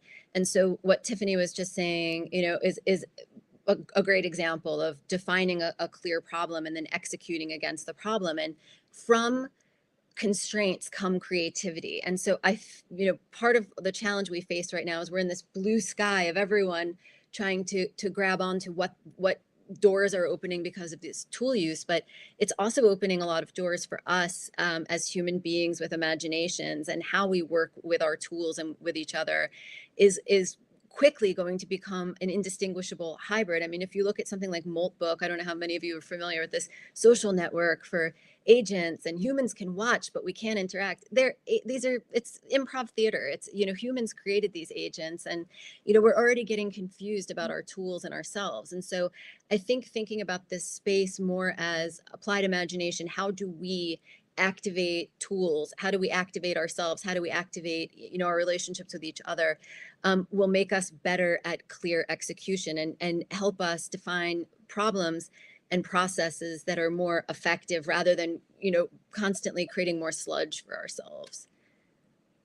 I am definitely going to be taking applied imagination on, because a number of times I've heard that artificial intelligence is neither artificial nor intelligent. Applied imagination definitely works better to that. I'm sorry I'd cut someone off there. No, I was just going to say, I love the applied imagination discussion. And I think we need to come at it from a perspective of how we work as humans, our brain, and what that means in certain situations. So this overwhelm that we have, and where do we know how to push when it's right, when it's wrong, in terms of resistance to change or not. I'm going to go back to what Alicia was saying about these huge systems and the leverage that we have in terms of people and culture. Skills-based organizations, brilliant, but they're huge to implement. And yes, we need applied imagination. And I also think we need Lego bricks. So we need to break down the overwhelm constantly so that our brains can stop going round in circles about the stories we're telling ourselves about what this change might mean, when, how, what does it mean for my identity in the organization. And that will also allow me, if I'm stepping back a little bit, to see whether it's what type of resistance it is, whether it's what I call corporate antibodies to what's happening in the system, because the system has muscle memory and we're not used to doing it like that. So I think breaking it down into small, actionable chunks as much as possible so that people have some agency to go and get those Lego bricks and feel like they can build something different when they need to, I think is really important. Just really briefly building on what Susie was saying there about agency, I think there are some big questions that we as individuals, as leaders, and as organizations need to ask ourselves about what kind of future we're trying to create. And that's one of the things that comes in with that kind of intentionality and creating intentional strategy and stepping away from like the tech bro FOMO and towards the like, I'm doing this because it makes sense for my business. And what I mean when I say that is, when we talk about the dystopian or the utopian future of AI, when we talk about the dystopian one, the reason we would get there is if we as individuals did not exercise our own agency and we didn't make choices that were aligned with what we wanted to create. So my version of dystopian reality is one where people are in service of technology rather than the technology being an enabler of people. And so in organizations, you have to make those calls about what sort of, are you AI first, but the AI is the thing that the people serve? Are you humans augmented by AI? And those are actually really cool questions to get right as well, because they not only inform your strategy, but they also inform how people utilize the tools and technology and the comms and how you communicate about it as well. And I guess it also comes down to like how you really feel about what you want to create. Like I work in people and culture because I love people, but like I'm tech forward, like it's just, I think that there are strands that we need to pull on in organizations that are big as well as small, because I think like Susie said, like we need to break it down, but we need to figure out with these Lego blocks, what building are we building? Could be quite different. Considering we are getting pretty close to panel end, and actually, Alicia, your answer is pretty close to my closing question, which is, if HR had to choose one capability to build in the next 18 months around change enablement, what should it be? Let's try a really quick 30 seconds. Everyone on the panel, one by one. Tiffany, if you'd like to go first. Just quickly, I would say that trust and safety is the thing to win. I think that, by default, people think about other things, but if trust and safety is kind of left on the back burner, all the other things will kind of fall by the wayside. I have actually been on projects for OpenAI, NVIDIA, Google, Meta, you name it, and they've brought me on specifically in the trust and safety capacity and product development capacity. And they bring me on to break their tools. And it's actually quite easy to break their tools. And the reason that it's easy to break their tools is because there is this kind of techno-utopia kind of belief within the tech space that these tools are resistant and they're infallible. and also unbiased, right? But actually, they inherit the biases of people, and the things that are rendered kind of invisible also end up being the spaces where they're subject to vulnerability. So, being a Black woman in the space, a lot of times they're not coded with particular guardrails or data sets and understanding. So, very easy for me to go in and do everything from making the tools perform in a way that they had not intended, all the way to breaking it and hijacking it completely. And these are some of the top tools in the world. So if you want to, have sustainable systems, making sure that you design for trust and safety is very important. Absolutely. Rita, please. I would build on that and agree. I work also in highly regulated spaces and cannot overemphasize the need for trust and safety, but it does not conflict with innovation. Again, from constraints come creativity, and we are on the precipice of being able to level up into a higher order of human creativity. And I think we should take this opportunity. I would say slow down and define problems. And from that problem definition come creative solutions. And we believe creativity is the purview of only certain types of people, artists and creatives. I reject that notion completely. And I think we all have a tremendous capacity for creativity. And I think right now, the best creativity I'm seeing is coming from constraints of safety and thinking ahead and simplification and really taking the time to define problems, define the problem that you're trying to solve. We are at time, but while really quick, please. Yeah, I think the theme is for me, I think is really looking at understanding that this is all about really execution, making sure you're taking into consideration everybody throughout the organization who are involved with the impact of any change that's happening, really staying close to the ground, making sure your leaders are really understanding what their role is, listening skills, execution, being adaptable and agile because things go messy when change is implemented. And really just again, going back to building that trust and constantly communicating the right channels, the right ways to everybody who's a stakeholder in any initiative that's undergoing change. So I think that's really what it comes down to for me. Susie? Okay, I'll be quick as well. Just understanding that it's a system and I'm just going to add the word agency, intentional agency, because whatever we think, we all have personal agency in a system. And scaling for adoption is also about scaling collective agency. And I think that needs to be intentionally signposted, explicit, and designed into any system if you want those change muscles to take. And I'll leave it there. Thank you. Agreeing with Susie, build the environment for the action and behavior that you want to be encouraging, and invest deeply in creative and critical thinking in your people. Those will be the new assets of the future. Okay, and that's all we have time for today. I think that close just brings everything together in terms of what we've been talking about for the last 40 minutes. I'd like to say thank you so much to all of our panelists for bringing a lot of depth to something that's usually a very surface level conversation.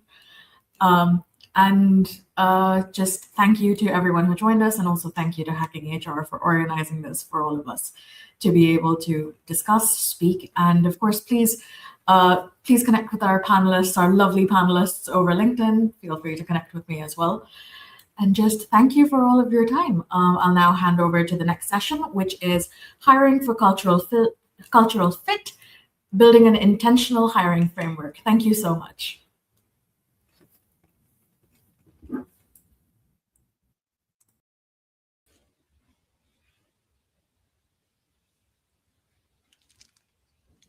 Hey, everyone. Thanks to a great panel. Really great discussion. All right. I want to know, what has stood out to you during this summit so far? What's one takeaway that you can share in the comments? We would love to see your feedback. Okay, so we're in day 2 of the People and Culture Strategy Summit. And next up, our panel is Hiring for Cultural Fit, Building an Intentional Hiring Framework. And I think we're going to bring Adam Kay to the stage. How you doing, Danielle? I'm not too bad. How are you doing, Adam? I'm doing pretty good. Freezing Great to see. with the weather. Yes, There's yes. nothing you Well, can it really is do about everywhere actually. Even here in Mexico, it's cold. So. it. I heard about like lizards. All right. Well, I'm going going to in leave it to freezing you, Adam. cold. Yeah. Well, thank you very much, everyone, and welcome. We'll have our panelists join, and while they're jumping in, I see Josh, Tori, and Zenora. Welcome, everyone. Hey. Well, before we dive in, I want to thank everyone for joining. As Danielle said, this is called Hiring for Culture Fit, not vibes. This is all about staying away from vibes. It was cool in high school. It's not cool now. Building an intentional hiring framework. Before we get started, I just want to wait a minute, make sure everyone pops in. It is 12:59 Eastern, so we have a few more seconds to make sure that everyone catches the very beginning. While we're doing that, please feel free to log in where you're from. Let us know where you're watching us from. And as you'll see, Josh put everybody's LinkedIn here. I know Josh, Zenora, and Tori would love for you to reach out and connect, as I would, always about building that bigger HR network. Hey, Jess from Denver. All right. And I'm in Highland Park, Illinois. Zenora, where are you?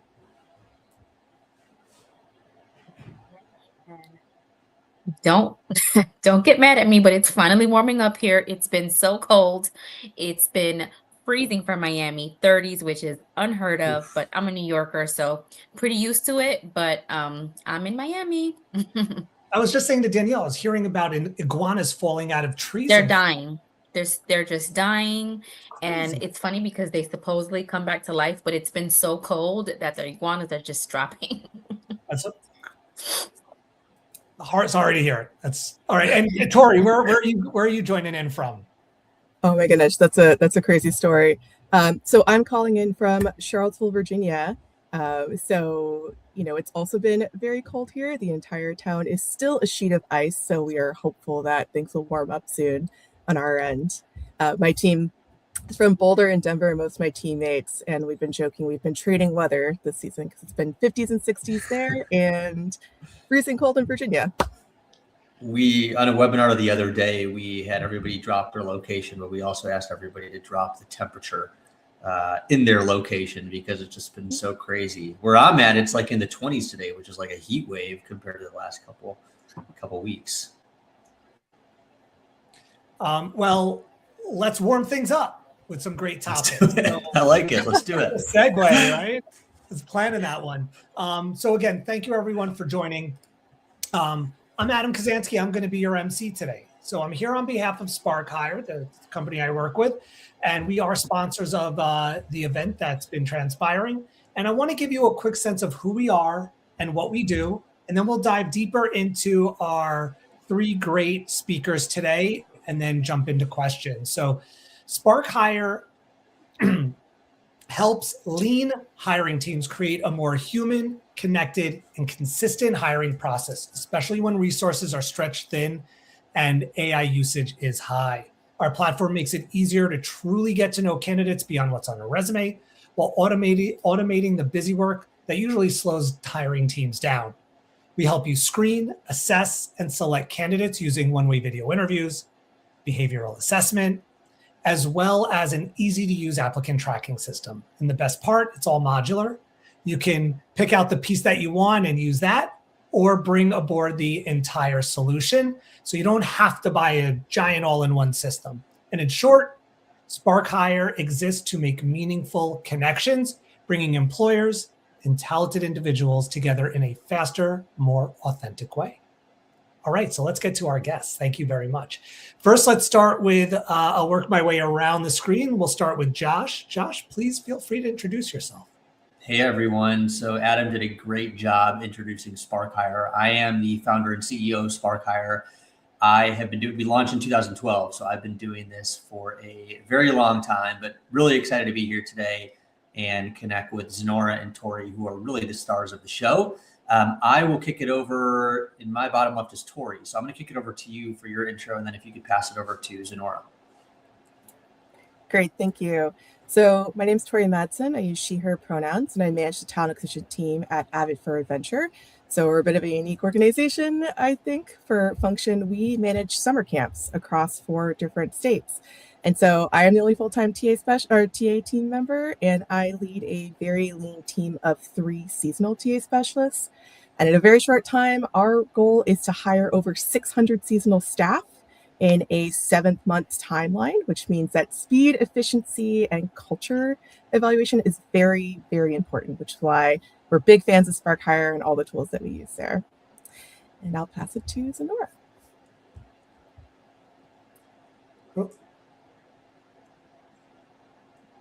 Zenora, can't hear you right now. I don't know if Tori or Josh, if you're having issues as well hearing Zenora. I couldn't yet. I heard earlier. Though. Hear me now? Yep. Here we go. Okay, wonderful.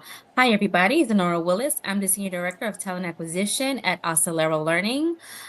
We provide early childhood education to hundreds of thousands of kids across many different states. We also provide curriculum and a lot of technical and training assistance to our partners. And like Tori, we are using Spark Hire to really be that first pass of one-way interviews for our candidates. It has been phenomenal. We have used that to really pass the culture fit check, not the vibe check. So excited to talk about that.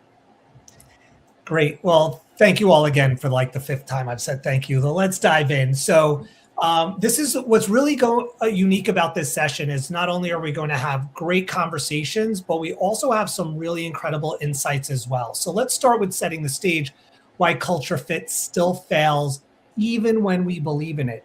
So in partnership with Hacking HR, we did survey their audience and gathered some great insights. And the first stat that I do want to throw at everyone is that 61% of organizations say that their culture is clearly defined. So when you think about that, that means the majority of companies are pretty confident in who they are, but the real question is whether or not this erodes during the hiring process. So for my first question, I do want to kick it over to Zenora. When we talk about culture fit today, what do most organizations think they're evaluating, and how's that really different from what they're actually evaluating? Oh, can't hear you again, Zenora. How about now? There we go. Okay, sorry about that. So I think culture fit has been defined traditionally as people like us. And I think the true definition of culture fit is people being aligned to how we work and being able to integrate that, whether that's communication, whether that's operating, using our core values, even when there's pressure. I think that's the true definition of culture fit. And I think there's traditionally is, do we like this person? Will we go with them to happy hour? Will they, make someone smile and people please them? And I think that that's shifting a little bit with the way in which we decide and define what culture fit means. Great. Tori, anything to add to that? Yeah, well, I just want to +1 to what Zenora said about the idea of culture being, do I like this person? Because the reality is that culture is much more than just how you spend time and hang out with people. We talk also, Zenora, about the Avid way, which is really for us, like what actions do people take and demonstrate in the workplace versus what can they say they can do, and versus evaluating for can they hack the interview process, which I think can often be the case of trying to say what you want to hear in the interview or listening for that versus actually evaluating, is this person gonna, be a good fit in the organization for the actions that they will take. Yeah, and I agree with both of you. I think, look, at the end of the day, it is important. There's rapport between colleagues when they're working together, but I think that's what's often misunderstood in the hiring process. Is that's what's often evaluated by hiring teams when they're thinking about culture fit, and that's why in the title of the session we talk about vibes. It's not a vibe check; it's a culture fit check. Some people don't even like the word fit, because it implies that you're just trying to get somebody that's going to fit into the organization. To me, it's all about, I think Zenora said it, Tori just hinted at it too with the Avid way. Like it starts with the core values of the organization and how does a person align with those core values, because that's who we are as an organization. That's in our DNA. And then it goes to how do we work, right? What's the work environment like? How do our managers lead? How do we give feedback? Those are all the things that are going to, make or break somebody within the organization, whether they thrive in the organization and if the organization's a good fit for them. And to me, that's really where culture fit, or whatever term you use, really starts. It's a bonus if you have that great rapport and can build relationships with good people.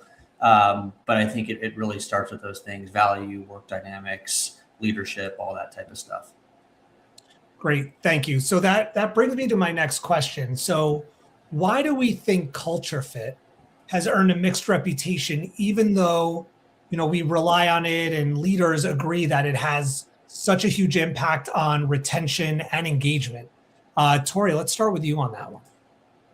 Yeah, well, I think, culture fit has historically been used as a way to, find whether or not someone would get along with others. And I think that there's been this difficulty with actually pinning down what it is. So first it was culture fit, and then people realized that wasn't quite getting at it. And then it was culture add, which also wasn't quite getting at it. And so I think that, part of it is being better. Sorry, could you restate the question? I just want to make sure I'm answering it correctly. It was why, if culture fit gets such mixed reviews, why do leaders rely on it so much and on impacting engagement and retention? Yeah, okay, thank you. So I think the reason why it's so relied on is because, it is trying to get at, I think, this intangible, and it sounds like a nice thing for a lot of candidates and also internally. I think that there is this term that might be familiar. It's like employee value proposition, that when you are evaluating candidates and speaking to the organization, it is this way to, culture, and talking about culture fit is a way to try to impart what it's like to work there. But I think that one of the challenges is that, when evaluating culture fit, I think that a lot of companies are just kind of struggling to craft questions that actually get at how someone will actually be in the workplace. And I think that when speaking about culture fit, candidates are not always getting the reality, again, a value proposition, not always getting the reality of what it's actually like to work there. And I think there is this misalignment oftentimes between hiring managers and what they say what the culture is like and what the actual experience is. And so, tools like Spark Hire, I think for that piece, just to speak to how that's actually helped us, is we've been able to, at Avid, be able to communicate that culture with showing, not saying, with the videos that you're able to connect to the interview questions, which has allowed us to be able to impart a little bit more of what our culture is like by showing it to the interview process, which I think has helped candidates feel more comfortable during the one-way interview in being able to authentically demonstrate how they actually align with what our culture looks like. Yeah, and Tori, you bring up a really great point. We're talking about how do we assess whether a candidate's a culture fit, but there's also the candidate assessing whether we are the right culture for them as an organization. And I think hiring leaders, some leaders don't recognize that it's their decision too as to whether or not the cultures align. Zenora, next question for you. And I think everyone can really resonate to this because it also builds off of what you were just saying, Tori. What's the risk of treating culture as something you just know it when you see it? I'm in the interview with them. They're telling me all the right things. They love to travel. This is the kind of person I want at the organization. So I feel it and I see it with them. What's the risk of that? Volume again.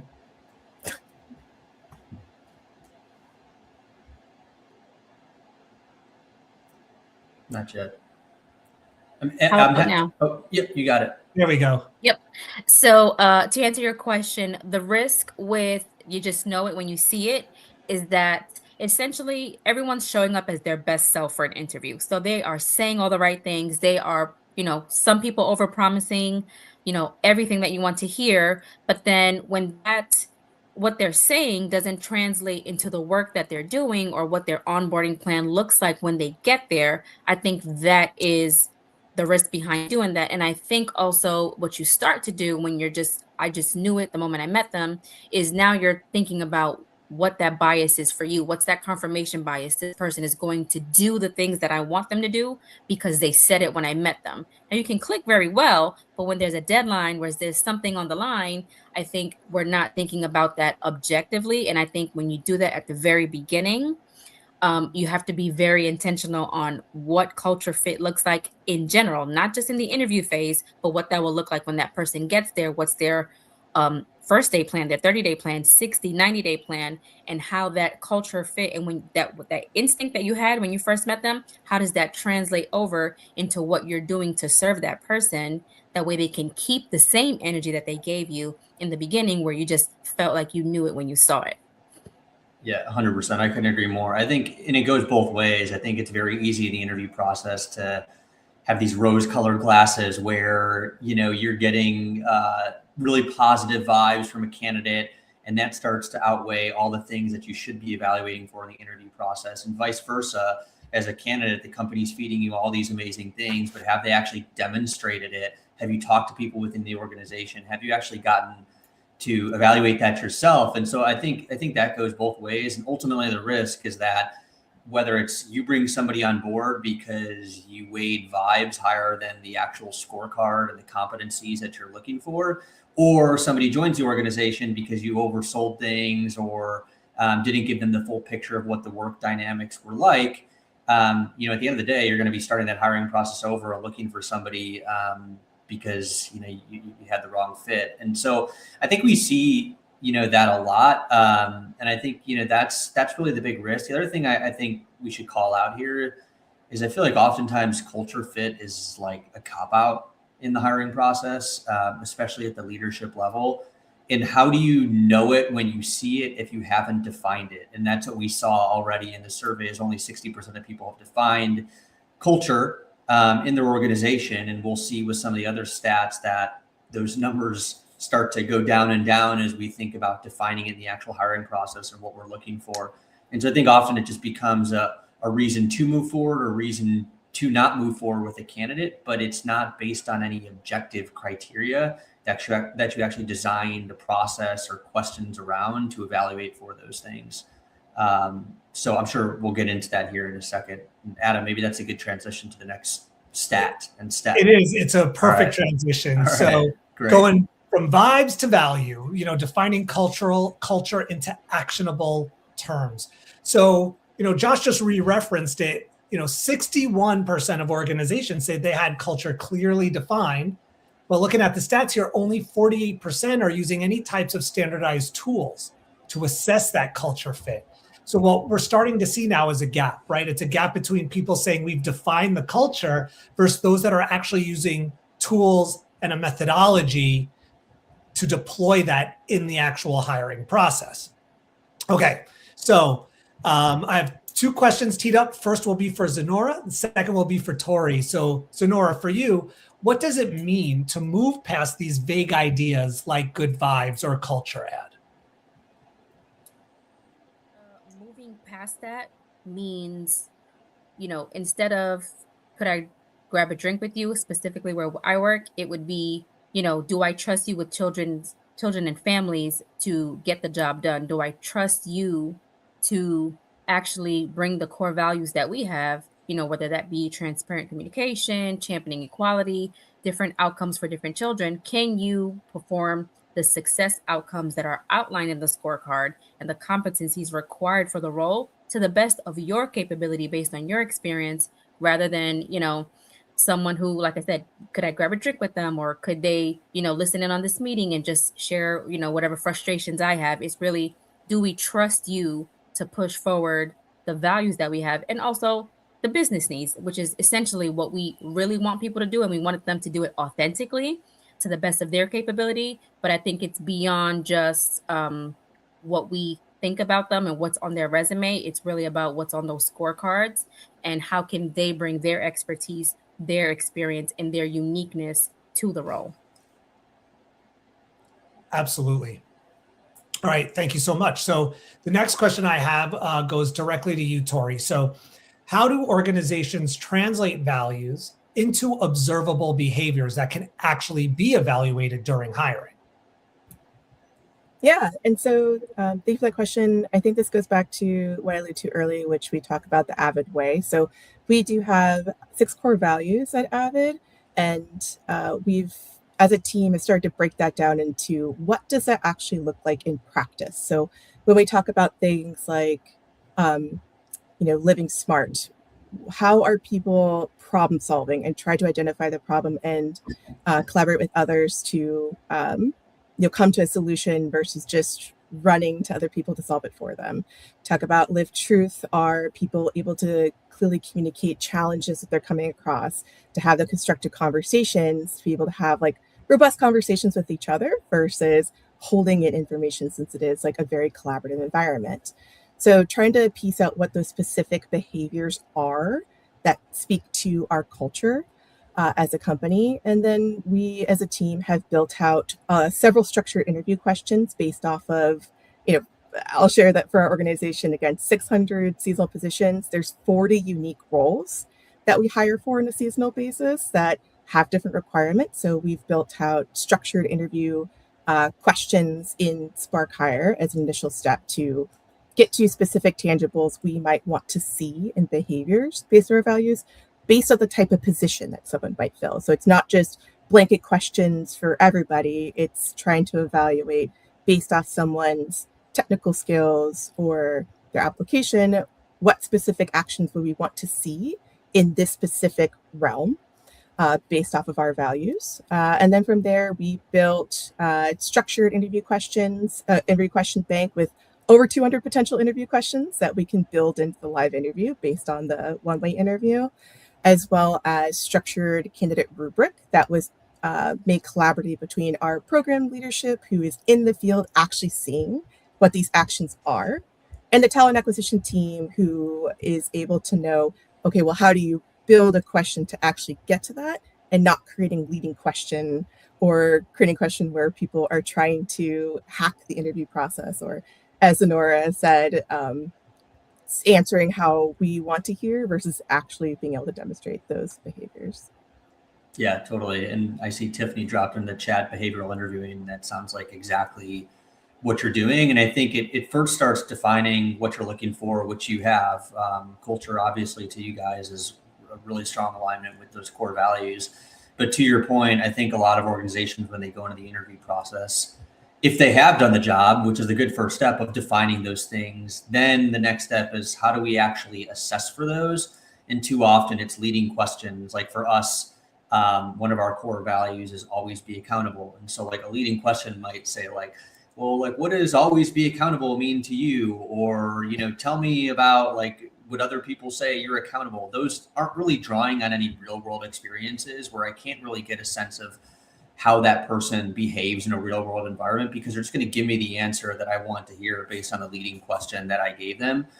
So it's up to us as HR talent acquisition leaders to not only define what those things are that are important to us, values, culture fit, define all that type of stuff, but then think about what are the behaviors that would show up in the workplace that would show that somebody is aligned with those core values, and then ask questions that have them draw on previous experience that demonstrate those behaviors. So as an example, if I'm trying to evaluate a candidate for how well they align with the core value of always be accountable, I might ask them about, a time where they made a huge mistake at work and take me through the steps they took after they realized that mistake was made. And I'm looking for, did they take responsibility for the mistake? Did they escalate it to the appropriate people? Did they take part in remediating whatever that situation was? Who did they get involved? Like, I want to hear their thought process of I made a mistake and here's what I did about it. And to me, those are the behaviors that I'm looking for when I'm assessing for that particular core value. And I can go on and on about other core values, but I think that's the really important thing here, is just aligning what we're looking for with the behaviors we would expect to see in the workplace, and then questions that help us assess that. Yeah, I'll jump in to piggyback off of what you said, Josh, which I'll share another thing that we do during interviews is we are big on role plays. And the benefit of a role play is that, you can, and, there is a lot of opportunity to ask for tangible examples. Uniquely for us is that we're working with people, again, we're a summer camp, so we might have someone who is extremely qualified in a particular sport, but has never worked with kids before. Or someone who is a long-term educator, but has never gotten on a mountain bike before. And so for us, sometimes doing role plays for some of these types of values is that you're pushing the candidate to be able to follow their instincts and how they would approach something versus, that's something that candidates probably aren't going to prepare for. And so putting together a role play of something that might happen in the workplace will give you a much better sense too of how would someone actually approach the situation in the interview, and what does their instincts tell them to do, because that can give you a better sense of like emergency situation, deadlines due, how they are, conflicts happening, how would they respond. For sure. Yeah. And just to piggyback off that, and Adam, I know we'll want to jump to the next question here in a second, but I think, just one example I can think of here recently, we were hiring for a head of marketing role. And I think it's very easy to get into the interview process and just come up with a list of questions that you think are aligned with the job description and what you should be asking for that role. But in one of the interviews for that position, we actually brought myself and our CRO. We did the interview together, and we did it as like a live workshop. We tried to simulate, similar to what Tori's saying in her role play. We tried to simulate like, hey, if we bring this head of marketing on board, what would be something we would actually work through with them? And how would we do that in this work environment, on Zoom, on a screen share, in a Google Doc, or in Figma, or whatever we're doing? And so we took an exercise, and instead of just going through a list of questions in an interview, we just worked on a problem together, not only to get a sense of how that candidate would interact in that environment, but also for the candidate to get a sense of like, hey, if you were here, this is what we'd be doing, on a weekly basis. This is how we get together. And so through that, we're able to see how they'll not only align with some of our values, but also give them a sense of like the dynamics that are at play here. So, we could talk about collaboration and all these buzzwords in the job description all we want. But at the end of the day, it's like, how do we actually assess for that in the process? And for us, the easiest way to do it was to work through a live scenario of like, this is what we would do on the regular. So like, why not just make this part of the hiring process? Yeah, that's great. And Tori, what you're saying with the role play and Josh doing the exercise, their openness and willingness to commit to even that is a great example of culture, being open to stretching themselves and partaking in something that will reflect in how they'll actually work. Can say a lot about who they are, how they'll engage, and how they'll work with other teammates. So all great stuff. Let's move to our next statistic. So this one is really surprising to me that it's only at the halfway point, but 52% of people surveyed rely on unstructured interviews to assess culture alignment. And only 28% consistently use standardized assessments across roles.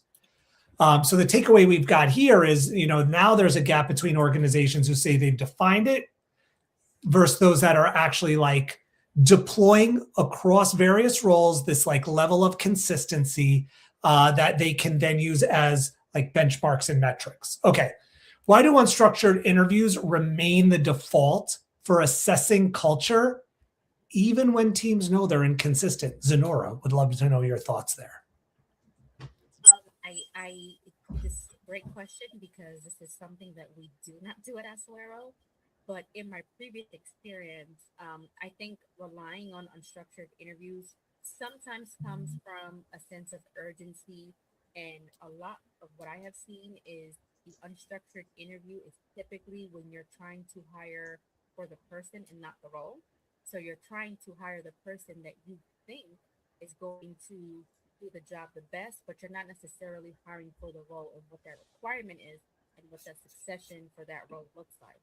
And so I think even though people know it's inconsistent, it's like, I saw this person on LinkedIn, or I know this person through a referral, or I know this, or I know that. And so the unstructured interview could be a part of hiring for the person and not the role.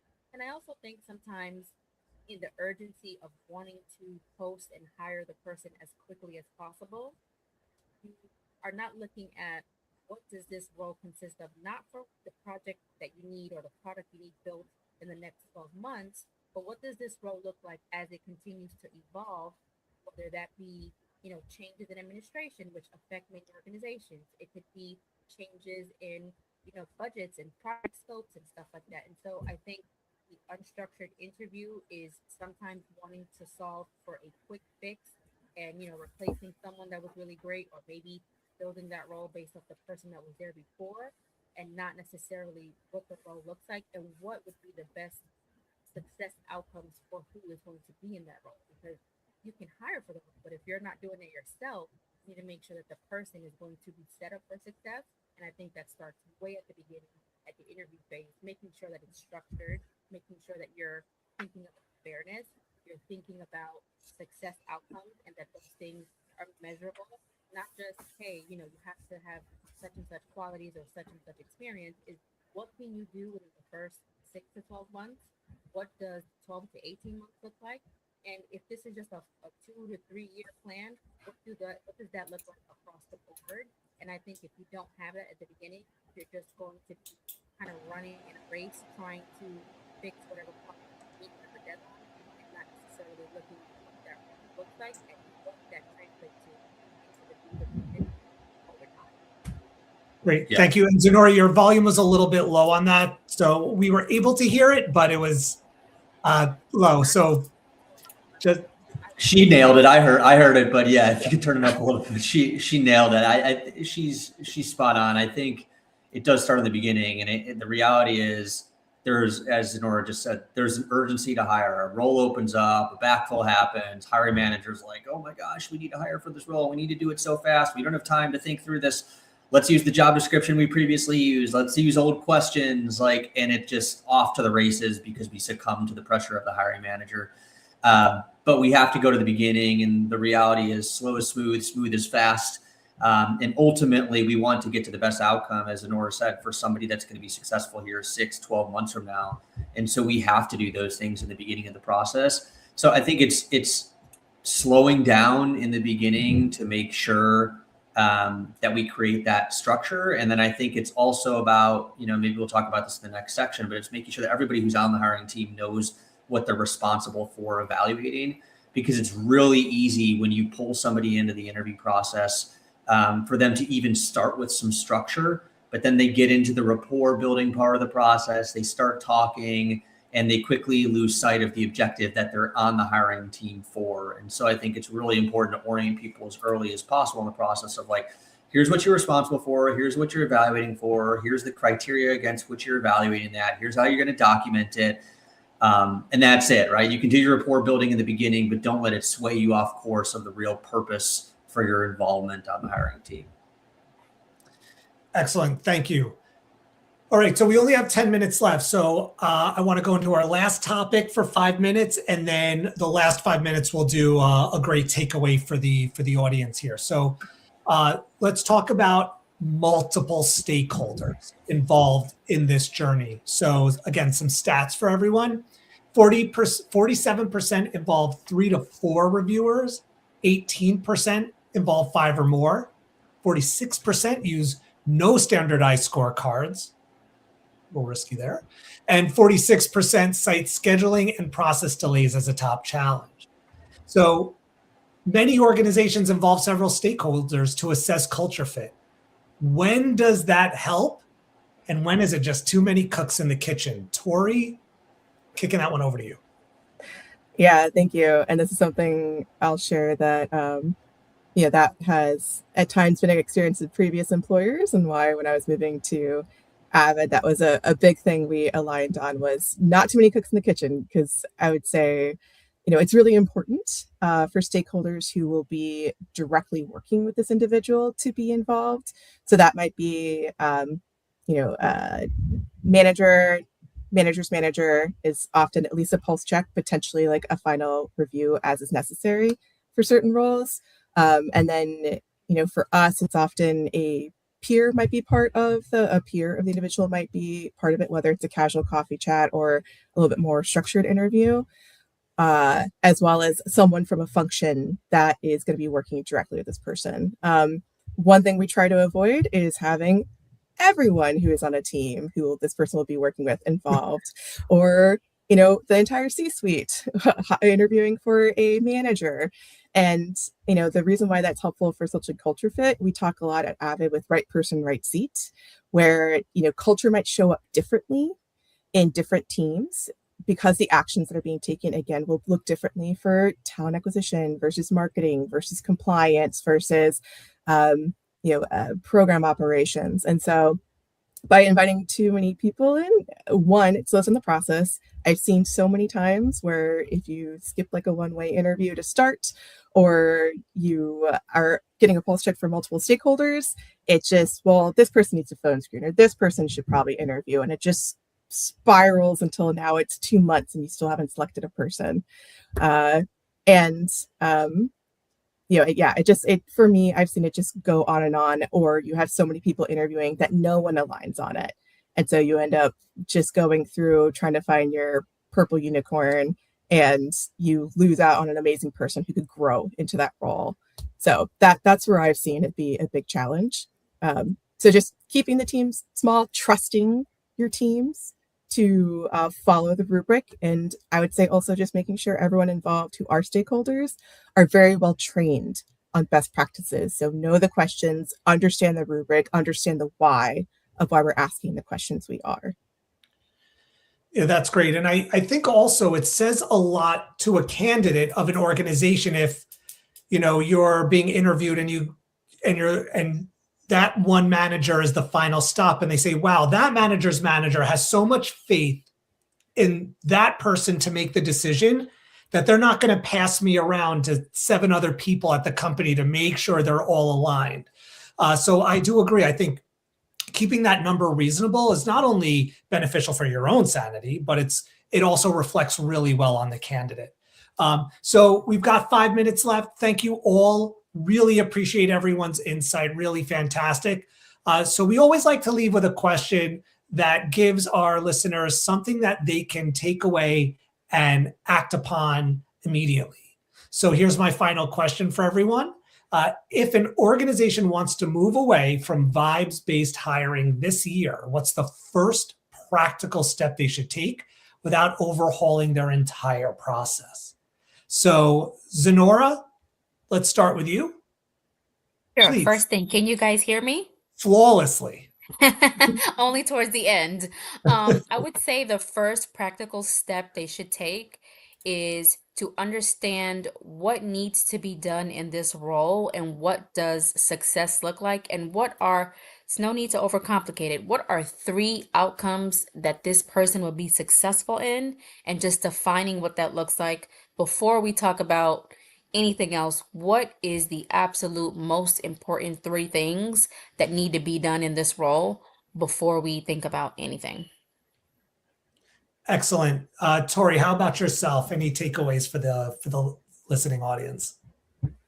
Yeah, definitely. I would say, for anyone who is looking to just start with this process, do some investigation as to if you've had someone in this role before, figure out who your rock stars were in the past and what specific things did they do that made them rock stars. So that's a good start to figure out what the tangibles are. Like, you had people who were successful in this role. What was it that they did? Because that's really what you're looking for, like the actions, behaviors, the things that they did. And that will give you your list of things to look for in the next individuals versus trying to come up with it completely, whole cloth. So figure out who your great people were, try to define what they were doing. And that will give you a good idea of like what you would want to look for in the next person. Yeah, I think those are both great points. I think I was actually going to talk about defining values and then what are the behaviors associated with those values and how those show up in the workplace. But I actually like where you're going with that, Tori, even better, because in some cases, maybe organizations haven't defined their values, and that's a broader thing that makes them kind of have to reinvent the entire process. So if you can start with the people that you already have and what actions and behaviors are correspond with success in the position. I think that's a really good place to start. So I'll throw out one more. I think, Zenora did a great job of tying it to what's needed for the role. Tori said what behaviors are needed, what actions do people need to take. For me now, it's about pulling all the stakeholders together. And so I think the people that you can have the biggest influence over are the hiring managers that you're working with directly as you kick off these processes. So I think trying to think through how you can align them with a structured behavioral based format to make sure that you can evaluate candidates for what's actually needed for success in this position. I think that's one of the most critical things in any hiring process is getting all those stakeholders on the same page. So I'll leave it with that. Great. Well, thanks again, everyone. Truly appreciate it. To our audience, thank you for joining. Thank you for your comments and your questions. Sorry we didn't get to questions, but we had so many other questions on our list that we couldn't even get to. But Tori, Zenora, Josh, amazing insights, great takeaways for everyone. Everyone stay warm. Have a great rest of your week. And I'll turn it back over to Danielle to take us over to the next. Thanks, everyone. Hello, thank you to the Spark Hire gang and our panel today. That was a great discussion. Hello, everybody. We are still in day 2 of the People and Culture Strategy Summit. A quick reminder about participation. If you're attending with a premium or premium plus Hacking HR membership, you can earn a certificate of completion, a Credly badge, and HR recertification credits. You can even share this digital badge or certificate of completion on social media. And if you're joining us with a free Hacking HR membership, you'll still have access to that certificate of completion. All right. So next up is our final panel in day 2. Execution readiness, equipping managers and teams for organizational change. I'm going to pass the baton over to Tisha. Hi, Danielle. Hello, how are you today? I'm good, thank you. How are you? I'm great. You have yourself a great panel. We'll see you later. Yes, I do. Thank you. So good afternoon, everyone.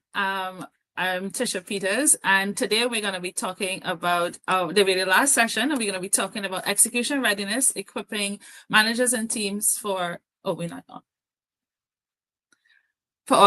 change, because execution is where most change efforts succeed or quietly fail. So I'm going to wait for our panel to join us, and we are here. Good. Hello. Hi, everyone. Organizations do invest heavily in strategy, transformation, roadmaps, and change plans. Yet when execution begins, managers are often navigating unclear expectations, competing priorities, and emotional responses from their teams, all while being expected to deliver results at speed. So today's conversation is really not about theory. It's about what execution readiness actually looks like in practice, what it requires from our leaders, our managers, and what organizations can often overlook when they expect change to just land. So I want to introduce my very esteemed panel, who will bring deep practical experience across leadership, people strategy, and organizational change.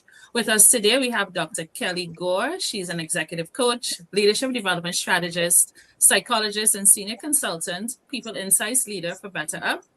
We have Amanda Willinger, co-founder of Iconic People, hailing from Detroit. We have Ms. Amber Myers. She's a manager of human resources business partner for CGI from Washington, D.C. And bringing up the rear, we have our lone male, Mr. Brian Vogel. He's a coach, fractional HR executive, co-founder of Sensible HR and Sundog Coaching. And as you know, I'm Tisha Peters, and I'm from the beautiful island of Barbados. And I'm here to thanking everybody for being here, and let's just dive in. So first question for our panel is, when you hear execution readiness, what does it actually look like on the ground? And I'll start with Amber, then move to Amanda, Brian, and then Kelly. Okay, sounds good.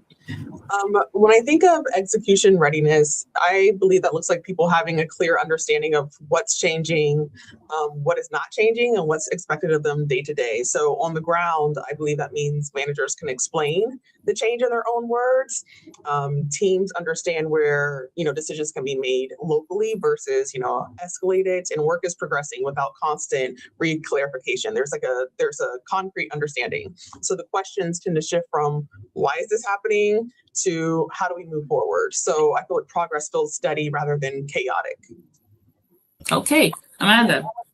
Honestly, I think I might be echoing the same sentiments here. So it means that exactly that we have given clear direction, that we have kind of at this point, we've cut out the buzzwords, the corporate jargon. Every team member that's a part of this change has been effectively communicated with, that they can tell they can explain their piece in the change puzzle with confidence. They've asked their why, they've had the communications, they're ready to roll, and everyone knows where they need to execute.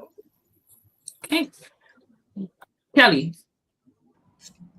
Sure. So, when I think about execution readiness, I think first of all, plus what's previously been said. But I really think it means like people can actually do the new thing that's being asked of them, not just understand it conceptually. And so on the ground, this looks like managers can answer specific what to do when questions from their teams without escalating it. That also means that the systems and key processes are, they're already in place on launch day. So we're not building the plane while trying to fly it, or building the engine, right? It's also people have been able to practice the new process, right, or behavior. They haven't just sat through a presentation and are expected to just go forth. It also means that there's clarity around decision, right? So there's like a RACI, right? So who's the approver? Who owns what? Who's consulted? And finally, pilot groups or early adopters, they've been able to surface key obstacles that's come up, and then those obstacles have been addressed. I think that's the big difference between, we've been told about the new system and we've actually logged in and experienced it and been able to share, any concerns. Great, that's really great. Kick over to Brian, and then we'll get into the rest of the session. Go ahead, Brian. Yeah, I would plus everything that's been said so far. I think for myself, when I look at readiness, I look at behaviors or traits, and I think you can look within the organization to repeat what the doctor said. I think if you see clarity, I think you can say they're ready. I think if you feel there's a great deal of trust, I think you can say they're ready. And then if you see that they're being resilient in regard to the change, then I think you can say they're ready. Good. So just following on from that, Brian, I'm going to go to you. How do you go about distinguishing between resistance to change and a lack of readiness? Because obviously when change starts, some people are going to be like, what is this and why are we doing this? And what does this mean for us? Now, how do you go about distinguishing between the two? Yeah, I think resistance looks like indifference or maybe it's visible verbal or nonverbal pushback. So that they don't want any part of it, or they're just basically indifferent and saying whatever, and they shut the whole change out and they don't have any input, and they just like, okay, I guess it is what it is. Not ready, on the other hand, I think is more around anxiousness and not feeling supported, lacking information or understanding. Okay. What do you think in terms of signals? What signals do you think tell you that the team isn't actually ready to execute a change at this point in time, or that particular point in time? And anybody can answer this question, but Brian, kick over to you as well. I think we don't think about this often, but I think the ideal signal is if there's excitement. Right. Mm. Yeah.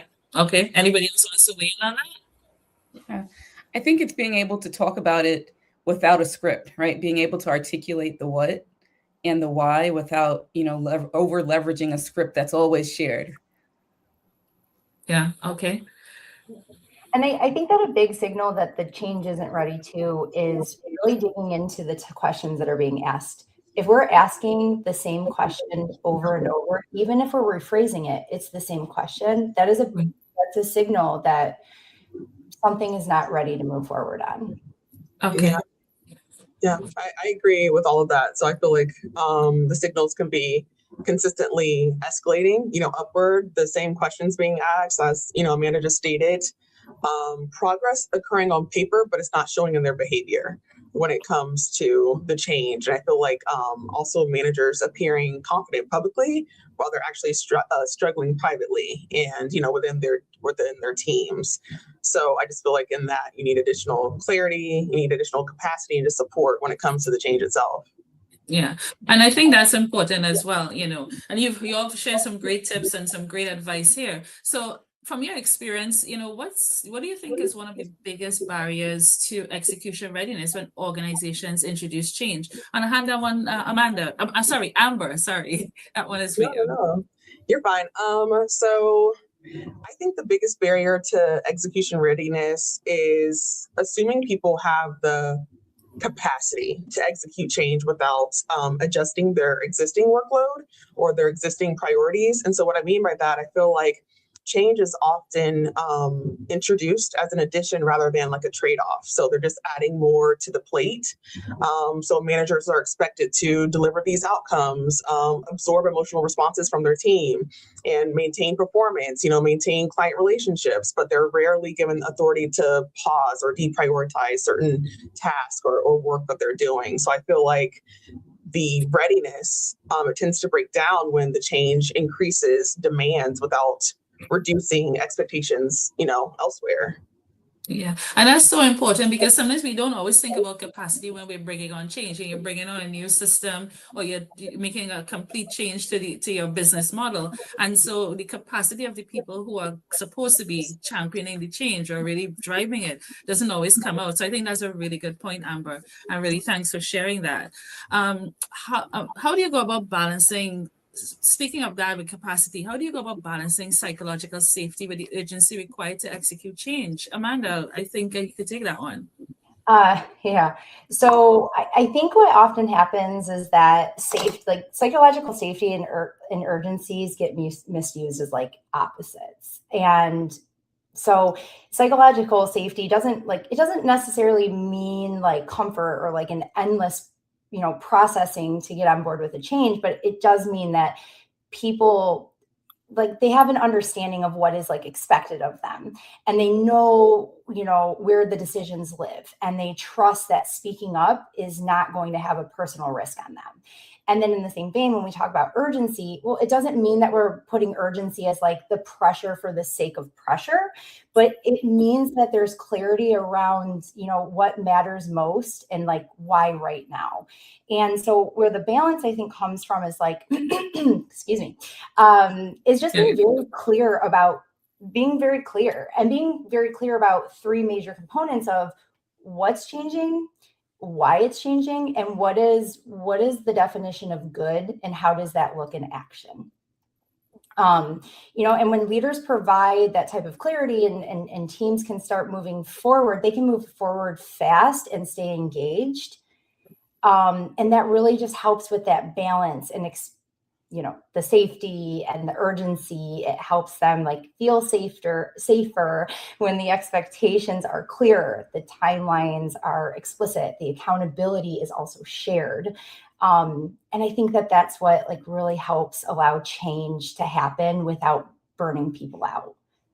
That's great. That's a good one. That's great, Amanda. And I think it's important as well that, trust is important, because if you don't trust the organization from the get-go and there are all these changes, people it starts to erode that the whole change management strategy starts to fade. And the communication is really important as well. So I think that's really good. Communication, as someone said in the chat, communication and transparency are really key in order to ensure you balance the psychological safety, what's happening with the agency. Yeah, So and people need to be able to trust that they can ask questions, dig into the changes without it looking like they're being problem children or hindering something. They need to know they're safe to ask the why. Tisha, I think listening to both Amber and Amanda, I think there's three check marks you need to make off three things.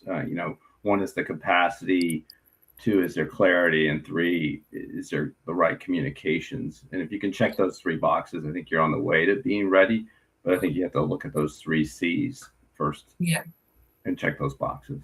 Yeah, definitely. And I always say that communication is one of the biggest components of change, because you can have everything in place, and if you don't communicate it properly and it's not ready, it will fail. And that's one of the biggest things. So thank you all for sharing that. So I want to ask, what's one talent risk that executives consistently underestimate when launching major change initiatives? I'll hand over, Kelly, you can take that one. Yeah. So, I think it's underestimating the leader bandwidth and also that cognitive load. And I think that shows up in two ways. So the first is when you think about it, overloading top performers. So over leveraging your top performers, because they're top performers, they're going to figure it out, right? So we tap in to our best people to help lead the transformation while expecting them to continue business as usual and continue to deliver results, right? And then data shows that they'll hit a wall, right? And then as a result of that, we see lower quality of decisions. We see things like less clarity, and then that impacts execution. That impacts their ability to execute, because without that clarity, without the alignment and understanding, that impacts their ability to really execute in a meaningful way. And that's why, I think we see a lot of times change failed, because we put our best people in situations and we're not setting them up for success. I think it also shows up from when we underestimate the learning curve, right? So, I've heard so many times, our leaders are really smart, they'll figure it out, right? Yes, they are, right? But that still doesn't take the organizations off the hook from being able to set them up for success and provide that clarity. A lot of times you see, in these situations, we see performance issues, right? And it's not because it's a performance issue, it's because it's a readiness gap. You can't really succession plan your way out of a capability gap. So, I think here, and I've seen this, right? Like, one shift is really how we think about like the readiness and ensuring that we're setting our people up for success in order to drive these key initiatives forward. Okay, great. Thanks for sharing that, Kelly. So I want to think about the organization itself, and with change, there a lot of times, a lot of change initiatives don't always land the way they're supposed to, for whatever reasons. Where do you think organizations unintentionally set managers up to fail during change? I can start that off. Honestly, building off of Kelly, I think they can unintentionally set managers up to fail by announcing change before managers are fully prepared. So you're expecting them to answer questions that they don't yet have clarity on or full understanding or the capability. And you're holding them accountable for these outcomes without giving them decision-making authority as well. So I feel like they're positioned, managers, as messengers rather than partners in the execution. Like, there's no true buy-in from, those middle managers, which creates that pressure. It erodes credibility and it slows the progress when it comes to the actual implementation, when it comes to the change itself. Yeah, I think that's really important. Anybody else wants to weigh in on that question? Yeah, I'll chime in as well. I think that's spot on. And I think, what I mentioned before in terms of like over leveraging scripts, right? So instead of providing the high level context that managers can then, internalize it and make it real for their team, managers are provided with a script of things to say and what not to say. And that, impacts the way it lands for their teams. And as a result, managers may or may not show up in the best light as part of the change because they're not equipped. The other part is, I think it's, changing roles and the requirements without changing their capacity, right? So again, like piling on the change, piling on these new expectations without rethinking, okay, well, how do we ensure that this person isn't on the verge of burning out? And we're really focused on the critical path as opposed to just throwing the new change and everything else on top of them. The third is, I would say, like measuring compliance instead of outcomes, right? So making it a compliance change, right? Like just focusing on, okay, have these people taken this training? Have these people done that, as opposed to what are the desired outcomes and aligning closely to that? Okay, great. Well, thanks for sharing that. I think, it goes back to the capacity issue that we would talk about earlier, right? And, when you're making those changes for within the organization, you really have to think of who is going to be the best person to carry on this change. And, it can go any way. I think when you're building leadership pipelines for future critical roles, how do we talk about getting our executives to understand or distinguish between someone who is performing well today versus someone who is ready to execute tomorrow's strategy? How do you go about making that distinguish? How do you tell our leaders or give leaders advice for that particular process? I'll take that one, Tisha. I think. Sorry, Brian. We didn't mean to forget you. You're there. No, I don't at all feel forgotten. I'm good. Thank you. I think you really turn it inward, meaning look at the manager's own symptoms they have in regard to that employee. Like, think about, are you giving them assignments or not giving them assignments that you would normally give someone who was in that role? And take a look at how you're behaving in relation to that employee and recognize your own symptoms as either an indication that that person may be ready or more of an indication that they're maybe a marginal performer or a weak link.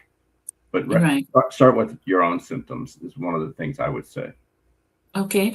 Any other thoughts on that particular question and how you go about with this distinguishing between someone performing well versus someone who's ready to execute tomorrow? Yeah.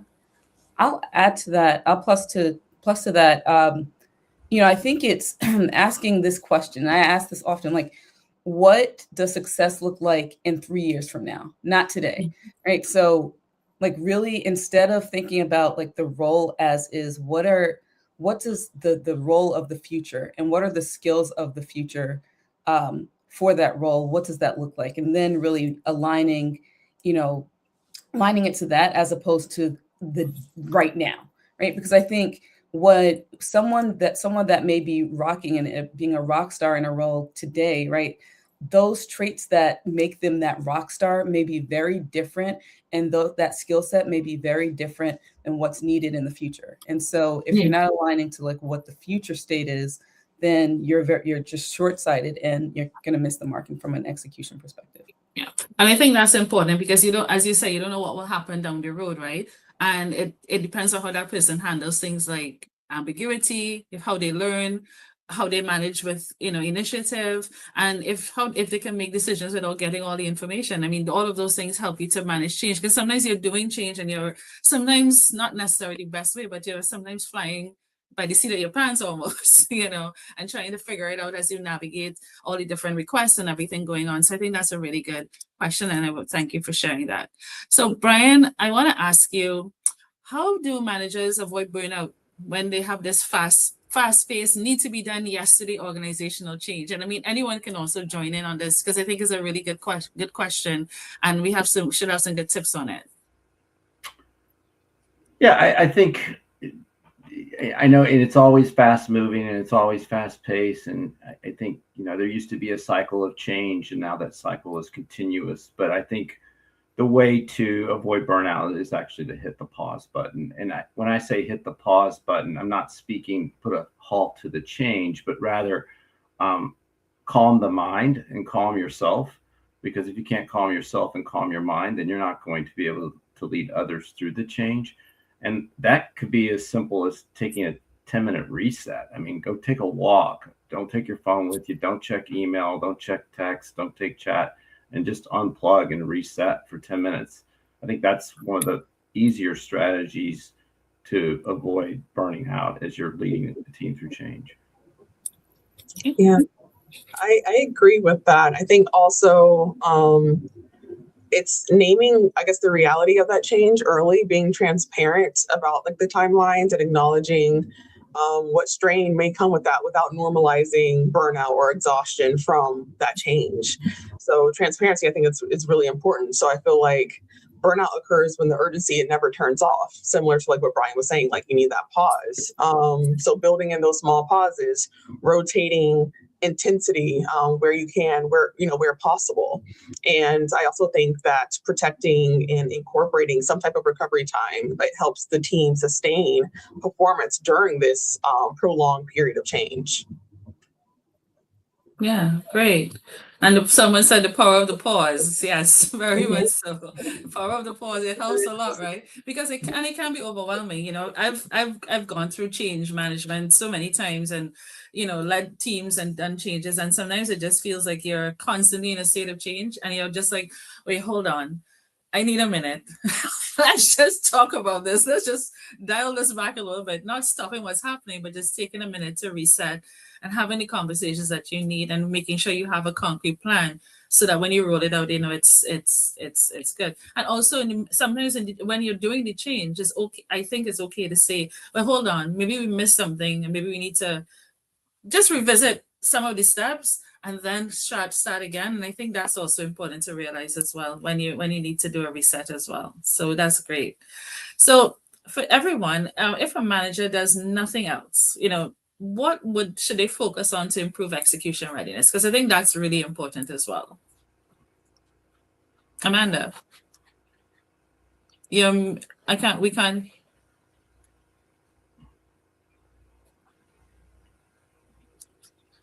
No, that's I'm muted. There you are. There you are. Am I back now? Oh my God! And this year, this is happening still muting and having audio. So okay, so to answer that question, from my perspective, really, it's not treating. It's to stop treating clarity as like a must or a nice to have. It's a must. It's a primary responsibility. I think that's where that mindset needs to, really shift for leaders. The other thing too, another bullet is we have to make sure that when we're communicating, the why is the most important. We've talked about that a lot, but I think going a little further and just putting like more of a bullet in that is when the concept of because I said so tends to become the cloud. It tends to fog up urgency, right? It's this is urgent. This is what needs to happen right now. So I don't have time to explain the why. It's because I said so. That needs to shift. If you are taking ownership of working in a company, or if the company is taking ownership of being a company that strives on constant change, strives on that constant urgency, then they need to take responsibility of providing the why and the clarity instead of because I said so. That needs to be a shift for management. That needs to be a shift for the company's culture as well. Awesome. Anyone else want to weigh in on this question? I guess I would. Go ahead, Kelly. Yeah, I would just say making it safe for people to name the obstacles that they're facing, right? So creating a space where the team feels comfortable identifying in a genuine way what's swirly for them, like what's confusing, what's missing, what they're unclear about from a priority perspective, or expectations, without the fear of, again, like the fear of this person being seen as difficult or a naysayer as part of it. I think from a manager perspective, the idea is to provide that advocacy. And so taking that information and being able to bubble it upward will really help from a change perspective and create a safe space and trust, which we already talked about. I would agree with what's been said. I think simply said, I would dial up caring. I think you have to take it up a notch and change. Hopefully all employees, their managers believe that they genuinely care about them as a human, but in the pace of change with ongoing and constant change and big changes, I think you have to take that up a notch. The empathy and the compassion needs to be escalated in periods of change, and the employees need to feel that from their leaders. Awesome. Anyone else wants to weigh in on that one?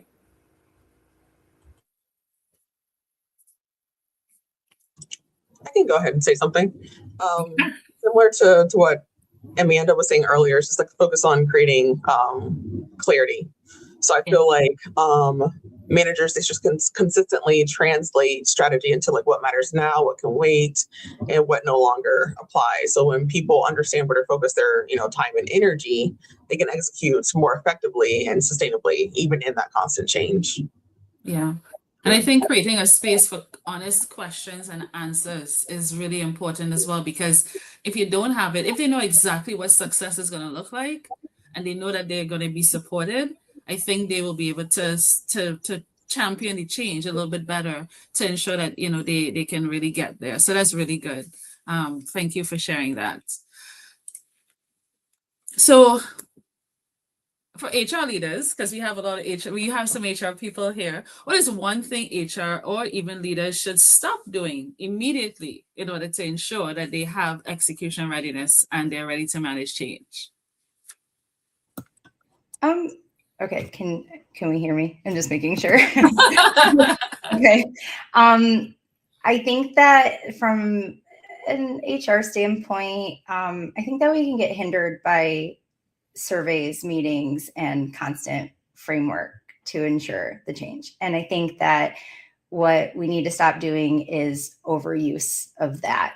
That overuse of those things means nothing if we're not actually executing on the feedback that we're getting. We're not actually executing on those things that come from meetings. So it's one of those things where it's like clarity beats everything, especially when execution is on the line. So I think that just kind of slowing down on some of those over information, I guess, like the surveys, as long as we're taking action to implement that change, that's where it's going to be perfect for us. Okay. I'll jump in on here, Tisha. I think, as HR practitioners and professionals, I would say we need to stop pushing and start pulling, meaning just this. I think we are champions of change. We have to be. We get leaders in the room. We figure out what the change needs to happen, how we're going to execute that. But we do that in too tight of a circle. I think in many cases we can involve others and we can pull them in. And if they're bought into the change, I think they're going to be more ready and it's going to be more successful. So instead of pushing change down into the organization, let's start pulling from the ground up to make that change happen in the right way. People understand the change has to occur more often than not, that what they want to do is be involved. Yeah. And not involve them at the end, but involve them almost at the beginning when you're starting, because that's how you get buy-in, right? Exactly. I think that's really, really good. So that's a great tip. What is one readiness practice that gives the biggest return, do you think, for when you're doing now? To that question, could we add on to the stop doing immediately? I'm sorry. Oh, sure. Sorry. But just kind of thinking about that a little bit more, I think a lot of time, in general, I think HR and leaders, like business leaders, they should stop assuming that silence equals like readiness or that they agree with it. Because I feel like a lot of times they're like, oh, I'm not hearing anything from anybody, so it's fine and dandy. Nothing's going on that they approve or they agree. But I feel like a lot of times silence can reflect confusion or overload or a lack of psychological safety, and that's why they're not speaking up. So I feel like readiness should be confirmed through dialogue and observation, not inferred from a lack of pushback. Yeah. Okay. Yeah, I would just love to add to that, because I think that's spot on in terms of that silence piece. So if you're rolling out a new initiative in a town hall and there are no questions, that is a red flag. That is a concern. And that just shows you, it could be a number of reasons, right? But I think that's a red flag. And that just shows that, yes, maybe the presentation's beautiful and it's great, but at the same time, the message isn't resonating, or there isn't the safe space to ask the questions or express confusion. And I think to that point, it's, being able to have those forums that allow employees and managers to ask the questions that they may not want to ask in a town hall forum, right? But having like over communicating and creating the spaces so that there's clarity and folks feel safe.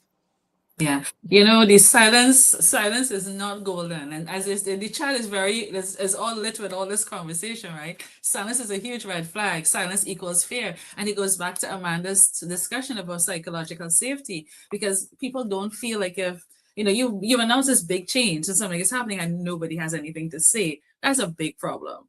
That's a big problem. So thanks for sharing that. And what do you think what signals tell you that a team isn't ready to execute the changes yet? What are some of the signals that you think we should be looking for? Yeah, I'll jump in again. I think if they can't explain the why, they're not ready. Yep. Got it. Yep. I think that's important. Anything else in terms of signals? Yeah, and I think it's like, can't explain the why, and also if they are able to explain it in a way that they're not like regurgitating what they heard, but really making it real for the team and what it means. Like, what are those implications to the team? Yeah. And I think that's a big one. You know, if you can't tell people why something is happening and at least articulating it in a way that they can, you know, that's palatable, you know, I think it creates a big issue for people. So yeah, they're not going to be ready to execute at all. So yeah. So we have a few minutes, and I want to ask each of you to tell me in about 2 minutes or so, if there's one mindset shift that leaders must make to move on from talking about change to actually executing it well, what would it be? Amber. Okay, I can go ahead and start. So if I had to name one mindset shift, I think it's moving from announcing change to embodying that change. And so what I mean by that is I feel like a lot of organizations, they tend to stay stuck because leaders talk about change as something that happens out there. It's like kind of outside of them. So once employees adopt it, once systems catch up, and once the culture shifts. But the real execution, I believe that starts when leaders see themselves as the first proof point, like they are the example of this change being implemented. So what that shift tends to sound like is, what behavior do I need to model consistently as a leader? Where might I be unintentionally reinforcing the old way of working?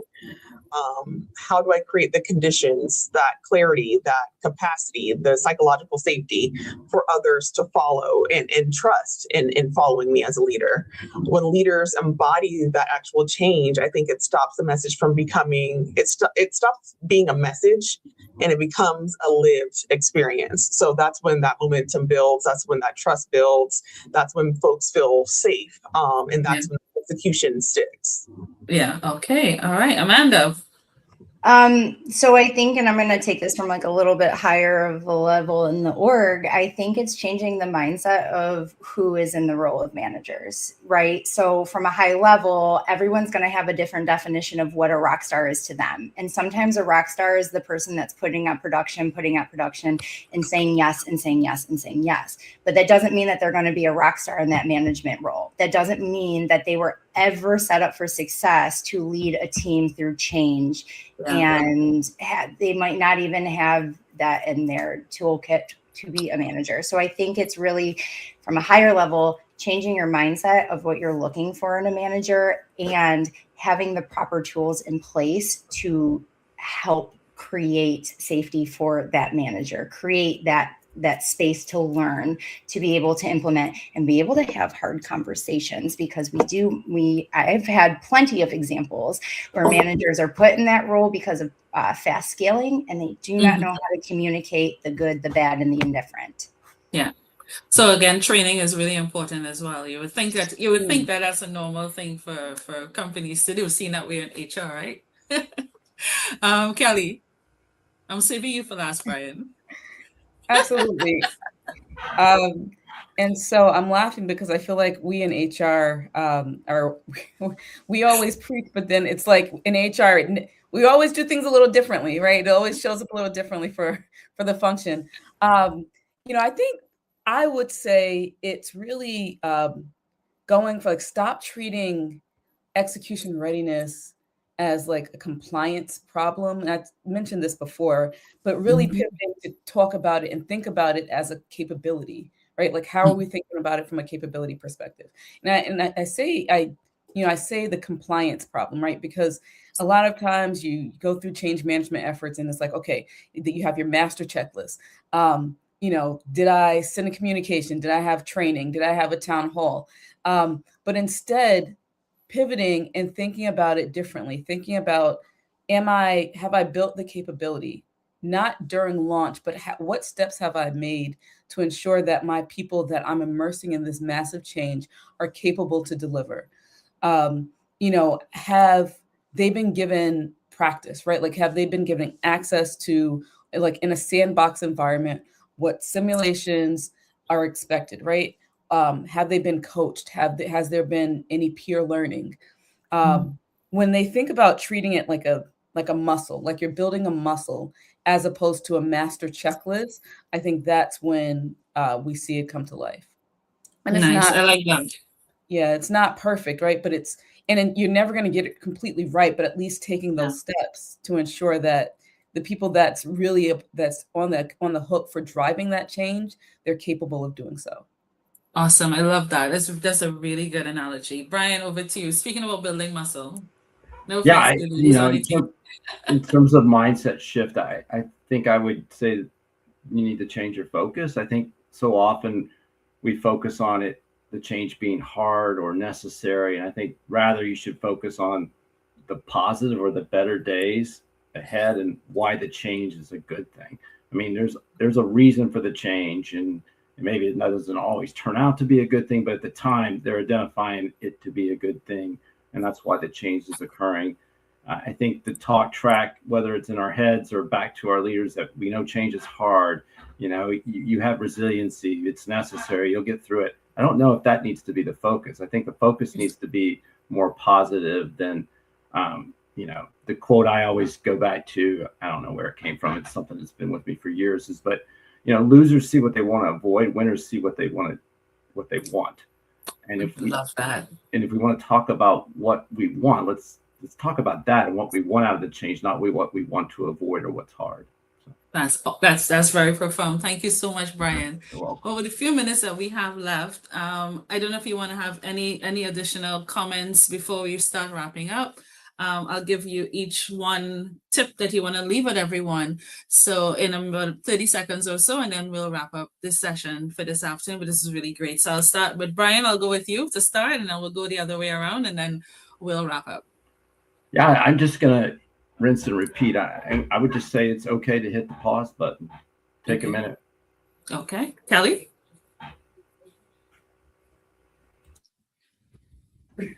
Yeah. So, I would just say it's okay to pause and pivot, right? So understanding where you are as part of the change, and if necessary, pausing. And if you need to pause and pivot to, reemphasize training capability, it's okay to do that. It's more important that you get it right. And it doesn't have to be 90% right? But at least getting it to a place where your people feel like they're making the progress and they feel like they're set up for success. The worst thing you can do is go through a massive change and say, okay, we're here now, we did it.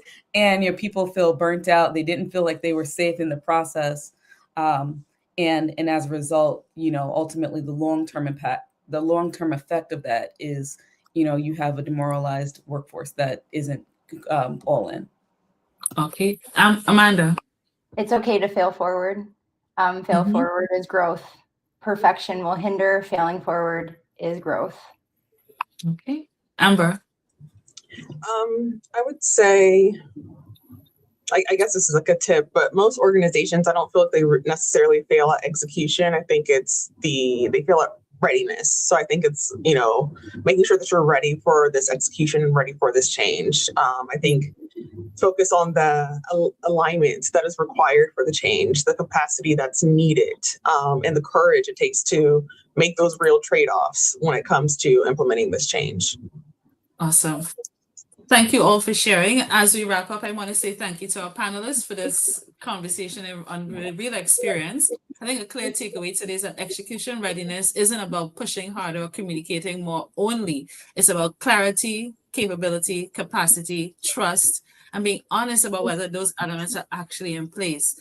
I think managers are often positioned as the engine of change, but they can only deliver when organizations design change with execution in mind, not just intention. So before your next initiative, the question you should be asking as a leader isn't, are we ready to launch, but are our people ready to execute? Thank you to our panelists. Thank you to Hacking HR, and thank you to everyone who joined us today. Please feel free to connect with any of our panelists on LinkedIn. And I want to wish you all a great afternoon. And thank you, Hacking HR, for an amazing opportunity. Have a good afternoon. Thank you. Thank you. That brings us to the close of day 2 of the People and Culture Strategy Summit. Thank you to everyone for the thoughtful questions and conversations today. A big shout out and thank you to our amazing sponsors, SparkHire and M-Train. We really appreciate your support. And if you know someone who would benefit from attending the summit tomorrow, please tell them to visit hackinghr.io to register. And on behalf of the Hacking HR team, thank you for being with us today, and we'll see you tomorrow. Adios.